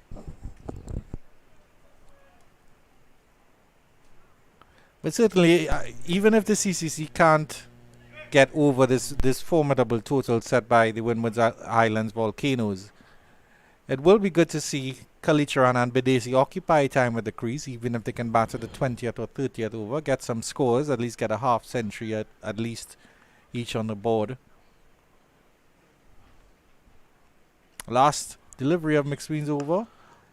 Full delivery played back to the bowler. McSween feints a throw at Bidesi, but nothing doing. And after 5 overs, 10 for 2, CCC. Maiden there. Very good indeed. And Preston McSween sending down a maiden over. So the pressure is on here. The CCC. Kalicharan is there, 3 of 11. And Bidesi 6 of 11.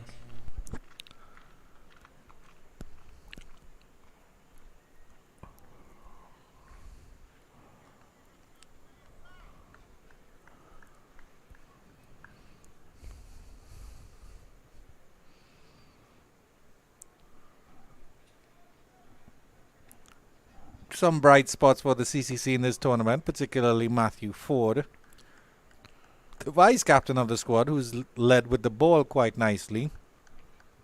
Jonathan Drakes does have some ability with the bat. He hasn't really shown up this much in the tournament. Navin Bidesi showing his capabilities with the ball earlier today, as well as Abhijay Mansingh, who I think has been an excellent bowler throughout this tournament. Certainly one that offered more control than the rest of the bowlers.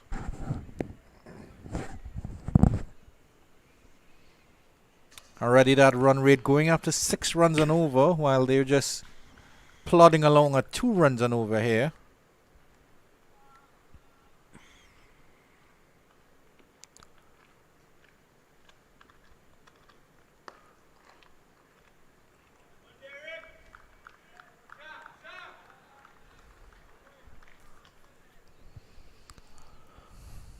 So Hodge right on spot yet again. Looking for a single. Kalicharan has the right idea. With the bowling as tight as it is, you need to create opportunities to rotate the strike. Certainly Bidesi was a bit on the back foot at the non-strikers end there, but excellent fielding by that fellow running in from point. Nice drive by Kalicharan. That's down to long on, and you'll get a single.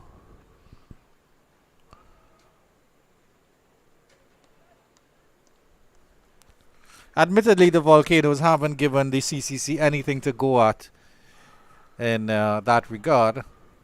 And with these young fellows out there, just about learning the game and just about getting accustomed to the game, it would be difficult for them to maneuver the strike a little bit.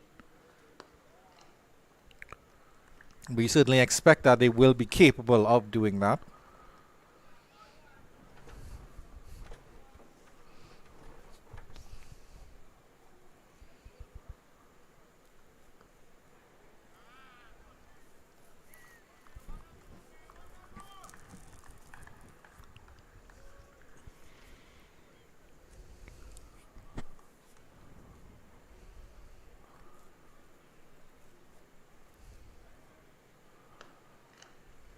He's keeping it tight. His Kavim Hodge is also getting through his overs pretty quickly.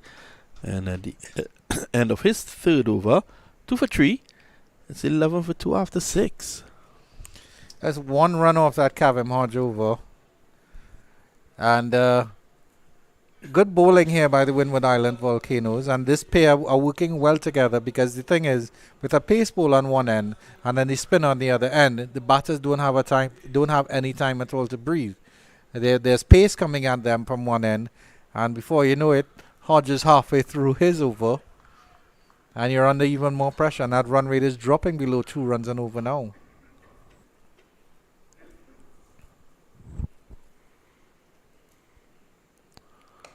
Good delivery. So he has dropped on an immaculate line since going round the wicket.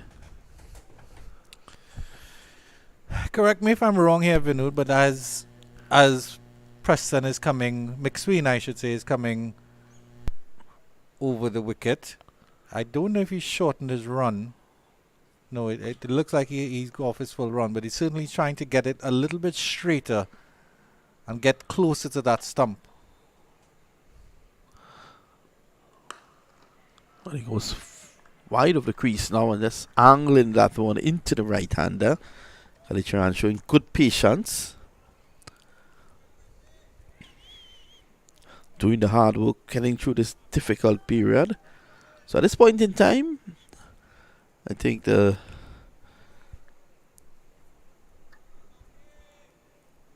Windward Islands will be fancying the chances of a flight to Antigua.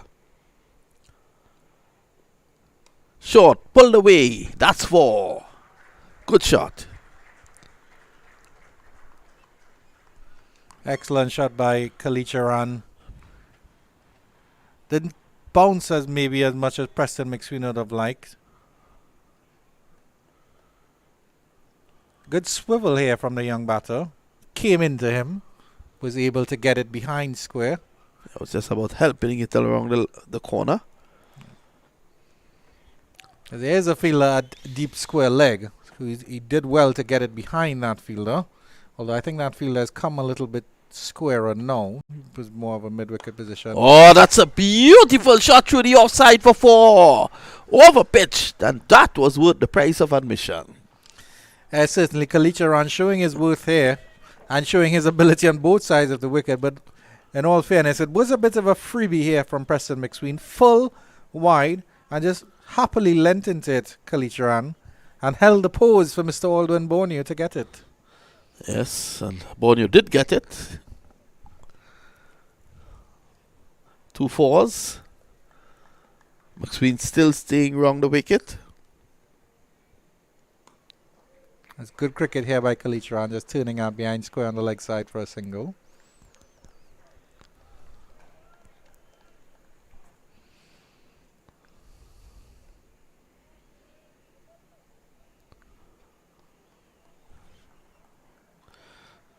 Nine in the over. All of a sudden, they reached 20 now. 20 for 2.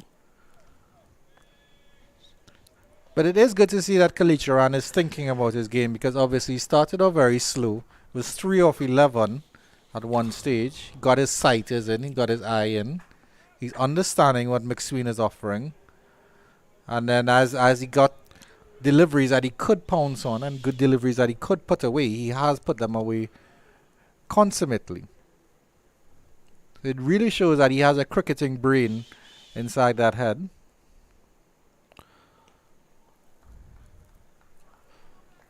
So these two, they will need a good partnership. They've added 18 so far. Half of which came in that over. 7 overs completed now. 20 for 2. Combined campuses and colleges. No surprise, Kavim Hodge will continue from the southern end of the ground.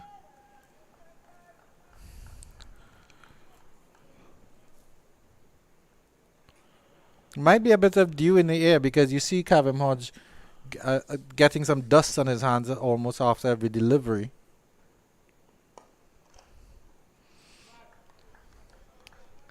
Of course, the skies are The skies are black around the Brian Lara Cricket Academy, and as it's night times, we can't see if there's any clouds or rain in the sky. Well, the dew factor will play into the hands of the chasing team. But so far, the Windwards have been able to get around that.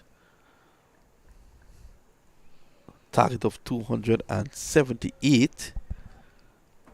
The 21 for 2.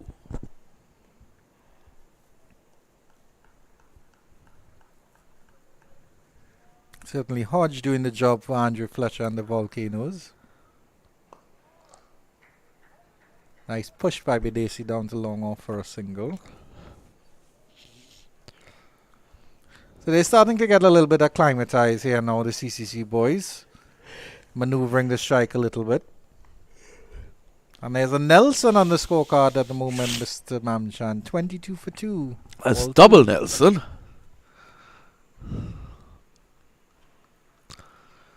Very peculiar field setting now. A short, straightish mid-on.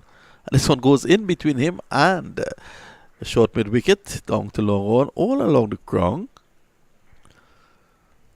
So something that Fletcher would have noticed about Kalicharan's batting. Probably thinking that he drives a bit officially.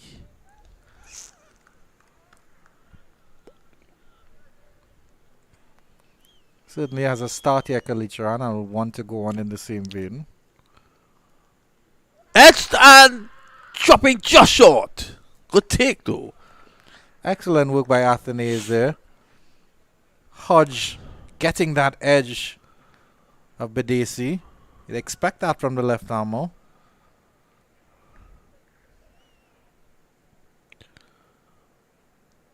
Throwing him nicely into the shot. It actually came off the wicket-keeper's pad as well. Well. Hodge would not be too happy. Continues to have an excellent spell here. 2 for 6 or 4.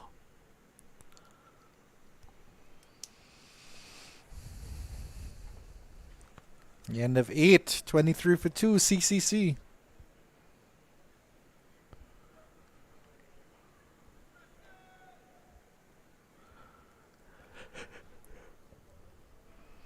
But certainly it is an experiment I think the West Indies Cricket Board should continue with in terms of getting the CCC and the Players Academy involved in these sorts of tournaments. Of course, Dinesh Ramdin, former West Indies keeper and captain as well, leading the CCC side. Well, you will well remember the last Super 50 before the onset of COVID. The title was actually won by the West Indies emerging players, led by Yannick Carrier. And involving a young Josh De Silva as well. Yes. So you can see McSween here, shortening one on Kalicharan. And Kalicharan was through the shot before the ball came, which means that you're not getting true bonks and carry on this track. You can see Kalicharan on that shot. They're not looking initially to drive, but then holding back the shot because of the fact that Fletcher has posted a very short cover, hoping that he hits it on the up. So obviously they've spotted something in Kalicharan's armour, a chink in the armour, so to speak, and they're working on it. Maybe just reaching for it a little bit out of his reach. But I'm hoping that the CCC team will stick together and get an opportunity Good shot, to. Bidesi. Fletcher is after it. Yeah, get an opportunity to stick together and gel, and hopefully in the competition next year, that's this same team maybe with a couple additions. Maybe Dinesh Ramdin might move to a coaching position. Not sure if he'll still be fit enough, although we did see two excellent diving catches by him Brilliant catches today. Yeah. I don't think with Dinesh Ramdin he keeps that level of fitness and agility up. He's an avid golfer these days as well.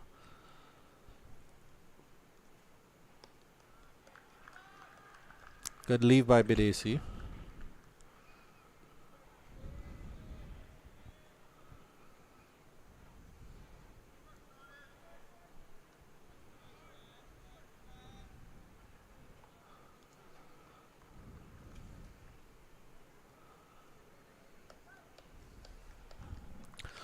McSween taken around the park in his last over. Went for actually 9. Struck for 2 boundaries by Kirsten Kalicharan. Nice, lovely bat presentation there by Bidesi.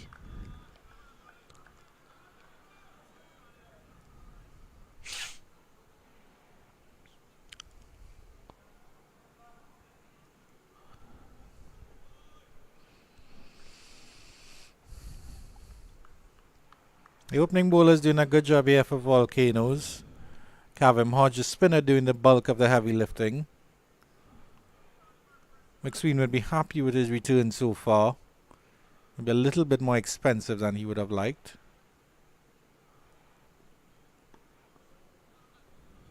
Again, the ball not coming through as quickly as Bidesi anticipated. Got himself in a bit of a tangle.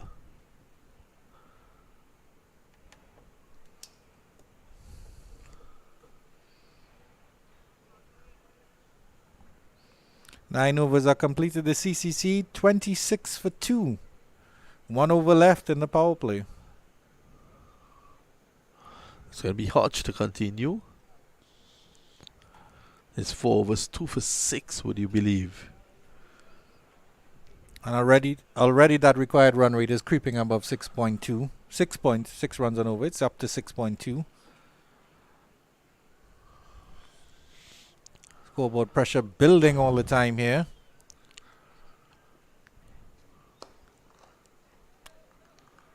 Nice try by Kalicharan for no run.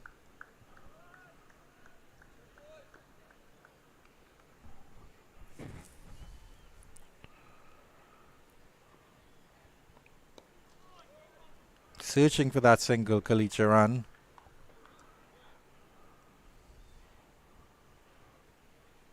And there's a fielder at that short, very, very short mid-on position. I don't even know what position you'd call that, Vinod Mamchan, but it's closed off that chance. Go on.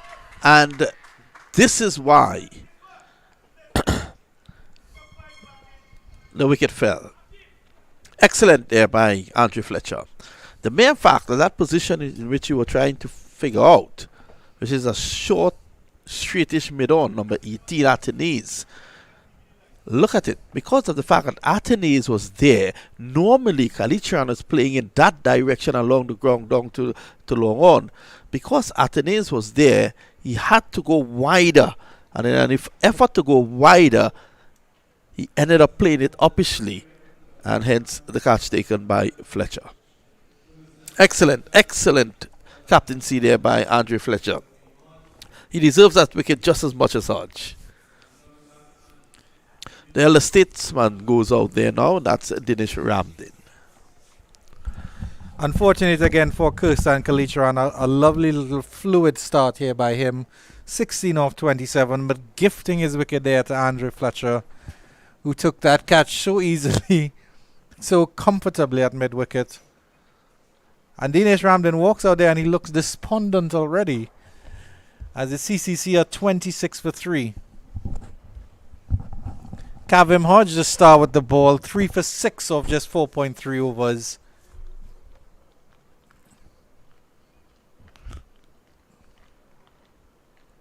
The spinner doing the heavy lifting here for the CCC. And you have to say he's doing an admirable job at it.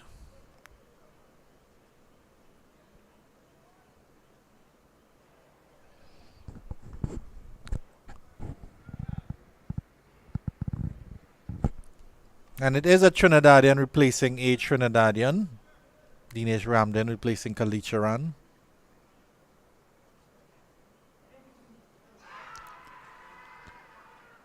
An appeal for leg before. Ramdin playing back to that one. Hodge can't believe it. He almost had 2 and 2 again there. We'll have to look at the replay on that one.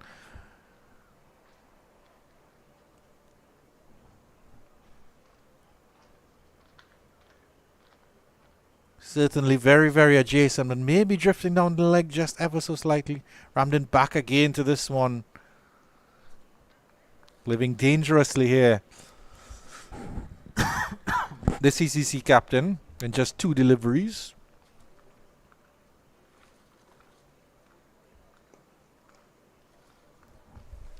After 10 overs, the CCC a 26 for 3. Another wicket maiden here by Kavim Hodge. He has 3 for 6 after 5 overs. And at the end of that power play, the Windward Islands Volcanoes, having scored 277. They were actually 50 for 1 at this stage. And the CCC requiring 252 for victory, are really staring down the barrel here. Windward Islands, they're just about logging on to Caribbean Airlines to book their flights to Antigua for the semi-finals of the CG Super 50 tournament, CG United Super 50 tournament, put on by the West Indies Cricket Board, Windies Cricket, catching all the action live on their YouTube streams. And of course, there's their radio feed as well. So you can watch the cricket and listen to the cricket as well. There's a change in bowling here. Larry Edward will be replacing Preston McSween from the northern end of the ground.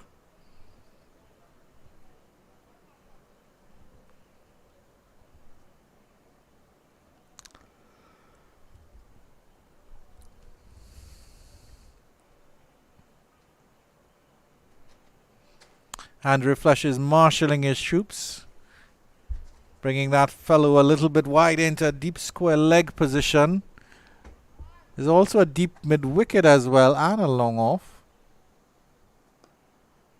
Badesi seeking a run there in the mid-wicket position, but there is no run. I think it's Andrew Fletcher himself, yes, and he's sending that fellow to deep point. Field spread far and wide as Badesi gets this one down to deep backward point for a single.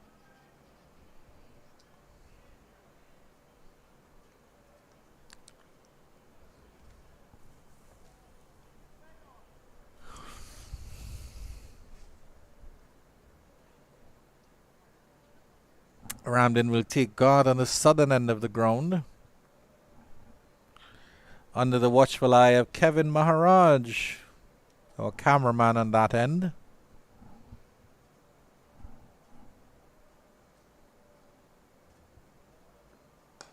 Nice try by Ramden to get off the mark. Easy single into the cover region. Rehearses the shot.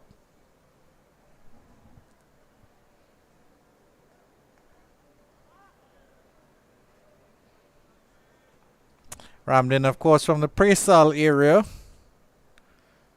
which is just north of our situation here in Taruba, the Brian Lara Cricket Academy. Flick upishly by Badesi to a wide long on region. Fletcher stands with his arms akimbo there at mid-wicket, almost as if he rues a mischance.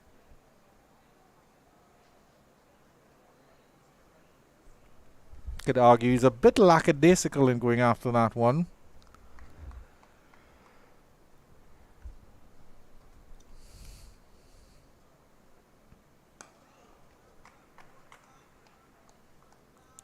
There is a slip in place for Ramden.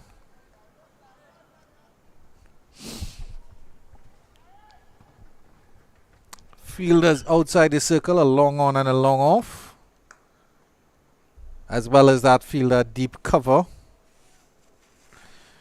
And Ramden will get a single. And the 11th over after 11 overs. The CCC in all sorts of bother. 30 for 3.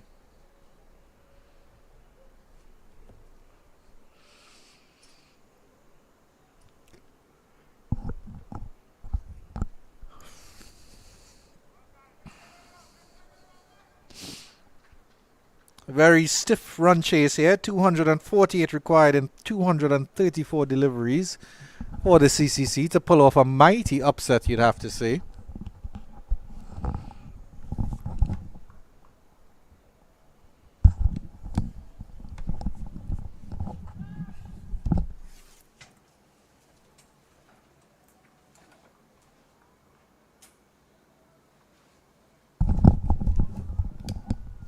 No surprise, the Windward Islands continuing with their chief disruptor, Kavim Hodge, and Danish Ramden gets a delivery that he's able to drive through extra cover and just get a single.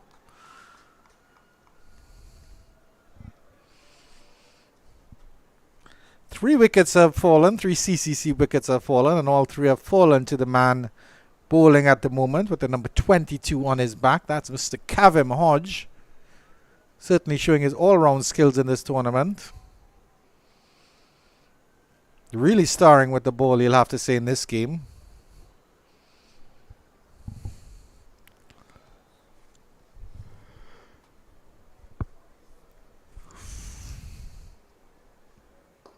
Nice drive by Bidesi down to long on for a single.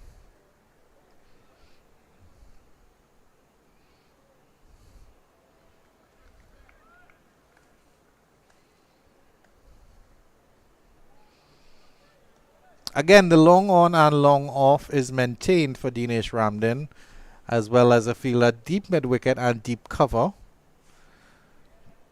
He's very good at the cut. Hodge will not want to give him any room.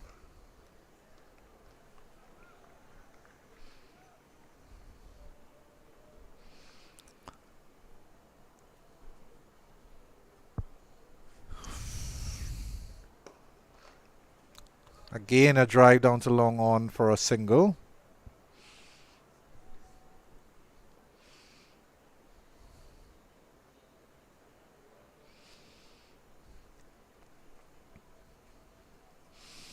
Fine leg goes out for Bidesi. Long off comes into the circle.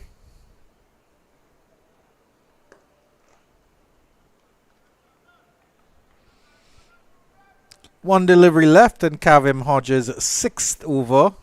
Just 3 for 9. And it will stay at 3 for 9, and the CCC are 33 for 3. Another Nelson here after 12.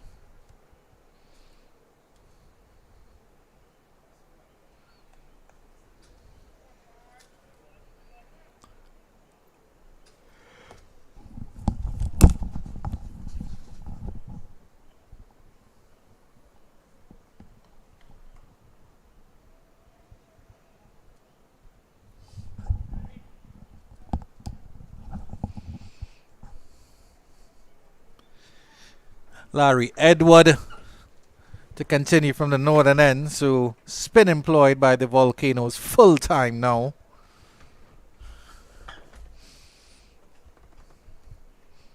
First over going for just 4 runs. Another push down to long on and another single for the CCC. Their current run rate is 2.79. While the required run rate, on the other hand, is creeping up close to that 6.5 mark. Every delivery, that run rate is just going up ever so slightly here. Beaten all ends up. There's Navin Bidesi. An appeal by Larry Edward. Nothing doing from the umpire. Certainly vociferous there from Larry Edward. Let's have a look at this one again.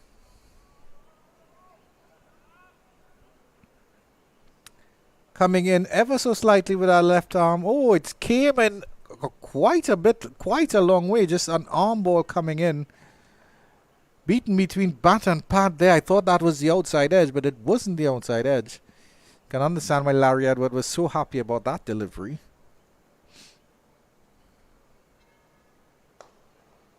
Faster delivery. And that is the end of Navin Bidesi, who's dragged that a very short mid-wicket, where Andrew Fletcher takes the catch. And CCC slip into further trouble here. Larry Edwards strikes 34 for 4. Seemed a very innocuous delivery here from Larry Edwards as we look at the replay here. Yorker length delivery, maybe spared in a little bit. Dug out well by Navin Bidesi, and he only could dig it to Andrew Fletcher. There's an easy catch for the Spice Man captain. 34 for 4. CCC in all sorts of bother right now. Dinesh Ramden, the lone man out there. As Navin Bidesi goes for struggling 12.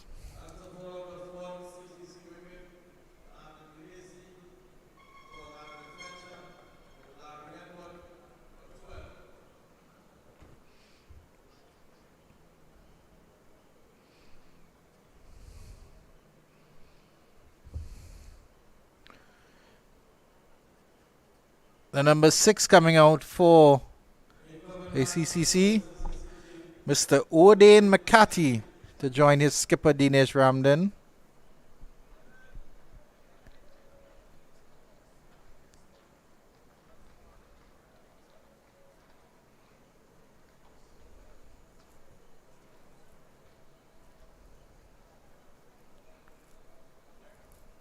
Certainly not a long drive from here to Presal, where Dinesh Ramden lives.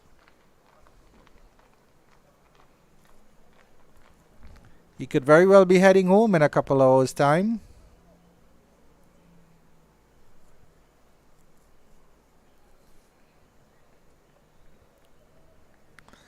Larry Edwards strikes. He has 2 deliveries left in his second over, the 13th of the CCC's innings.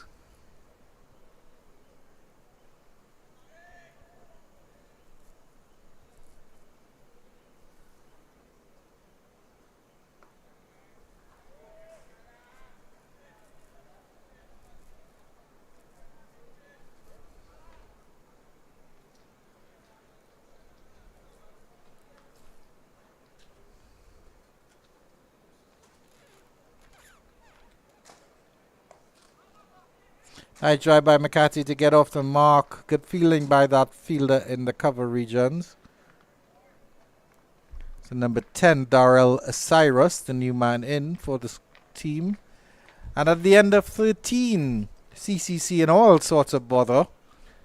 35 for 4.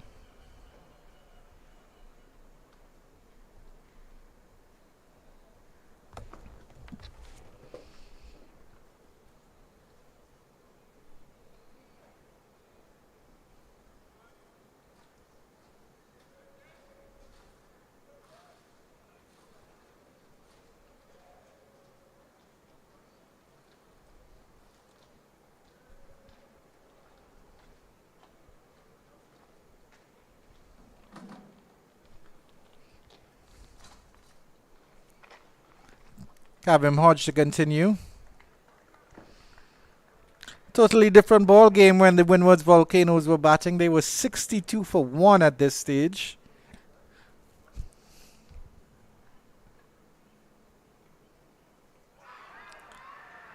And there's an appeal and there's an LBW, and that's the end of McCarthy. Hodge strikes again. And Hodge goes sliding all over the place. Wonderful delivery. The arm ball again. That's the end of McCarthy. LBW to Hodge for just 1. And it's 35 for 5, the CCC. Let's look at the replay here again. Again with the arm ball. That one may have been drifting down leg a little bit, but it did just enough to stay straight maybe. And that's the end of McCarthy for Hodge's 4th. Just 1. Really not troubling the score as much here, the CCC boys. And coming out at number 7, there's the CCC's vice captain, Matthew Ford, who did so brilliantly with the ball earlier today. 3 for 34 off 10. The captain and vice captain out in the middle now for the CCC.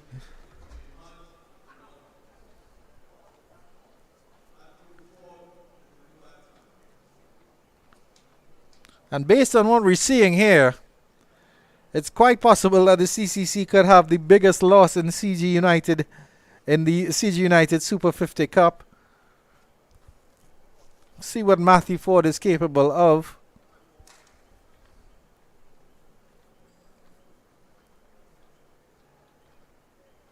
But certainly Hodges' arm ball here doing all the business for the CCC. 4 for 9 of just 6.2 overs.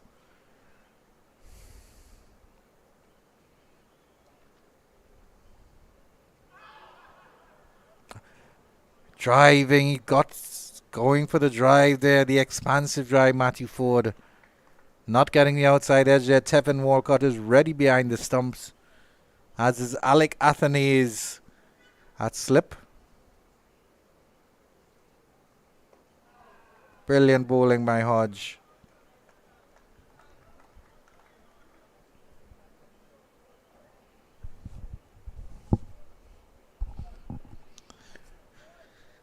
2 deliveries left in the 14th over. Solidly out to this one is Ford, but there's no run.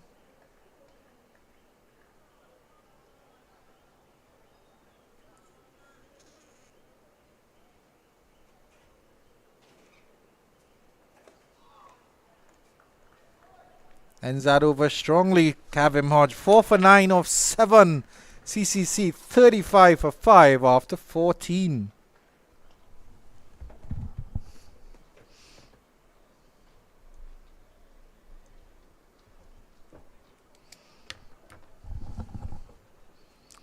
Well,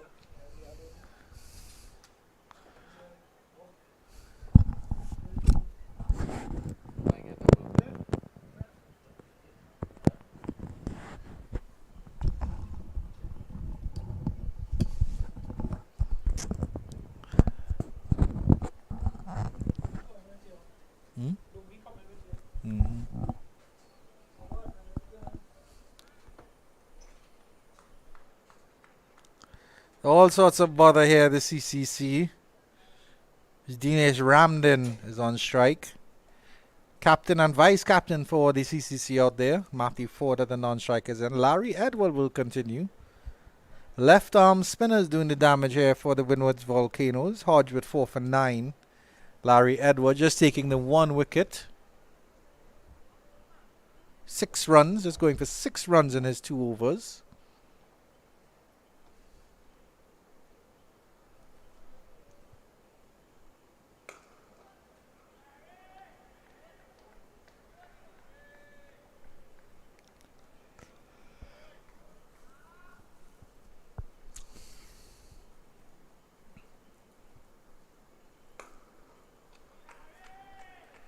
Driving nicely on 2 occasions, Ramden, but only reaching the bowler.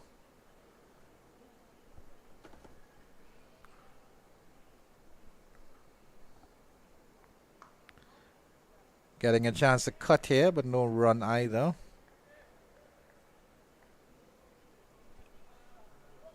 And the run rate is going up to the 7 run and over mark. Required run rate, that is. That ball coming back into Ramden and jabbing the bat down on that one, getting it back to point region, but there is no run.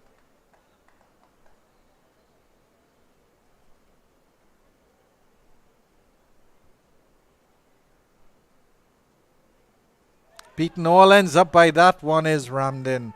Fantastic bowling here by Larry Edward. Had one touchdown and just spun past the outside edge of the bat.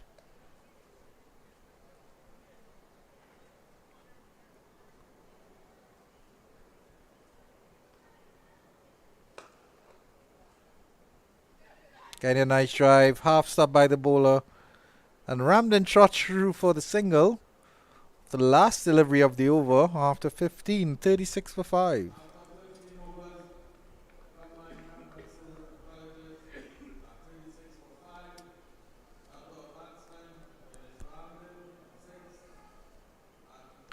Hey, look at that last one, the 5th delivery of the over, where Edward was able to just beat Ramden there.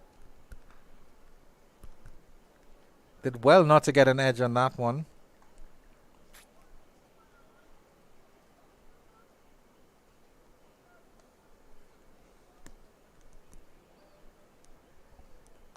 Ramden will face up to Kavim Hodge, who certainly has his tail up, 4 for 9.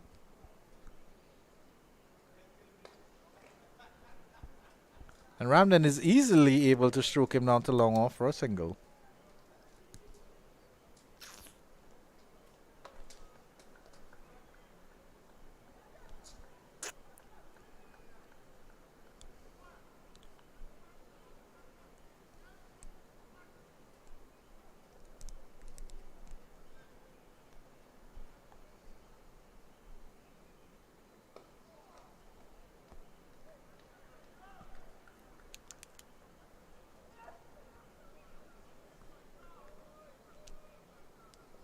Ford certainly doing the business at the top end for the Windward Island Volcanoes. Attempted sweep by Matthew Ford. Well fielded there by Larry Edward. Backing up that bowler there. Very, very good at short fine leg.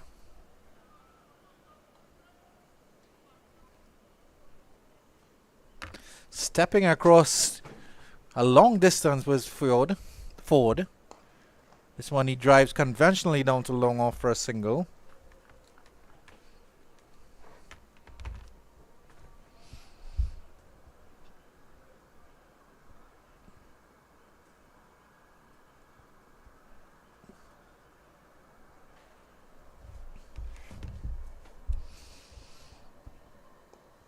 Ramden tickles this one into the leg side, and there's good fielding there by that fielder there.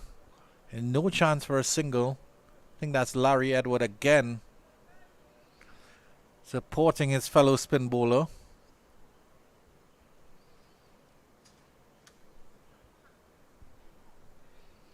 That run rate has officially gone up to 7 runs and over. Required run rate, while the current run rate is at 2.4.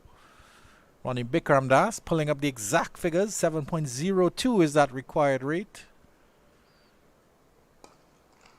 Ramden drives again pleasantly down to long off for yet another single. And at the end of 16, it's 39 for 5.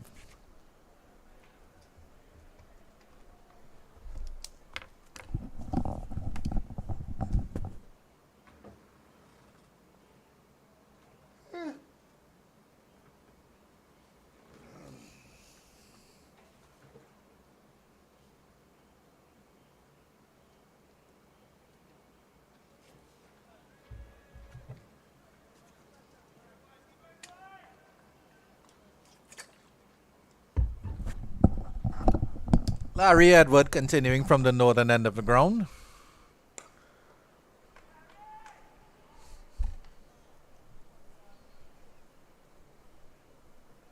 Certainly very sedate proceedings here at the Brian Lara Cricket Academy. 5 more nails to hammer into the CCC coffin as Ramden gets a single out to cover.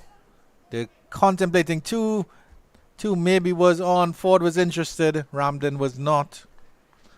Sent him back.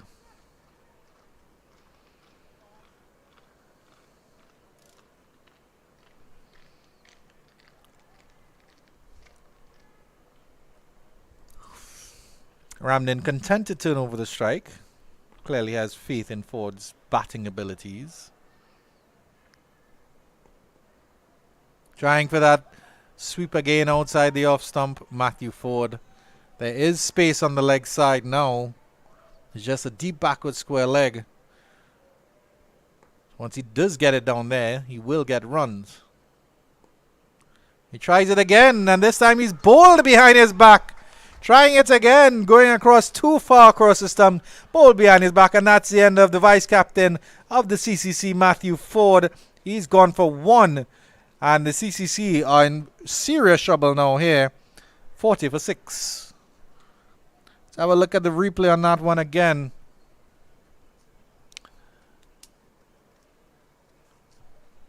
As predicted, stepping across to try that big sweep shot. Going so far across the line that gets bowled behind his stumps. Larry Edward making the good adjustment and escorting him off with a fancy little dance. And it looks like the Windward boys are all happy now. 40 for 6 in this 17th over.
Larry Edward to continue here to Amari Goodrich. And at the end of 17 overs, the CCC and all sorts of worries here. 40 for 6.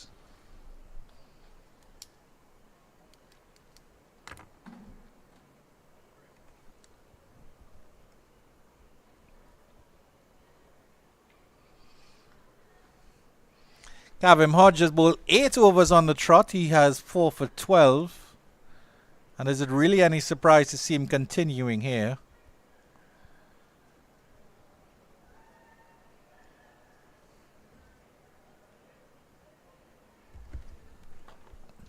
Certainly the result is the result of the CCC's scorecard looking like a telephone number. Ramden to continue.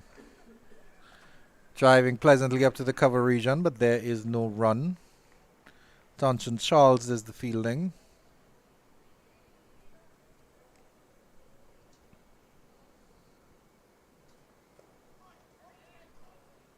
Tickle into the leg side. Contemplated a single. Fielder coming around very, very quickly.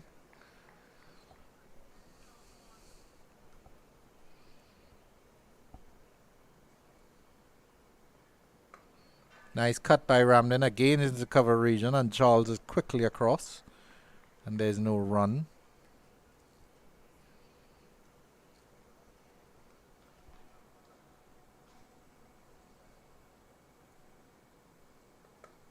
This time Ramden gets a run as the shot into cover is a little bit easier placed.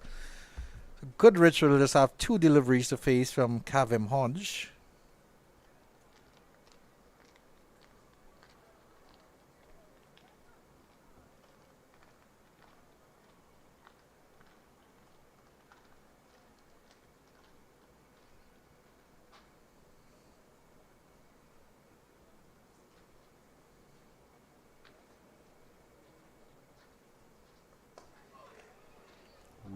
And Hodge almost sneaking through bat and pad there.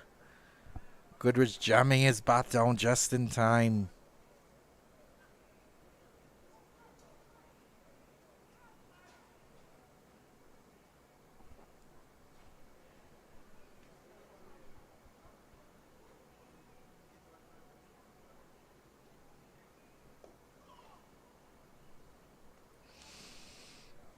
That's the end of 18 overs, and at the end of 18 overs, the CCC are 41 for 6.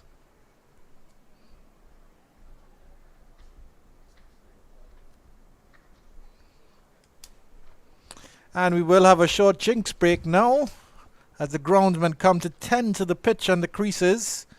We'll have a short break and be right back in a few minutes' time.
Cricket Academy as Larry Edwards continues. The CCC in all sorts of trouble. Getting a bouncing delivery outside the off stump is Dinesh Ramden. And we welcome to the commentary position the assistant coach of the Trinidad and Tobago Red Force, who will be off to Antigua in the morning time, Mr. Anil Lakan, a.k.a. Dunginess. A nice hoik by Ramden through to the cow corner region, and that will run away for 4. Welcome boundary. Certainly, but too little too late here for the CCC as they are 45 for 6, chasing a very mammoth total of 278, Mr. Lakan. Yeah. The Windward Islands Volcano bowlers has put the skids on the CCC batters. Dinesh Ramden playing a lone hand here at the Brian Lara Cricket Academy. Certainly a lone hand indeed. He's the only player to get up to double figures, I think. Ramden drives into the cover region and there's no run. So the Windward Islands Volcanoes getting up to 278. So that would have blustered their net run rate by leaps and bounds. Ramden driving through the covers again, and he'll get a single for this one. So congratulations to the Red Force on their victory over the Guyana Harpy Eagles at the Queen's Park Oval. Yeah, TNT Red Force really pulling together a clinical performance there at the Queen's Park Oval. Certainly here. Ticking all the boxes. Larry Edwards to continue here to Goodridge, driving back past the bowler. Slight misfield there by Edwards, and fielder will come off the boundary to retrieve that one. So certainly some good performances, some bowling performances from the CCC, but their batters really haven't come to this party at all in the CG United Super 50. Well, I think one of the challenges for this young CCC team is a lack of experience playing at this list A level. And I am quietly confident that they will only get better over a period of time.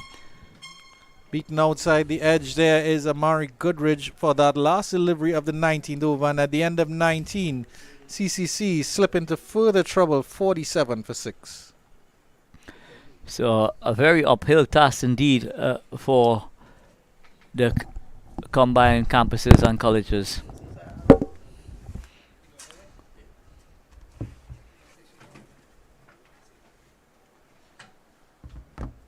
So 231 runs still needed for victory. I think we could put that to bed where that is concerned. I think it's more a fact here of both Dinesh and the rest of the CCC team trying to bat that full allocation of the 50 overs. Vinod. Well, it'll take quite an effort because Goodrich is there. We know Ramden is capable. I don't know how capable Goodrich is, but it has been a magnificent performance here by the Windward Islands, and they know that net run rate will become a big part of moving forward. Yes, so they have blustered their net run rate by really taking apart this CCC bowling attack and amassing a huge total of 278. Well, 277, and CCC they're way off. Yeah, well, I honestly believe at this stage that the contest in itself is finished. It's just a matter of how long it's going to take the Windward Island Volcano bowlers to complete the demolition of the CCC team. Ramden is going down to have a little chat with Goodrich. Don't know what can be the possible instructions that he is giving him. In the interim, there are now 2 slips waiting for that catch, and Cyrus has gotten generous turn. So we've grown accustomed to the Brian Lara Cricket Academy assisting the spinners, and with Cyrus bowling his leg spinners. How would you describe this run up here, Anil? Well, it's not the classical run up where all the momentum is going through the crease. He's got a hop and then, but at the end of the day, if it works for him and he's comfortable with it, then there's absolutely no need to interfere with it. Short, cut away, and gone! Cyrus strikes, and that's wicket number 7, 47 for 7. Dinesh Ramdin at the other end can only look on in dismay as the CCC, they are sliding here to a heavy defeat. Yeah, very, very heavy defeat indeed. Well, it was a bad delivery, really. I don't think that delivery deserved a wicket, Anil. You would have gotten back and across and crashed that into the fence. Well, it's one of those deliveries, where it's a top spinner that Cyrus had delivered, the ball landing on the seam. And possibly what defeated Goodrich there was the fact that it just got a bit big on him at the last moment. 47 for 7. Amari Goodrich making just 1 of 11 deliveries. And after 20 overs, it's 47 for 7. So CCC continue to struggle in this tournament, and if you were to ask me, I think one of the areas that it's possible that their preparation in terms of getting all their pool of players together back here in Trinidad, possibly that's one of the reasons why they have not spent enough time, if you ask me, Vinod, as a unit to really gel and have that kind of chemistry that's required to compete at this level. So that's a very good point indeed. So it's possible that they are not as cohesive as one would expect them to be at this list A level.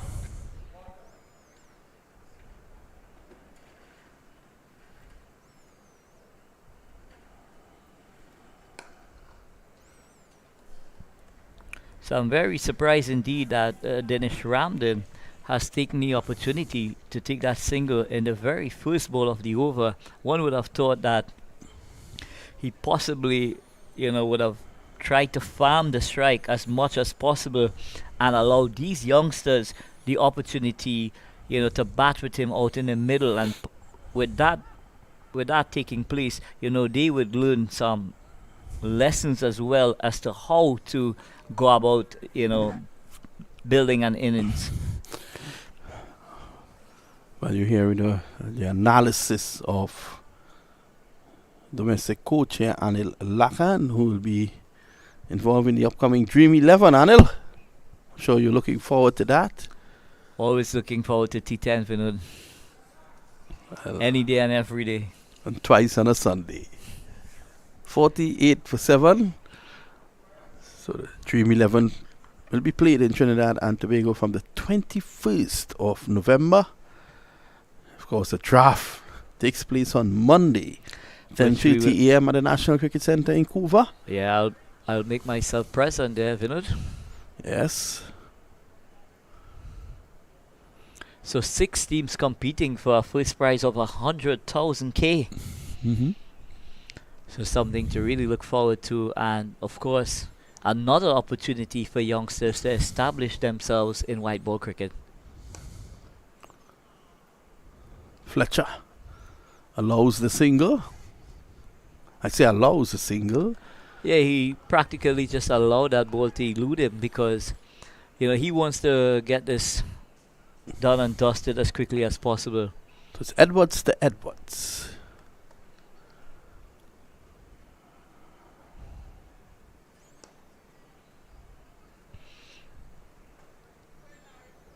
In the past, we all knew of the capabilities of the CCC teams, but for whatever reason, this team has not come to the party at all during this 2022 edition. And I'm sure it's not because of a lack of talent. I think it's a lack of preparation in the build up to the tournament.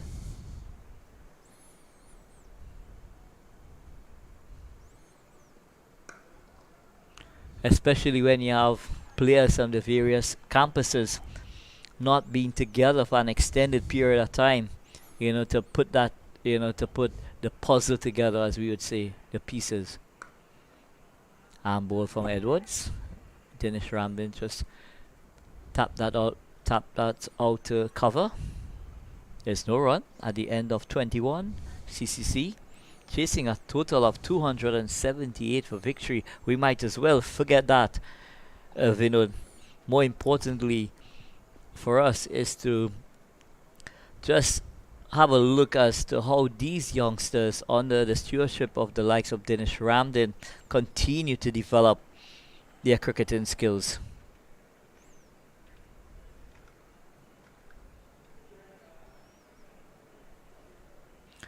You know, I had a very proud moment at the Oval, Vinod, having the opportunity to sit and look at, you know, young Kyle Rupshan making his listed debut. That was one of your players, I know that. Yeah, you know, having Kyle Rupshan from a tender age of 10, you know, and, you know, having that privilege to be at the Queen's Park Oval, to see him walking out there was something very, very special indeed. And he did well. He got 18 in his first game. Yeah, he did show that, you know, he's got that mental strength to play at this level. And I just want to take the opportunity, you know, to wish him well, you know, as he continued to grow and develop as a first-class cricketer. You know, I want to say a pleasant good night to his parents as well, his grandparents who are his biggest fans. You know, I want to extend a pleasant good night to the entire family of Kyle Rupshan. What a proud moment indeed, not only for his parents, but that community, you know, that in which he resides. You know, I'm sure that's going to really, you know, do him and that community the world of good. Possibly now being a role model for young budding cricketers from that Williamville, Hadbagging area. Hopefully now with him making his first class debut, it may just create an impetus for those youngsters to try and emulate.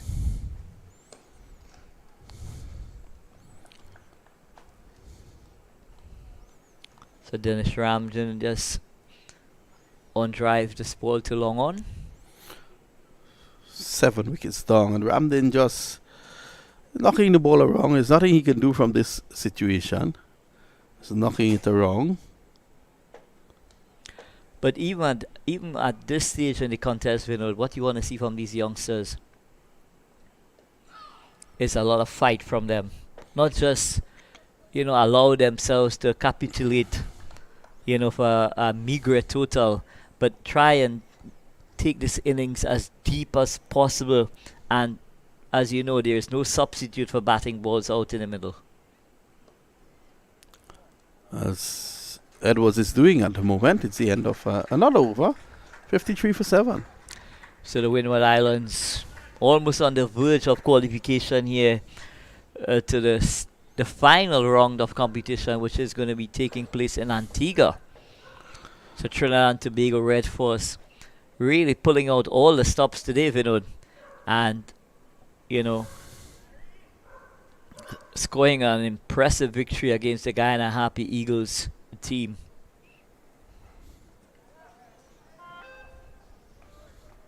And one would have thought that with the players Joshua De Silva, Anderson Phillip, and the likes of Jaden Seals leaving our shores to go down under. Yeah, we want to wish them all the best. Again, Ramdin just getting a single, allowing Edwards to face. But such is the strength of the Trinidad and Tobago cricket at this stage now, Vinod. The likes of Amir Changu coming into the setup with TNT Red Force, you know. It just shows the bench, the strength of the bench. Imran Khan getting an opportunity against CCC and, you know, returning figures of 4 for 48, you know, and his opportunities has been very limited indeed. Strong TNT team indeed. When you look at the likes of Caripia, who've represented West Indies at ODI level, he can't get into the team. That must really tell you the depth of this TNT Red Force team. Yeah, it's been a strong team, that Red Force team. They're highly fancied to retain their title. And we wait to see what will happen, of course, in Antigua. They've gotten rid of the first set of business, so to speak, by getting into that tournament.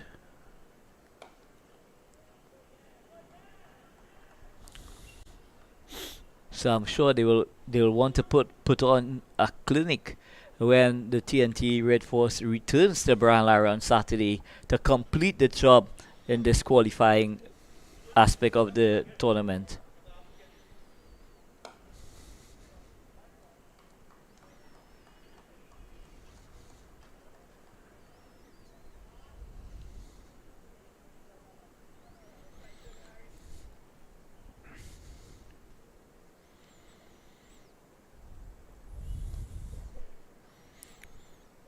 So Edwards showing a bit of fight here for CCC.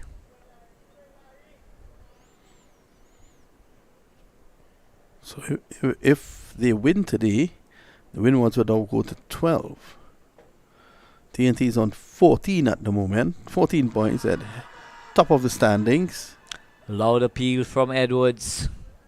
So if Guyana going into this round, going into today's matches, Guyana were actually ahead on 12 points from 4 matches.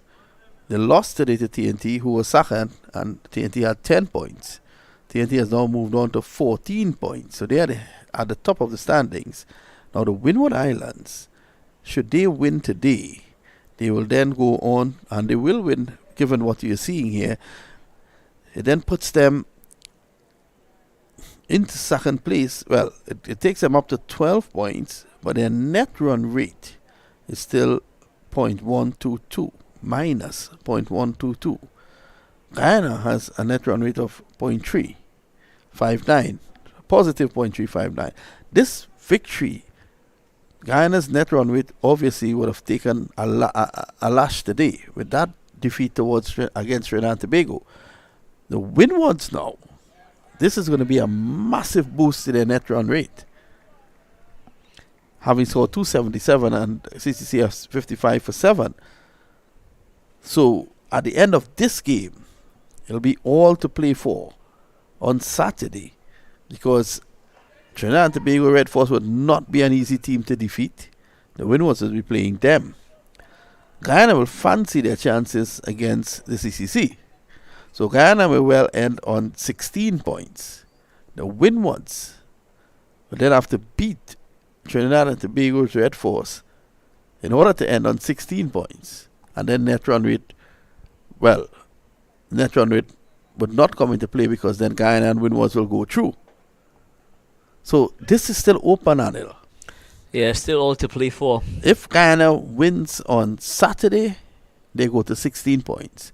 If the Windwards win tonight, they go on 12. And if they defeat the Red Force, they go on 16 as well. The Red Force will miss out. So we were congratulating them, but I think that looking and analyzing the standings at the moment, the last day will determine who goes to Antigua. Well, I'm sure if the Guyana Happy Eagles win the toss at the Queen's Park Oval, they will be licking their lips to have first strike, and they will want to, get a formidable score against the CCC team. Well, it's simple for Guyana. I don't think it's a matter of net run rate again for Guyana, because if they win, it's straightforward. They qualify. They'll go to 16 points. The battle would then be between the Windward Islands and the TNT Red Force. Red Force is on 14. If they lose, they stay on 14, and Windwards could go to 16. And then Windwards and Guyana will go to Antigua. So it's a case where Red Force has to win. Yeah, the Red Force can't take any risk. They have to play proper cricket on Saturday to finish off the Windward Islands.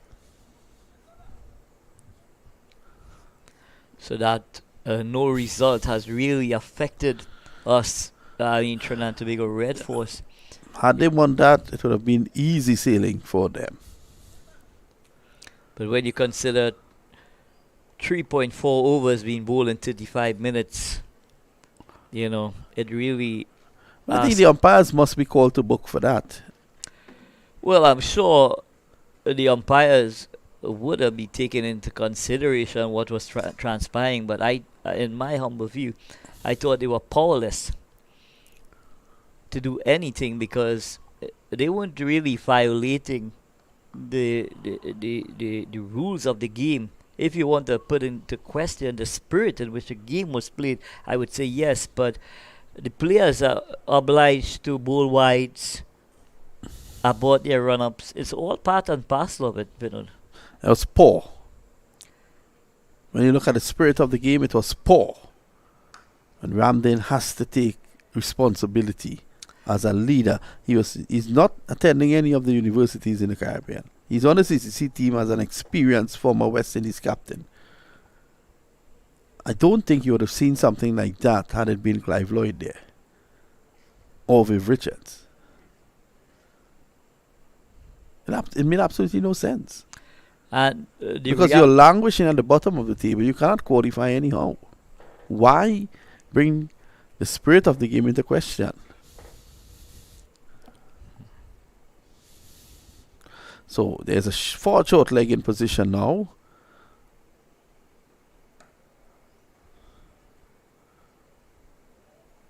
And immediately Edwards shortens.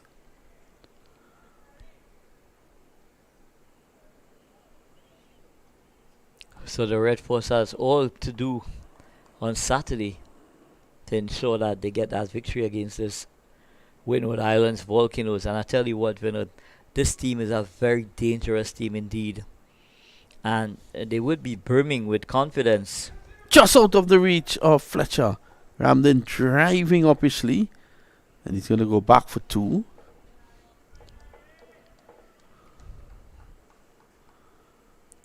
And with the likes of Andre Fletcher not really getting into full flight, you never know when he's going to turn up as well. And we know what an impressive ball striker Andre Fletcher is.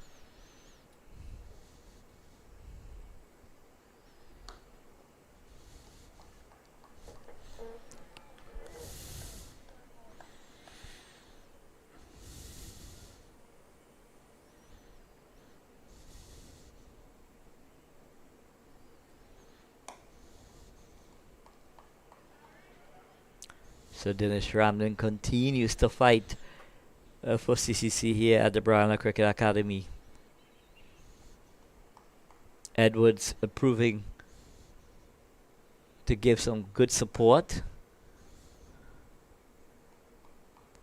This one is driven to the sweeper on the cover boundary. So at the end of the 25th over, CCC changing a formidable total of 288 for victory. They are 61 for 7.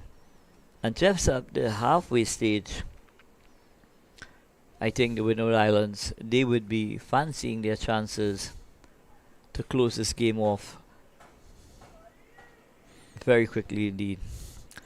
Yeah, it's just about prolonging the night's proceedings.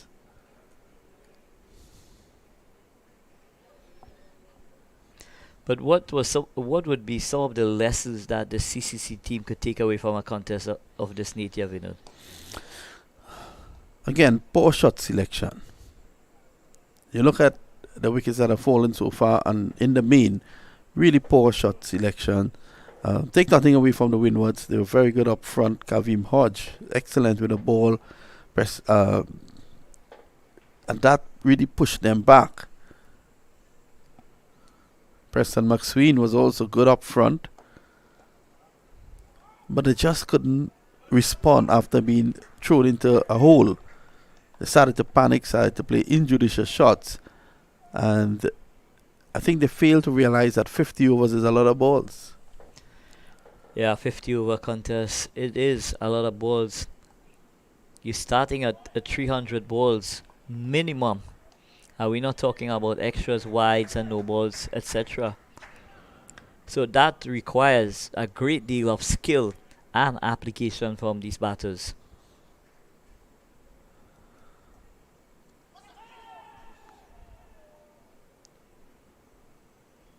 Just trying to be a bit cheeky there is Edwards.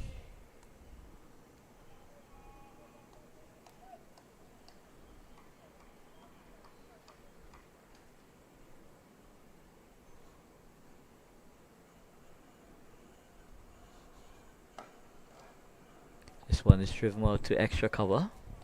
There's no run. So Edwards growing in confidence, providing some support for Dennis Ramden.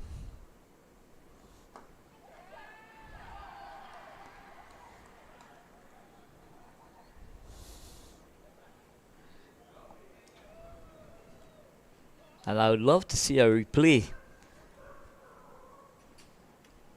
It is Cyrus in.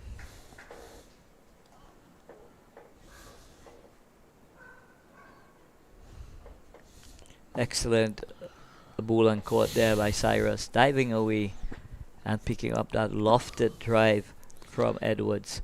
So it's just a matter of time here, Anil. Yeah. 62 for 8. I'm going to leave you in the very capable hands of your good friend Andrew Chan. Andrew Chan.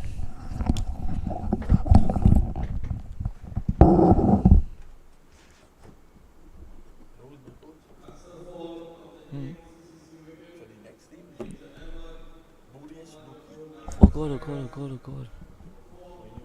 Hmm? Mm.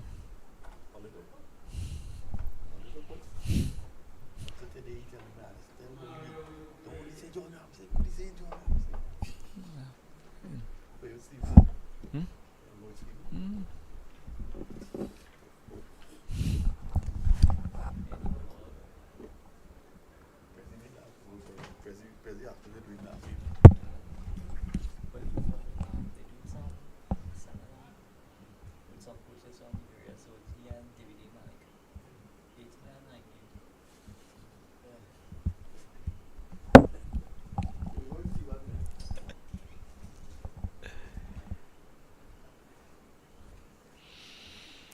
So Romario Greaves strides out to the middle, but it's going to be skipper Dennis Ramden to continue the fight for the combined campuses and colleges team.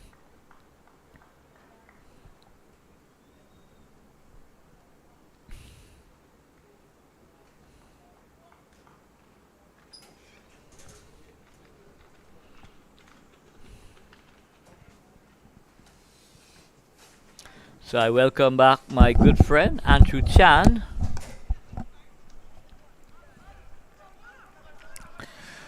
There's 2 more nails in the coffin to be hammered in here for the Windwards Islands Volcanoes. So Dennis Ramden driving expertly through that extra cover region, but excellent feeling there from the cover fielder, limiting the scoring to just a single. But more importantly for the Windward Islands Volcanoes, it brings Greaves to take strike from Edwards. So it's going to be a slip, a gully, a silly point, mid-wicket, backward point, extra cover, mid-on, and a long on in position, and a deep backward square. Very attacking field as you would expect from number 9 batter Romario Greaves out there in the wicket. Well, for a moment I thought that the format had changed. I thought we were in a 4-day contest with the amount of aggressive field placings that we are witnessing at this time.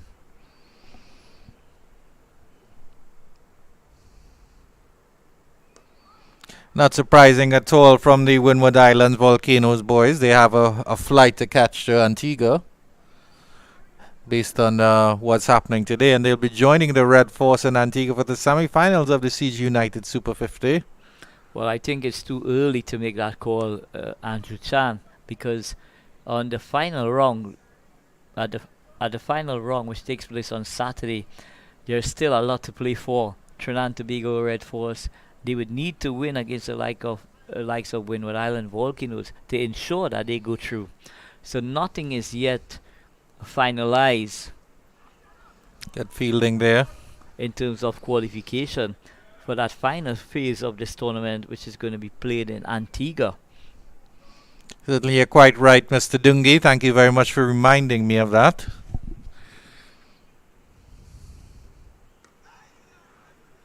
So the arm ball there, Romario Greaves keeping that ball out. So at the end of 27 overs, the CCC 63 for 8. And it was good to see on the Red Force Cricket's social media pages that some school students were allowed to turn out for the game today. Yeah, so excellent effort there from the authorities to invite the young, aspiring cricketers from all these various schools who had the opportunity to really look at a masterclass from the TNT Red Force team at the Queen's Park Oval.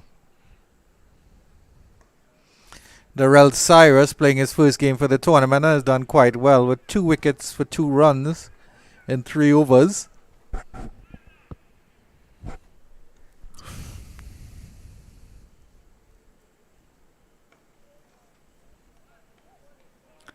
So Dinesh continues to carry the fight for the CCC team here. But unfortunately, I must tell you, Chan,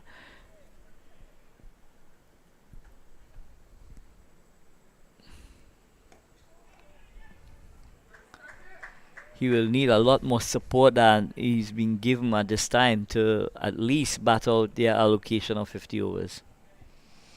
It certainly would be quite an accomplishment there if they do make it to the end of the 50 overs. Ramden drives and he'll get this one past the point fielder. Deep cover will run around and they'll come back for 2. At this stage, it just seems like Dinesh Ramlin is having a net. Certainly that's all he can do at this situation. And of course trying to guard the strike as much as possible. Doesn't want Graves facing too much.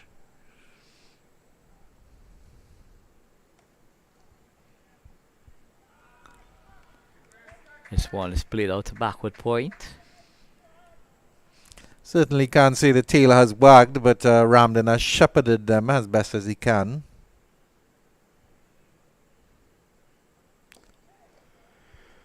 So he just works this one nicely to long on. He will keep the strike for the next over. So a lot of lessons to learn for the students participating in this list day game.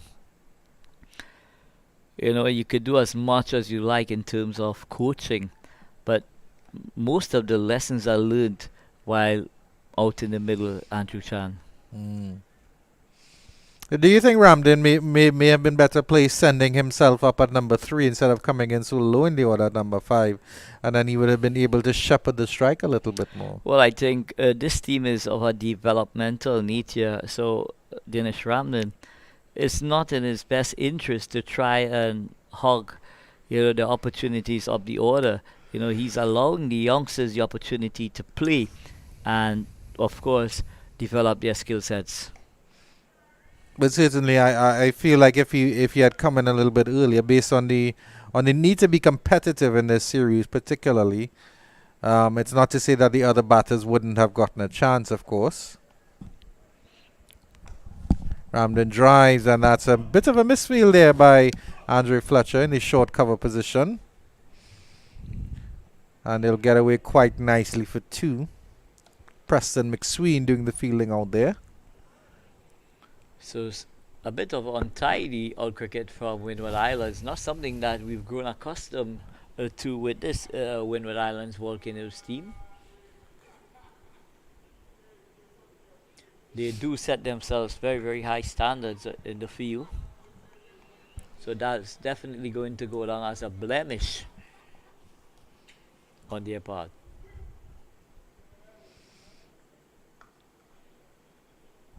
Nice cut there by Ramden, and he'll get a single off the 3rd delivery of the over.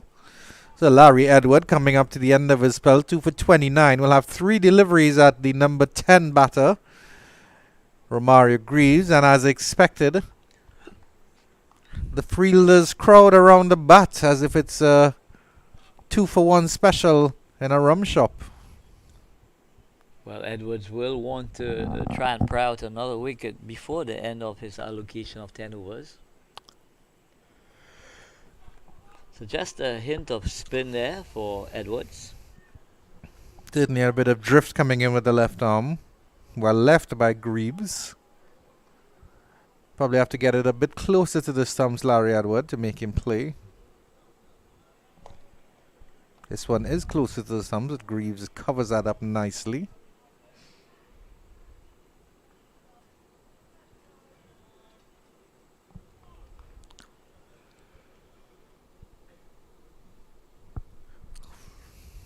Oh, beating all ends up there.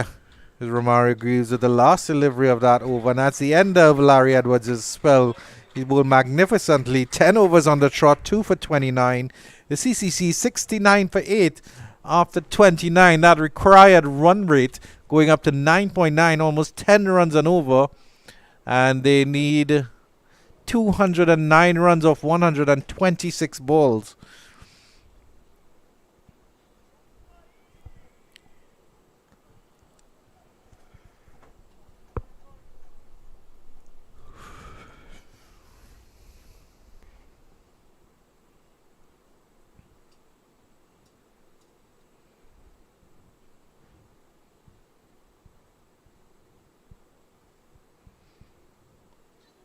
Inside edge. Gets down to square leg. There's no run.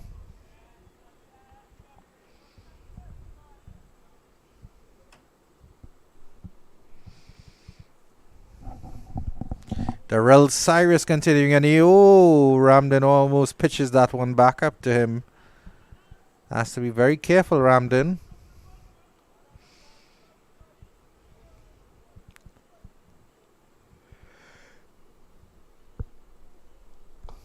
Still 2 slips in place, and he'll tug this one down to long on for the single.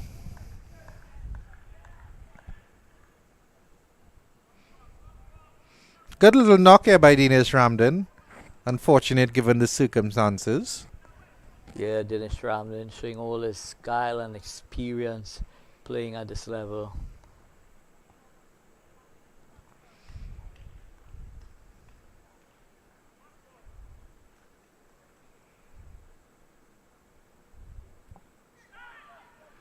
Beaten again is Graves outside the edge.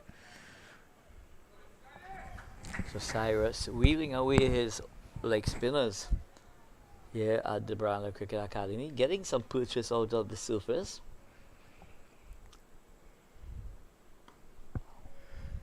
Graves gets a bit of width on that one. Cracks it through the cover region with just a single.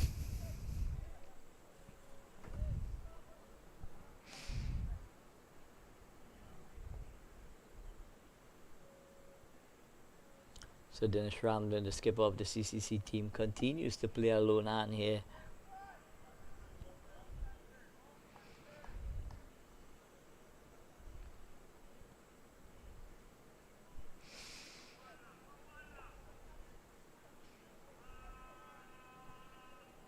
And certainly Anil Lakan. Last ball of this Cyrus over. The Ramden plays it back up the pitch, and they will end the 30th at 71 for 8. I just want to ask you, what's the mood like in the Trinidad and Tobago camp with 3 of their major players off on West Indies duty? Josh De Silva, Anderson Phillip, and Jaden Seals. What's the mood like in the Red Force camp at the moment? Well, the TNT Red Force team, they are definitely in high spirits. You know, even with the departure of 3 of their players in Anderson Phillip, Jaden Seals, and Joshua De Silva. But what you've got to take into contention as well, Andrew Chan, is the fact that the bench of the TNT Red Force is a very formidable one, in the likes of Carrie Pierre, Mark Dial,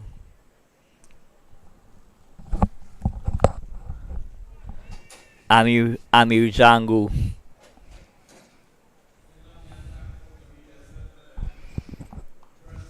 Any fresh players been drafted in because they're losing 2 fast bowlers so they'll just be Shannon Gabriel and Terrence Hines with the seam up options. Yeah, so they're gonna go with 2 pieces.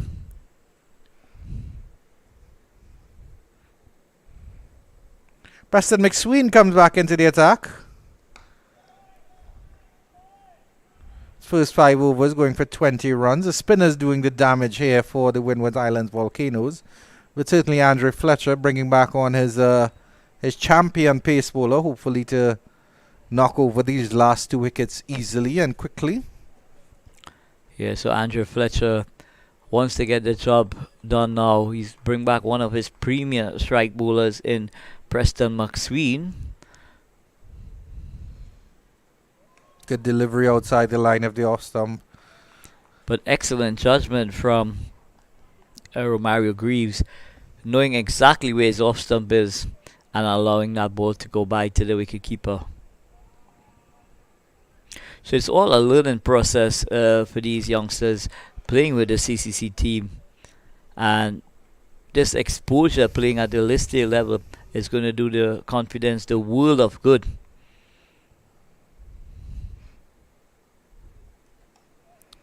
Greaves runs this down to third man, and certainly it is an opportunity for the organisers of the CCC team to keep this team together, and then hopefully put them forward in another tournament soon, and see how they perform in maybe the Super 50 next year.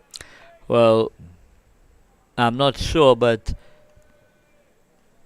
it's the possibility exists that the CCC team will also have the opportunity to play in the 4-day tournament, which starts in early next year.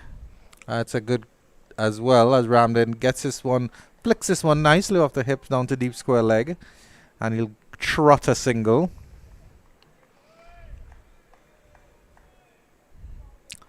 So Dinesh Ramding looking in sublime form. You know, timing the ball really, really well here.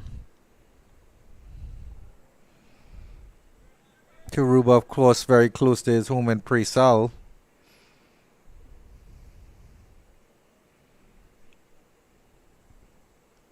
Down the leg side, and that will be tickled very, very fine, and it should run away for 4. We wait for the signal from the umpire. But it's going to be 4 leg byes. So that ball just skimming the pads on its way down to fine leg. So a welcome boundary for the CCC unit. But it's great to see the likes of Romario Greaves not throwing in the towel, you know, and lending some admirable support for Dinesh Ramdin. Certainly hanging around there for 14 deliveries, just 2 runs, the number 10 batter. And he'll now adjust his pad, which was the strapping was just sticking out a little bit. Oh, beaten all ends up there. That delivery died through to Justin Greaves, getting just between bat and his pads there, and don't know how that one missed the off stump at all. At the end of 31, it's 77 for 8, the CCC. Yeah, Greaves, that ball went between bat and pad, and how did it miss the stumps? I really don't know. Just possibly a coat of paint away from disturbing the woodwork there, Preston McSween.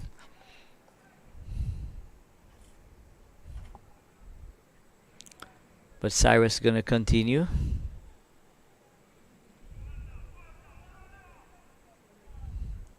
So the Windward Islands in the last 15 or 20 minutes, they've just gone a bit flat here.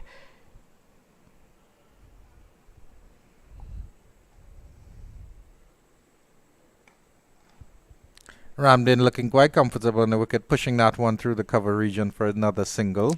So what has happened recently with this partnership is that Dinesh Ramdin now, you know, has a level of confidence in Romario Greaves, and he's allowing him now to bat as normal as possible. Just 200 runs needed by the CCC. Greaves with a lovely little cut shot, but no run there. Short third man did some admirable fielding. Still 2 slips in place, and giving Cyrus that encouragement.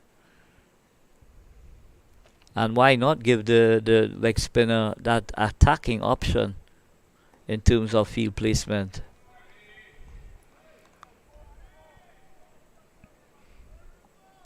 So the CCC showing a lot of grit and determination from their lower order.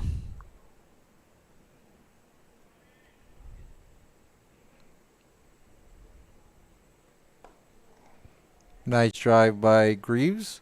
He certainly doesn't look unaccustomed to holding the bat or wielding the willow.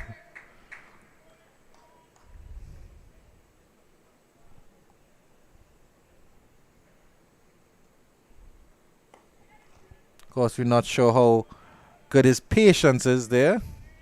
So Cyrus giving this ball some generous flight, asking Romario Greaves to really go into that booming drive. But he's shown very good technique in getting over the ball when executing those cover drives. Bit of an inside edge on that one, and Greaves will squirt that into the square leg region, and they'll get a single, and Greaves will pinch the strike from Dinesh Ramdin with that one. At the end of 32, it's 79 for 8. So these lower order, they could be very, very stubborn at times, and it could be very frustrating for the bowling team. You know, they would be trading all their punches, and sometimes the lower order has that kind of stickability, you know, that they just become annoying to say the least. So the Windward Islands would be well advised just to remain patient and continue to execute their skill sets. Greaves on strike to Preston McSween. Nice drive through the covered region. That's square, and that's all along the turf for 4. Lovely shot through point there by Justin Greaves. Wonderful 4. Yeah, Justin Greaves square driving that delivery through that backward point region for a handsome boundary indeed, and that's going to do his confidence a world of good. So full and wide outside the line of the off stump, and Greaves executed to perfection there, that square drive. Trying it again. Didn't quite get the full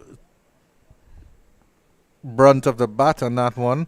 And a bit of a misfield here by the keeper, and they'll get an overthrow, and Greaves will come back for a second. Yeah, so Greaves not getting the connection that he would have liked, but the Windward Island players, they allowed him the luxury of getting back for 2. Certainly looking a little despondent here, the Windward Island Volcanoes, and there's no reason to be that despondent. Well, they've just gone flat in the last 15 minutes, so they just need something here now to really spark that energy levels to them. Preston McSween with a fuller delivery just outside the line of the off stump and beating Greaves with a drive. Once again, not clipping that off stump.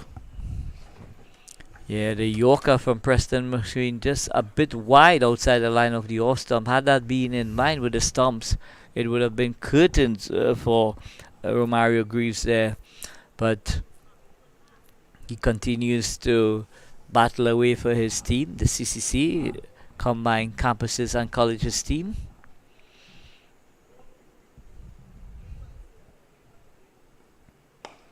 Lovely drive and good fielding there by mid-off. Diving stop by Larry Edward. And that will raise the Volcanoes' morale just a little bit, that good diving rolling stop there by Edward. Yeah, there's no better tonic when the fielders turn up. Diving away, putting their body on the line. And that nothing really helps the bowler more than seeing, you know, his teammates really throwing their frame around and trying to stop every available run on offer. There's 3 fielders outside the circle for McSween. A short wide delivery.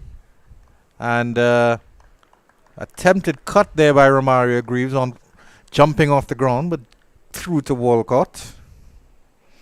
Behind the stumps.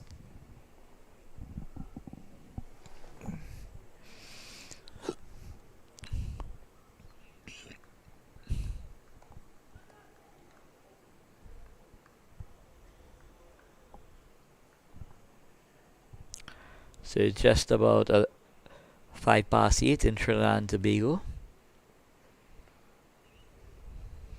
And it's 86 for 8 here at the Brian Lara Cricket Academy as the CCC limp along.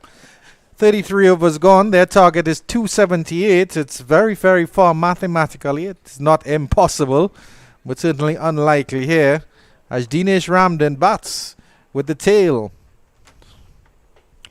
So Dinesh Ramdin continues to set a very high standard for himself and also the likes of young Greaves there, encouraging him, talking to him, and definitely giving him a lot of words of encouragement. And we see the CCC scorecard there. Very poor one indeed. Greaves on strike again. Shy at the non-striker's end, but Greaves is in safely. So Greaves taking on the mid-on fielder there and doing so successfully. So just keeping the Windward Islands team in check here.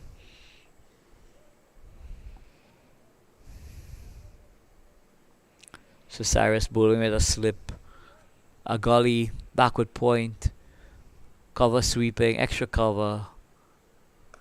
Ramden sweeps and sweeps hard, but that mid-wicket fielder comes around. Ramden a little bit slow getting back into the non-striker's end, but the ball wasn't coming to his end. So pitch up delivery from Cyrus outside the line of the off stump, inviting that slug sweep. And Dinesh Ramden played it very well indeed, getting that ball out to that deep mid-wicket position. Appeal for an LBW, nothing doing, says the umpire.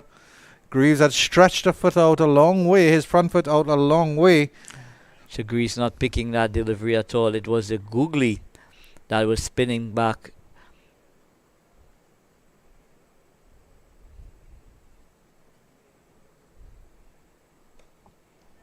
Getting down on one knee to cut this one. Didn't get it far at all. Point fielder doing some good work out there. Yeah, excellent feeling from the backward point fielder.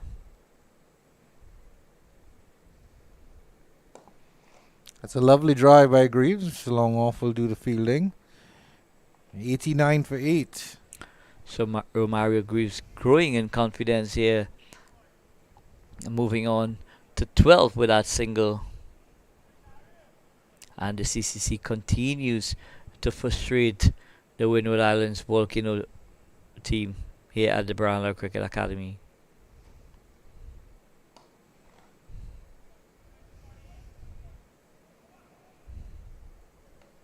Dinesh Ramden standing tall with high elbows and punching that ball down to long off.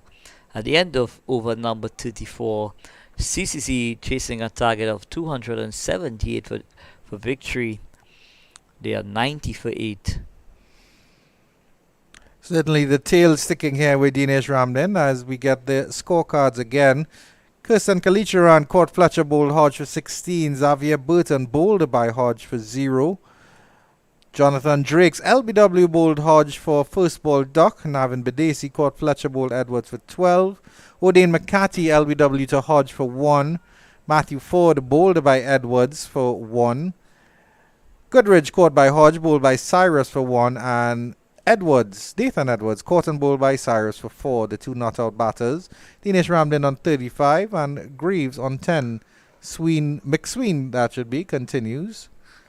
And that's Dinesh Ramden on strike. So Dinesh Ramden just getting stylishly to line and presenting the full face of the bat to that delivery.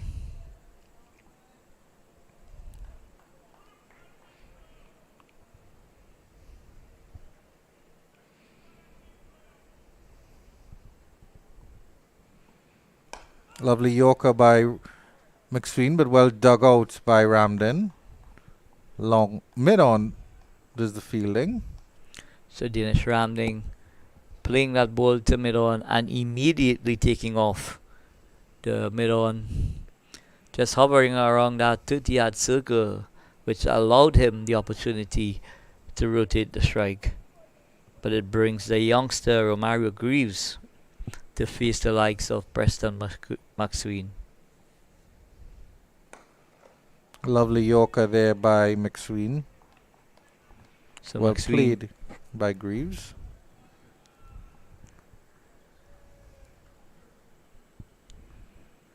So McSween going for that full delivery on the line of the stumps, hoping he could breach the defense of Romario Greaves, who was equal to the task and just played it out with a straight bat.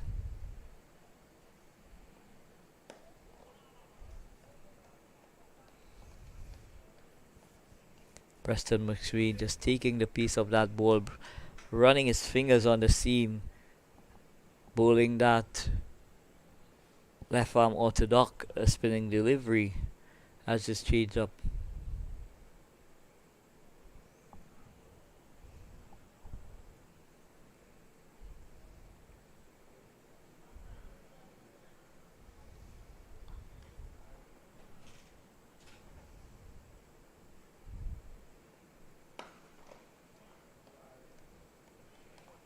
Good driving here by Romario Greaves, that should be, but all he's doing is giving the fielders of the Windwards Volcanoes some practice there.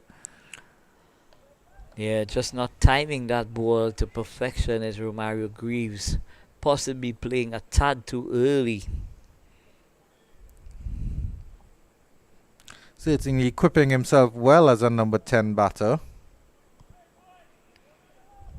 Staying strong with his skipper, Dinesh Ramdin, on the other end.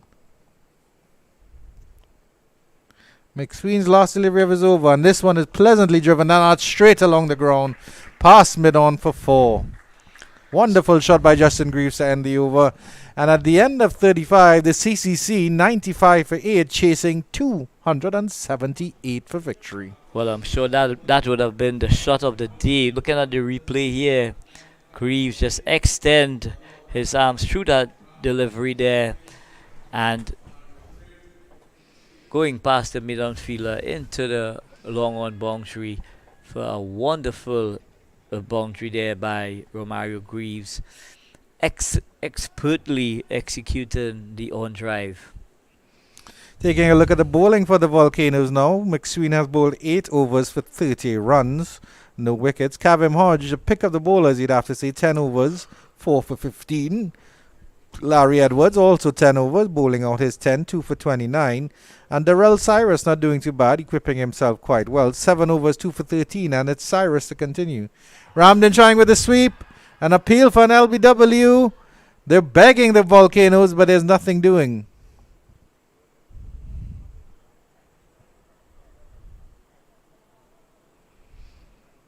Certainly have to have a look at the replay on that one.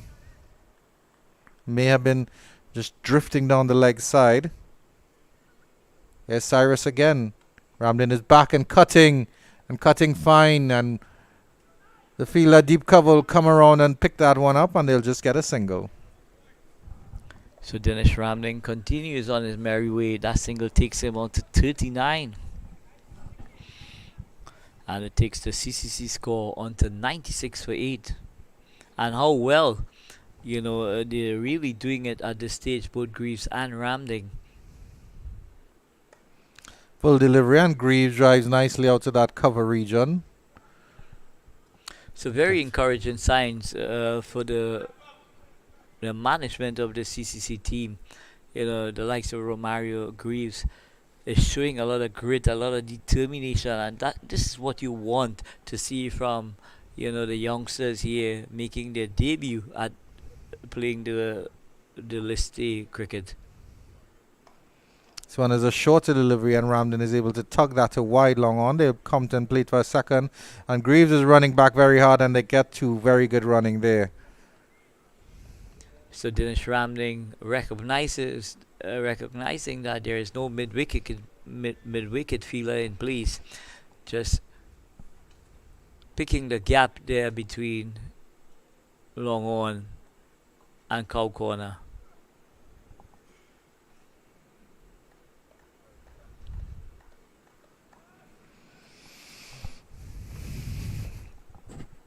So Ramdin moves on to 40.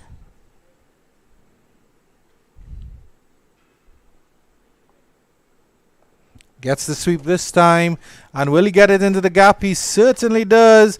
Diving effort by that fielder coming around, and that's 4 runs. That brings up the 100 for the combined campuses and colleges. They move on to 101 for 8, or 102 for 8. And with that 4 at the end of the last over, Ramdin goes on to 44. The CCC 102 for 8 after 36. So a very commendable effort from the CCC, having really put on the skids by the Windward Islands Volcano bowlers. After being 67 for 6, to get to that 100 mark is indeed a great achievement. Yeah, certainly, and it has to be said that if a tail ender like Romario Greaves can hang on and score 21 of 37, what are the other batters doing? So it's a case of application, Andrew Chan, for these youngsters to really mentally prepare themselves for the battles out in the middle. We have a new bowler coming in here. It's a splendidly named Shadrach Descartes, who will resume action from the northern end. Medium pacer upright. See if he can induce a fall shot from Ramden. Instead, he will start on a leg stump. Ramden will calmly turn him down to fine leg for a single. So it's Greaves that gets that delivery down to fine leg and not Ramden. Ramden now comes into strike. Thank you for correcting me, Mr. Dungy.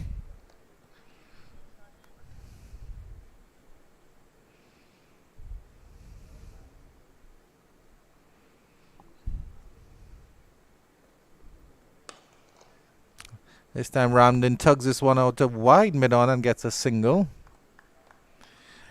But of course, Mr. Lakan, these games are coming thick and fast for these teams. I have to ask you, what's the fitness level like on the Trinidad and Tobago Red Force squad? I know you've been working with them very, very closely, and I'm sure there must be some signs of wear and tear coming down into this middle part of the tournament. Well, I do work on fitness. The likes of Clinton Jeremiah, the person who is responsible for that part of it. The card continues, and this is a lovely little flick by Justin Greaves, again out to wide mid-on, and he'll have to run all the way back, Kavim Hodge, to long on to get that in. So just getting back to your question, Andrew Chan, the Trinidad and Tobago Red Force team has been working extremely hard with the trainer Clinton Jeremiah. Where their fitness is concerned, I'm sure that these guys are supremely fit. The car to continue. It's certainly nice to see Shannon Gabriel hitting his straps well. Anil Lakan, he looked a bit scratchy, of course, coming off an injury towards the start of the tournament, but certainly he's doing quite well coming into the later games in this tournament. Well, Shannon Gabriel has been a revelation since this tournament started, if you ask me. He's bowling at top pace at the moment. It's driven nicely square by Greaves again. And we get another single.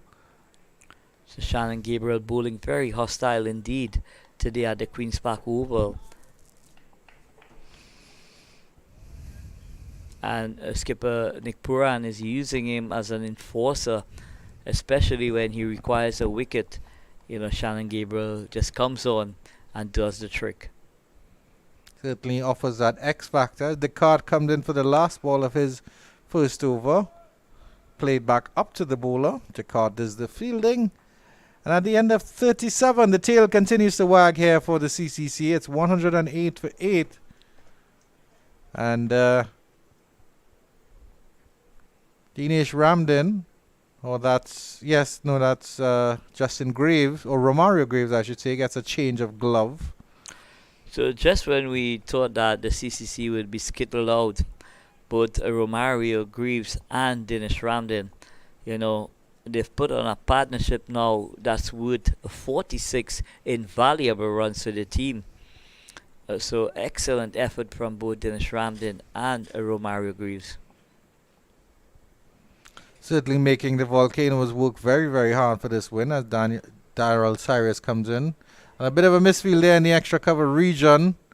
Again, and they will get two, coming back quite nicely here. The throw comes in at the striker's end, but Greaves is in safely.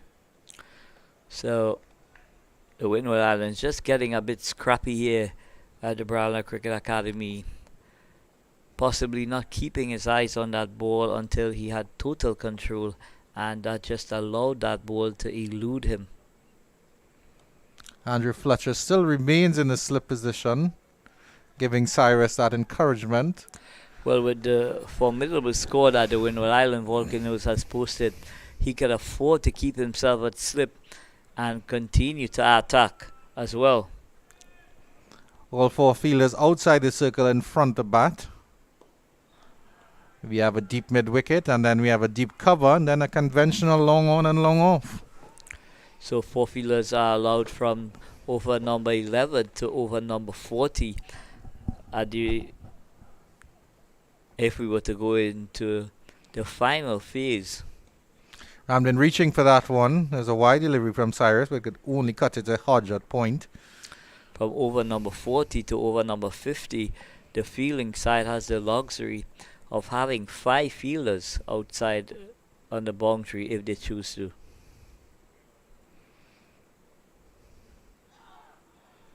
Stifle appeal.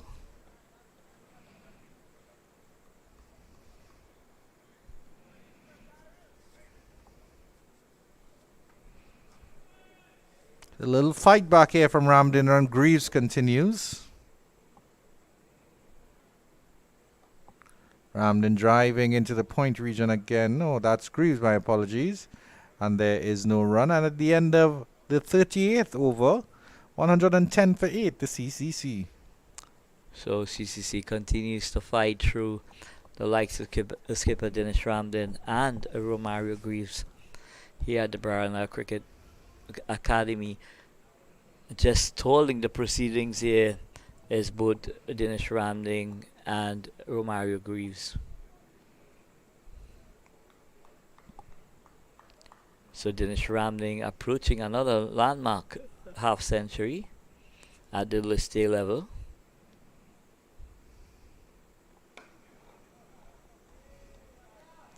Shadrach Descartes will continue from the northern end of the ground. His first over going for just 5 runs. Required run rate going up to 14.2 at this stage. So we're not going to take that into consideration anytime soon. Ramden flicking this one down to deep fine leg for a single. Partnership moves on to 49 while he moves on to 47, the CCC captain. Yeah, Dennis Ramden was looking for a boundary there, but only succeeded in getting that inside edge down to that fine leg position.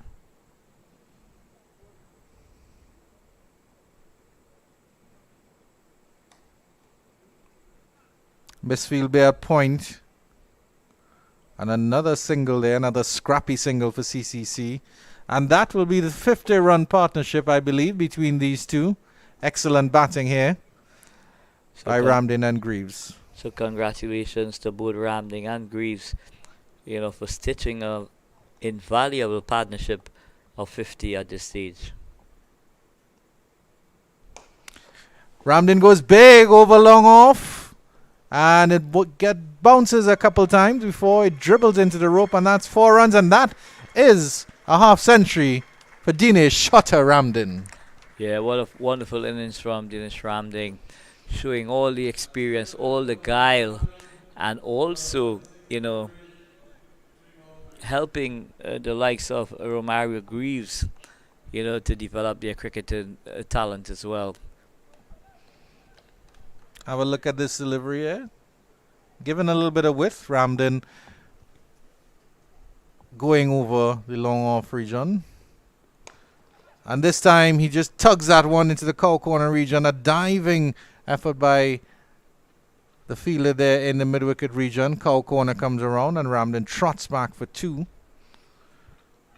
So just getting a bit ambitious, skipper Dinesh Ramden at this stage. Possibly now seeing that ball as big as a breadfruit. Yeah, and really trying to express himself here.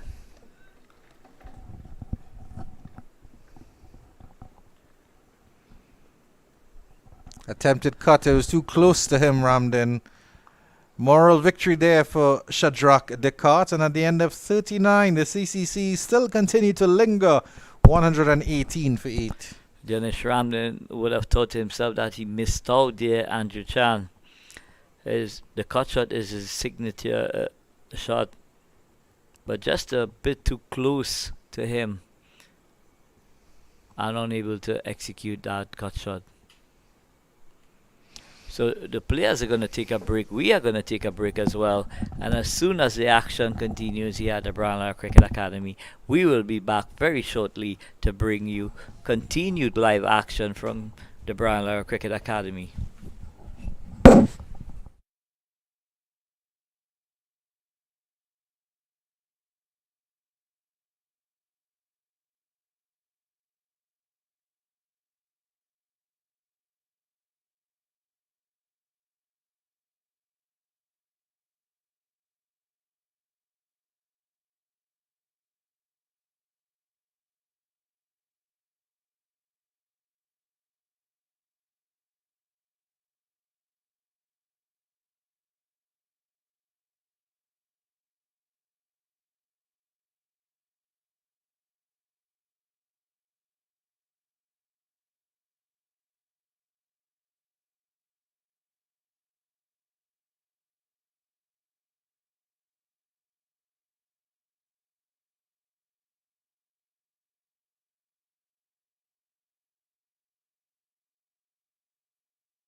Action resumes here at the Brian Lara Cricket Academy with the CCC needing 160 runs in 66 balls. They are 118 for 8.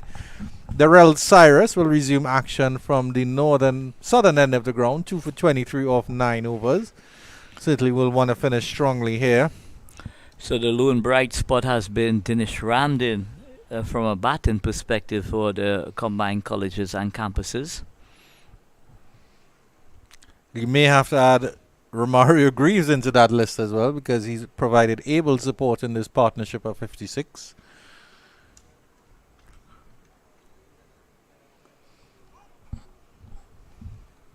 Looking quite accomplished there in the middle, Romario Greaves.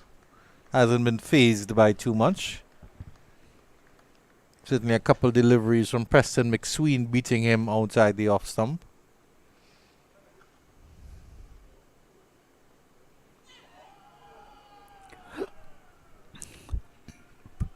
and outfoxed on this occasion by a lovely executed googly by Cyrus there, just missing the off stump by a coat of paint.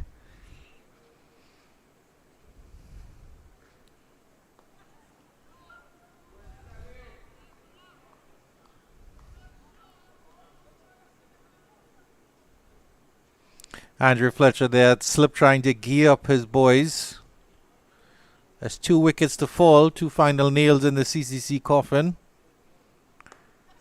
Slug sweep, and it's up in the air, but it will fall safely in the square leg region. And the throw comes in at the bowler's end, but Justin Greaves hustles back in for 2. Yeah, Justin Greaves going for that slug sweep. That ball falling in no man's land. And he was able to comfortably come back for 2 runs.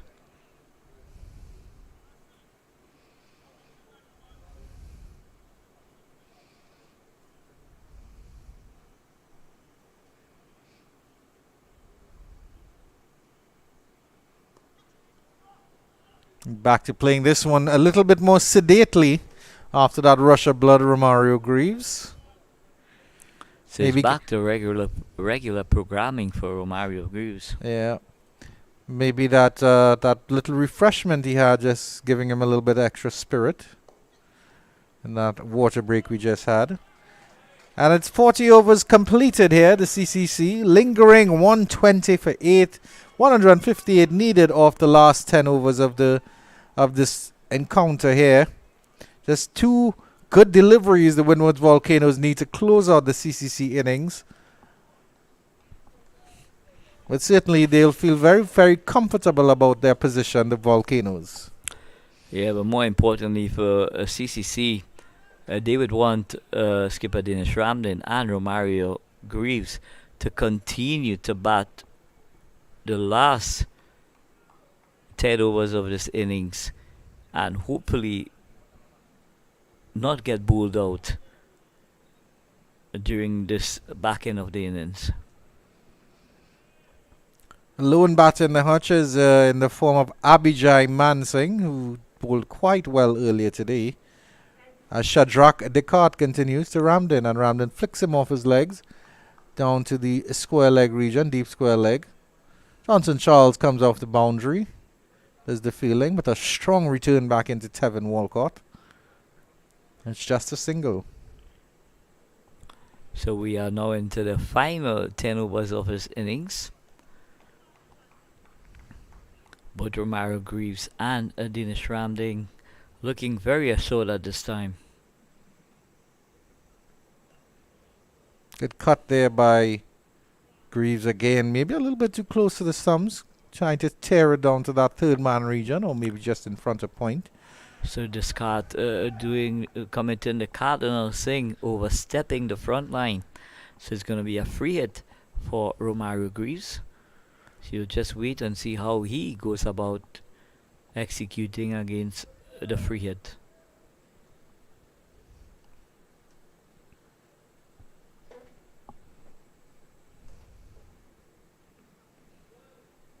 Swing and a miss there. Good delivery by Descartes. That free hit not hurting the Volcanoes at all. So there was every opportunity for the young man to express themselves. Unfortunately, he was beaten outside the line of the off stump.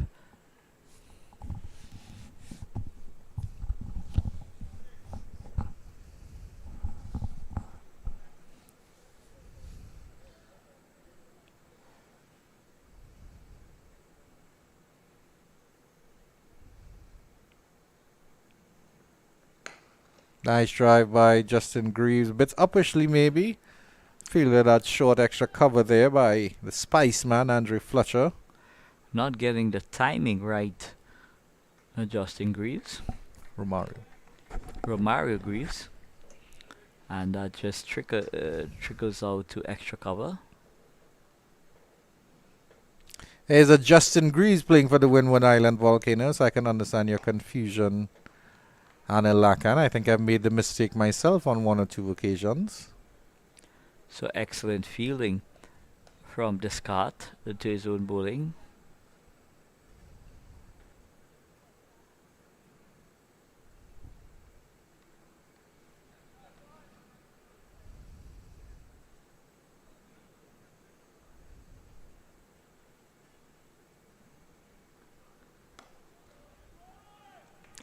Changing his pace up nicely is Descart. But Romario Greaves, he's showing a lot of concentration. Really keeping out this Windward Islands, the Volcanoes bowlers out at this time. Certainly with one delivery left in his third over, Descartes is hitting his line and length really good here. And this one is wide, and he gets that cut behind point to third man for a single, does Romario Greaves. And at the end of 41, the CCC continue to hang on like some students waiting for a late class. They're 123 for 8.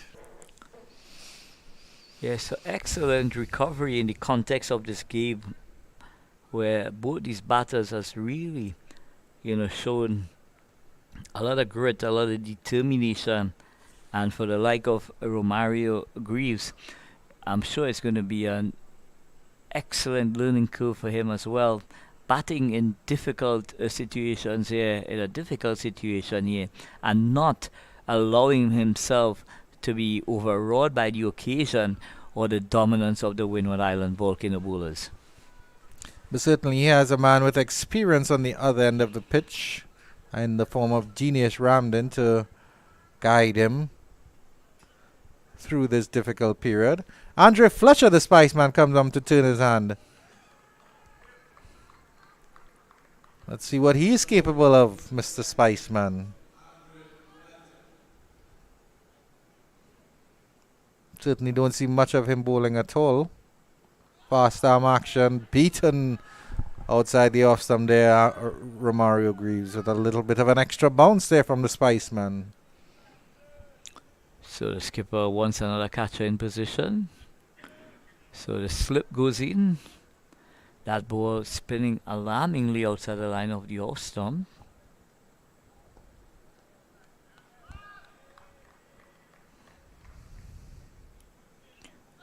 So skipper just taking the responsibility, the Spiceman.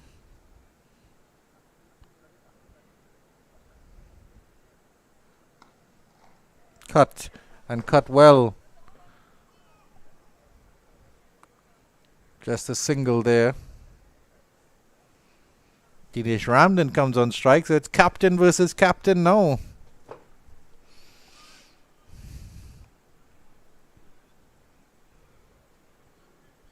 Well set, the CCC captain, 54 of 79.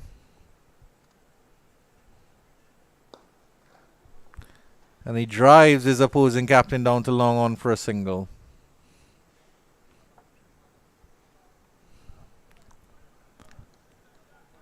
Looking very easy at this stage, Genius Ramden, like he has all the time in the world.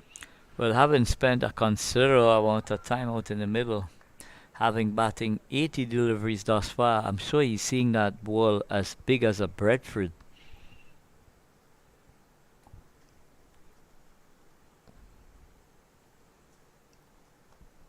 A lovely cut there by Greaves, giving himself some room, and that will run down to third man for 4. Justin Romario Greaves, that should be opening up a little bit against Andre Fletcher, and get some just rewards for it at the end of 42, 129 for 8. So wonderful shot from Romario Greaves there.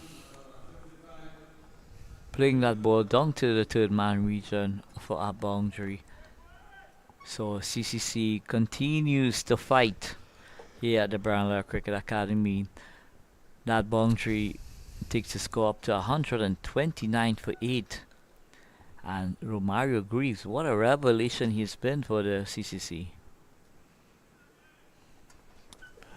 This partnership now progressing to 67, by far the highest in the CCC's batting.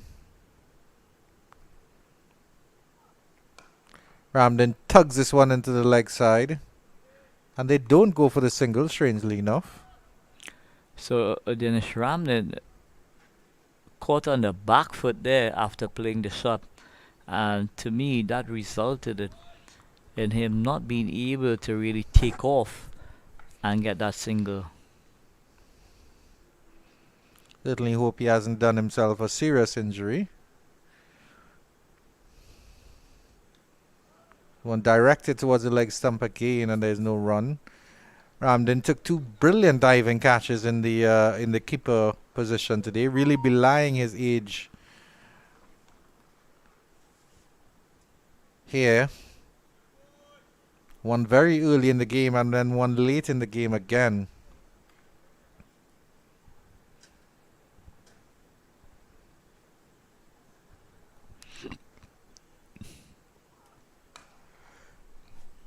This time he gets the pull. Mid-wicket will come around and retrieve. Johnson Charles sends a cannon of a return back in to Tevin Walcott.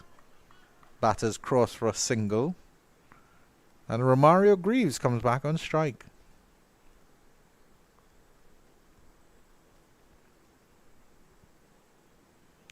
It would be really refreshing for the likes of Romario Greaves if he could go on and possibly get his maiden list. This one is up in the air. Long on is going back and takes the catch. That's the end of Romario Greaves. He's played a champion innings here, but he falls for 32. And the CCC finally lose their 9th wicket. They're 130 for 9 in the 43rd over. So the commentators cursed there, Andrew Chan, just when we were praising him for the manner in which he was executing. Just trying to take on the mid-on fielder. It was miles into the air. And an excellent catch taken.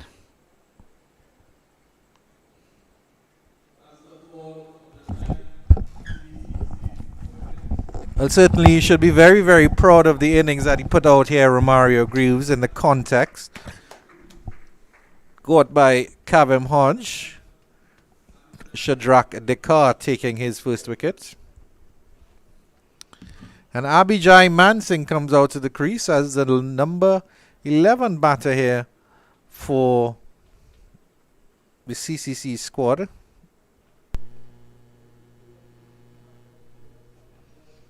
And he will be on strike.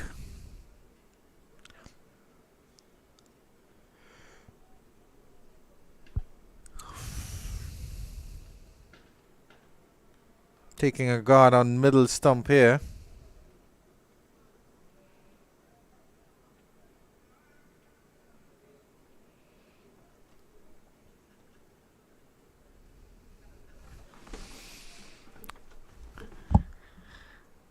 Yorker length delivery, inside edge, and that will go down to fine leg for 4.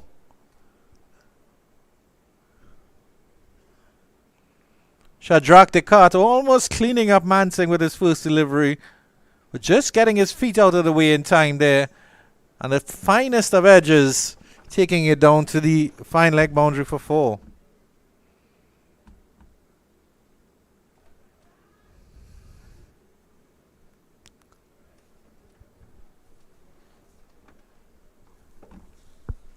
It's certainly the deliveries that the Spiceman Andrew Fletcher would want to see from his bowler, trying to mop up the tail here.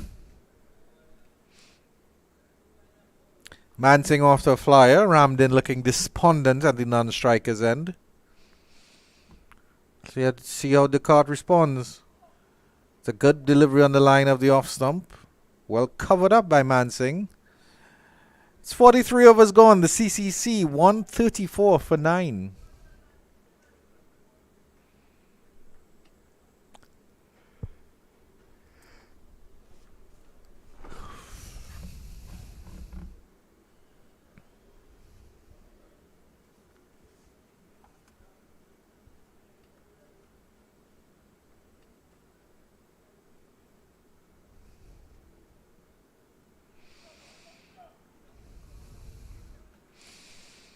Andrew Fletcher will resume duties with the ball. Be interesting to see how Dinesh Ramden plays off these last overs. I'm not sure how much faith he has in Abhijay Mansingh as a striker of the ball.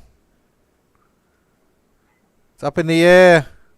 Leading edge there by Ramden. Slip fielder did not get around there.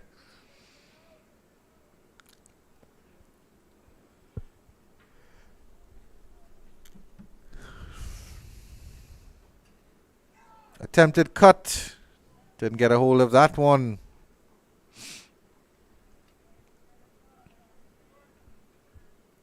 Certainly Ramden living a little bit dangerously and a little bit carelessly, I have to say, but at this stage of the innings, I'm not sure that matters that much.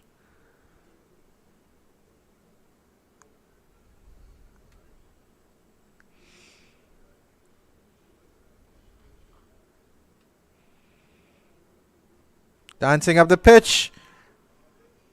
And the ball is beaten. The ball has beaten Tevin Walcott. And there's an opportunity. There was an opportunity for a stumping there, but it's missed everything. And that's 4 byes. Unfortunate there. Tevin Walcott could have ended the innings. Fletcher almost had Ramden in a twirl.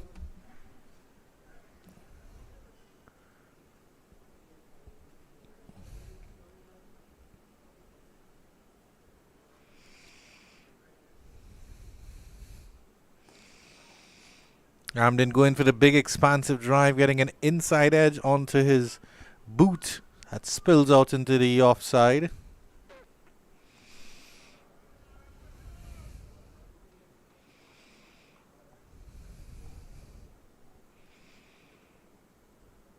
Going for the big drive again, didn't get it that time again either. And that is the end of the over. After 44, the CCC are 138 for 9. 140 runs required in 36.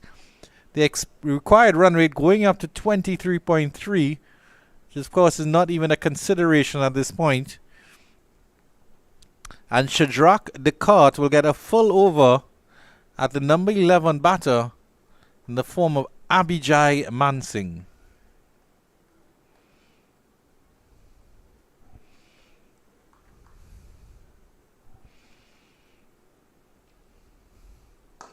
Yorker length delivery, lovely drive down to mid-on, and there is no run. Good connection there from Mansingh, expecting that Yorker length delivery.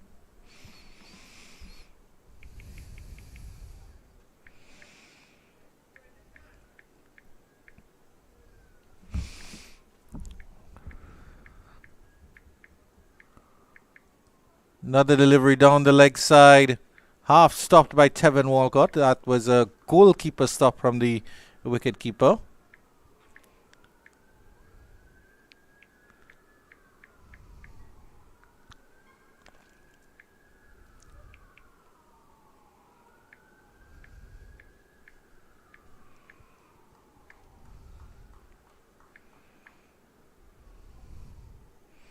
Ramden versus Shadrach Descartes.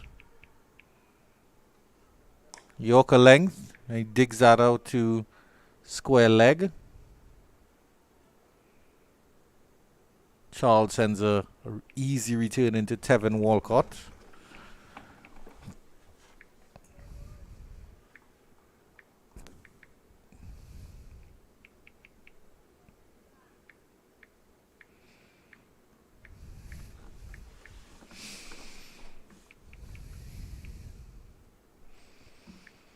Mansingh back on strike here.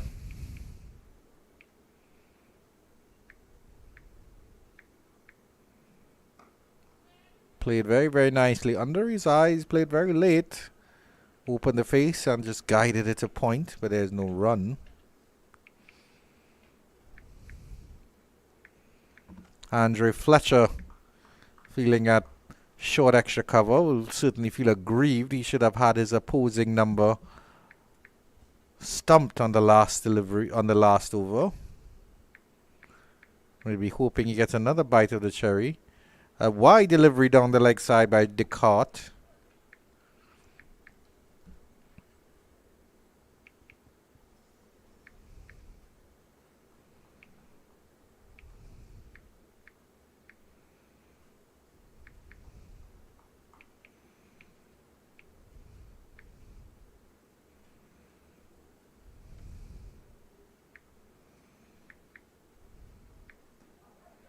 Struck in front is Mansingh. Stifled appeal from the Windwards Islands Volcanoes, but nothing doing from the umpire. And the harmless dot delivery.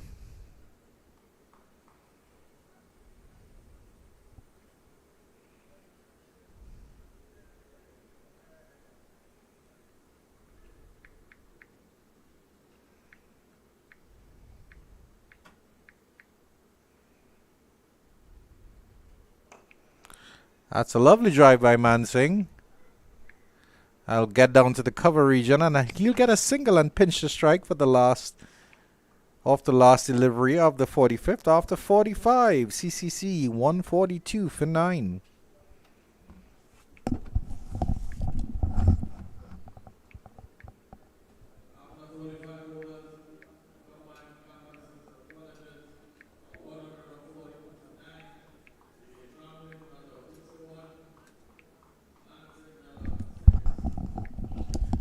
So the CCC defying all the odds here after being 67 for 6. And at this stage, the Windward Islands Volcanoes, there's no comparison. 250 for 6 here. And Lakan rejoins me in the commentary booth as Andrew Fletcher continues to Mansing. Gets a wide delivery outside the off stump and turns it down to third man for 4. Short, wide and 4 from Andrew Fletcher. And that's actually Dinesh Ramden giving that one the treatment. Oh no, that is Mansing, my apologies. So that takes the CCC on to 146 for 9. At no time earlier in the piece, the CCC had looked at even getting to that 100 mark. But here they are. After 45 overs, they're just converging on 150. So excellent fight from the CCC. Good cuts again by Mansing. That's out to the cover region. Johnson Charles does the fielding.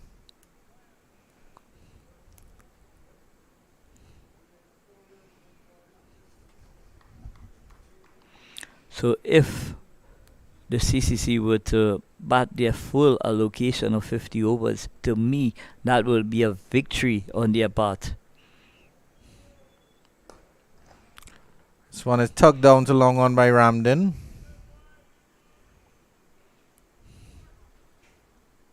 But as it is, it's been a great effort indeed for these guys to carry this innings as far as they have done thus far.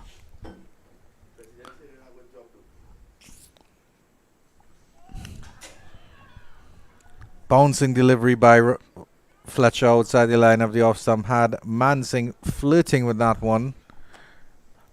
Didn't get the edge there, Andrew Fletcher.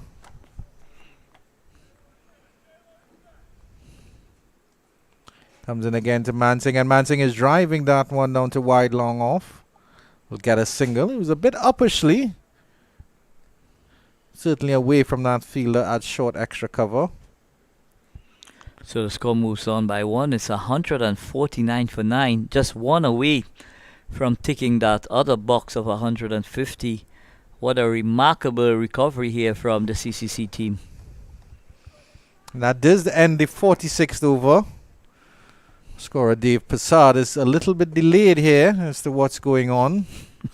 But he will update it. Most certainly. And Mansing pinches the strike again from the number 11. Descartes comes in here. Tucked up delivery on the lineup like some. They go for a quick single. Ramden was struggling to get back in at the striker's end, but getting the stretch in. So absolutely no need to pinch a single of that nature. But CCC continues to battle on here, stretching the Windward Islands bowling attack to the hilt here. Inside edge, good stop there by Tevin Walcott. Ramden throwing his hands at a wide delivery outside the off stump. Bottom edge, I should say. Walcott doing a good job behind the stumps. And that's the 150 up for the CCC. It's a great achievement here by the combined campuses and colleges. Short delivery, Ramden pulls it in, but mid-wicket is right there, and there's no run. Not getting the timing is Dinesh Ramden with that pull shot. Possibly just hustling him a bit. is discard.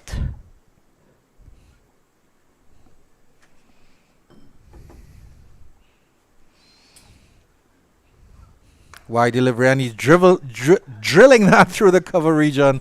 They'll come back for two as they hustle there. It's good running by this pair. This partnership is just lingering here. It moves on to 24, I make it, or 22. As Vinod Mamjan has to top up his large coffee cup there to the brim as the CCC continues to make him stay here at the Brian Lara Cricket Academy. Another wide delivery, and swinging at that one is Ramden. No foot movement at all, just throwing his hand on that one. So Dinesh Ramden just getting a bit bored here now. Probably telling himself that he's already done the job that's required. But just about 19 balls to go in this contest. I think it would be excellent for the likes of Dinesh Ramden to stay there till the end. And Descartes will make him stay a little bit longer as he sends down a wide delivery. That required run rate going up to 39.5 now. So mathematically all but impossible. 126 required of 19. So the CCC may have to bat another innings to get anywhere close to that 278 required.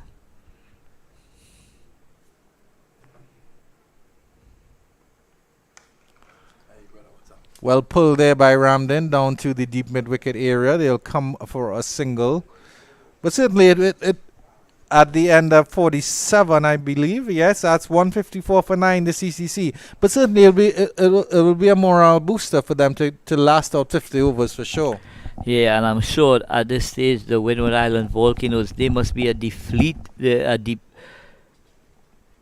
very distressed team in that they have not been able to bowl out this CCC team, having them a 67 for 7 and not being able to complete the job.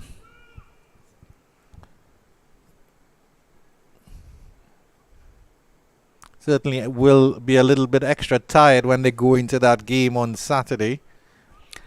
Well, they've got 2 days to recover. Yeah.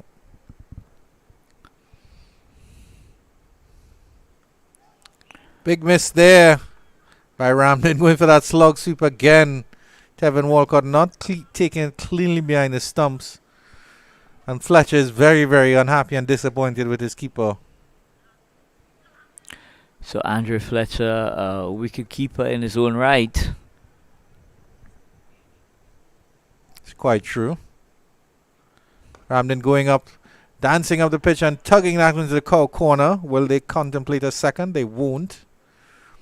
Excellent feeling from the fielder, moving smartly to his right there at the deep mid-wicket position. And you can see at this point that Ramden is just throwing his hands at everything.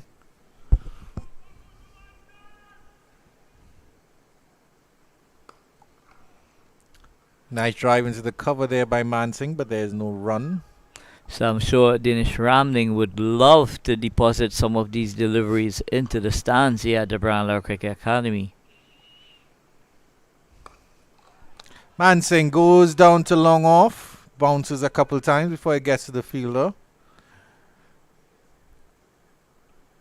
Fletcher looks a little bit displeased that his fielder didn't make more of an effort, but I think it dropped too early there for the fielder to run in to try to take that catch, if at all.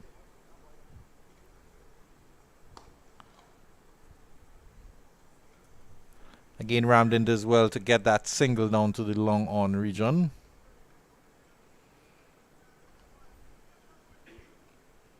So he's basically just having a net here at the Brian Lara Cricket Academy. Just enjoying himself here, Dinesh Ramden. Short delivery by Fletcher. Turned down by Mansingh. Very, very fine. The fielder will come around from deep square leg to pick it up at fine leg. And they will run an easy 2. And at the end of 48 overs, would you believe it, the CCC are still there. And they're 159 for 9. Yeah, so excellent grit and determination from the CCC team. And it's something that we've grown to get accustomed to with the CCC team, showing a lot of fight, and sometimes having, the depth to create upsets as well. And they have been a Super 50 champion as well.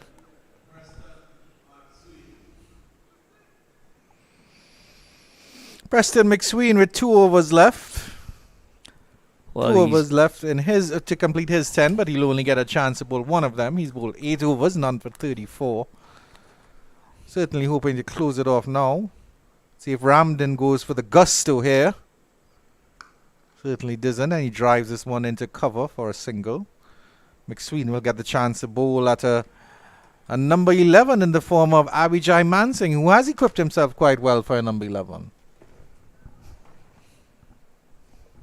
16 off 16 for Mansingh, another 30-run partnership towards the tail end of the CCC innings. So Mansingh showing some good technique.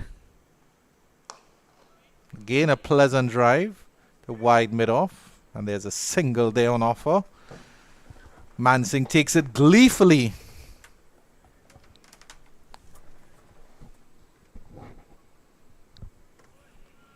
So Dinesh Ramden trying to be a bit aggressive here, showing a lot of intent.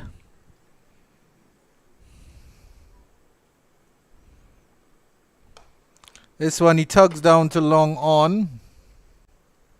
Didn't get the full connection with that one at all. It's sort of like a dial-up as opposed to 5G speeds on that one there.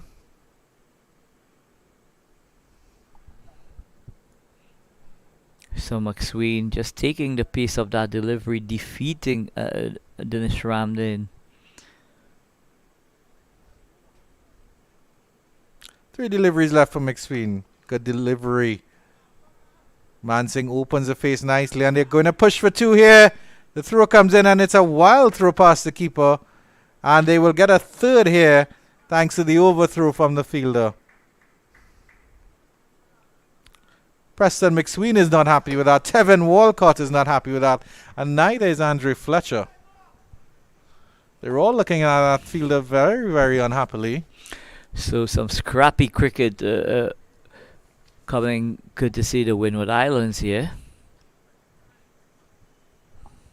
Just losing their way a bit here. I'm sure that there's a level of frustration not being able to really finish things off here. Full delivery, attempted Yorker. Nice drive by Ramden. They'll push for 2 here again.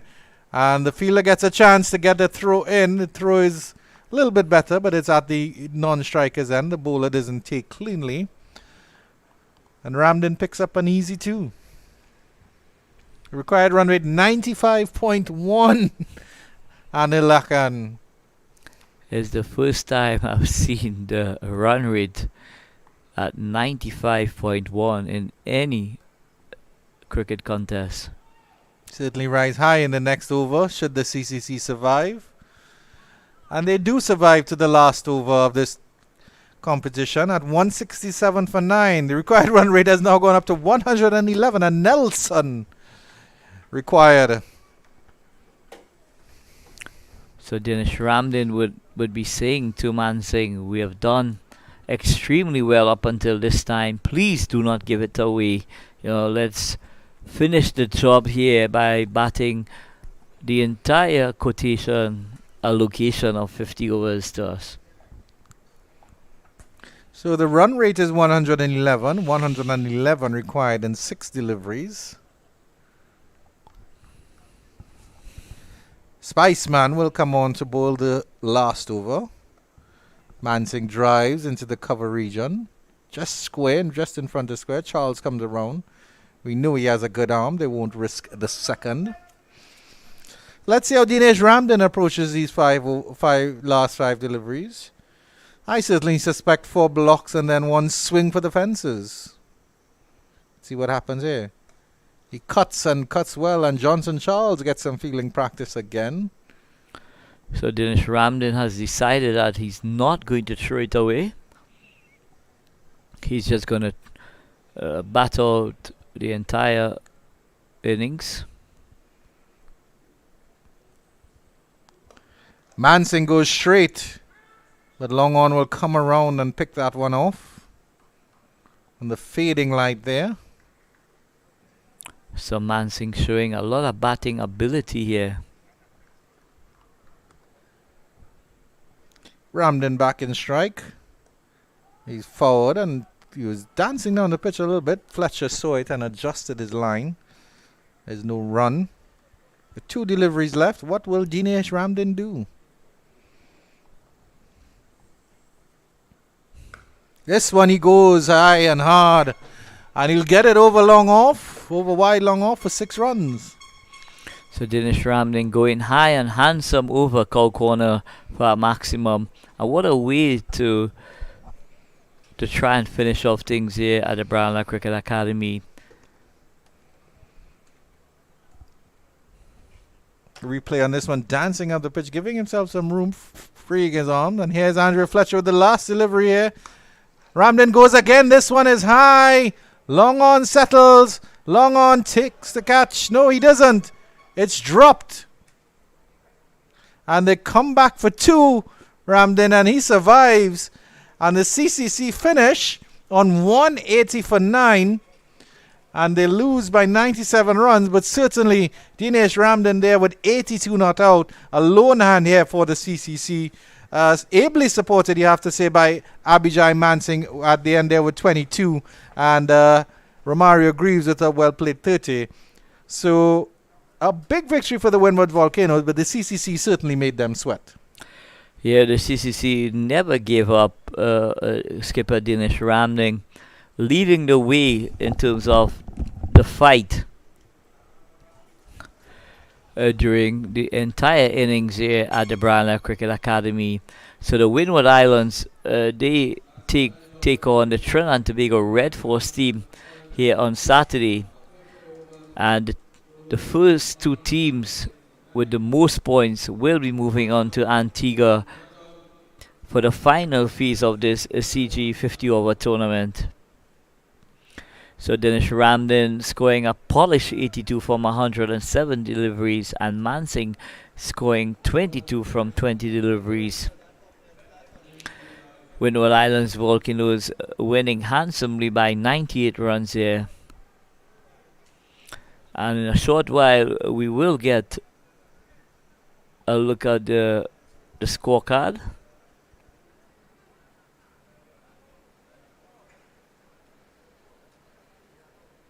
So the combined campuses and colleges scorecard: Kirsten Kalicharan caught Fletcher Bull Hodge for 16.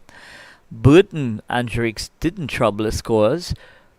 Burton bowled by Hodge for naught, and Drakes going via the LBW route for naught.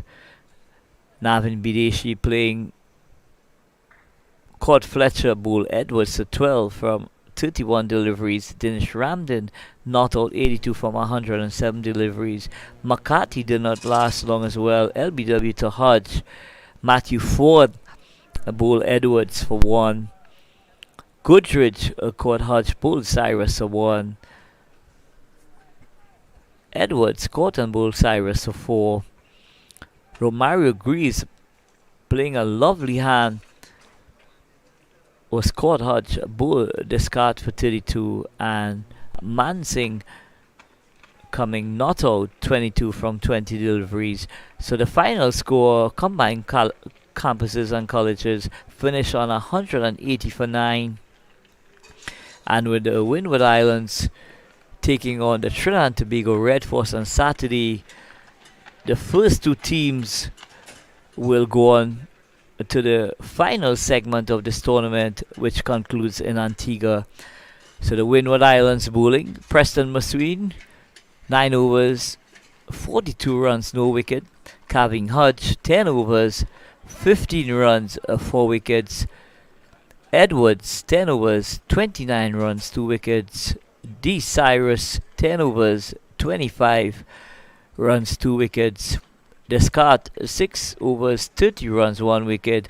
And Andrew Fletcher, the skipper of the Windward Islands Volcanoes, 5 overs to 35 runs, no wicket. So this has brought the end of this contest between the CCC and the Windward Islands Volcano. So we're leaving you here from the Brian Lara Cricket Academy. We're saying good night to you. We will see you back here on Saturday when the Trinidad and Tobago Red Force takes on the Windward Island Volcanoes. Right here from 2 o'clock on Saturday afternoon. It's going to be the final round of matches to be played here. So congratulations again to the Windward Islands Volcanoes on achieving a memorable victory here, and one that also takes their net run rate into perspective as well. So we say goodbye from the Brian Lara Cricket Academy, and we'll see you back here on Saturday at 2 o'clock for that riveting encounter between the Trinidad and Tobago Red Force and the Windward Islands Volcanoes. So from all of us here, the entire team here at the Brian Lara Cricket Academy, Ronnie Bikram Das, Mr. Andrew Chan, Mr. Vinod Mamchan, myself Anil Lakan, and Dave Prasad, we sing good night and goodbye from the Brian Lara Cricket Academy.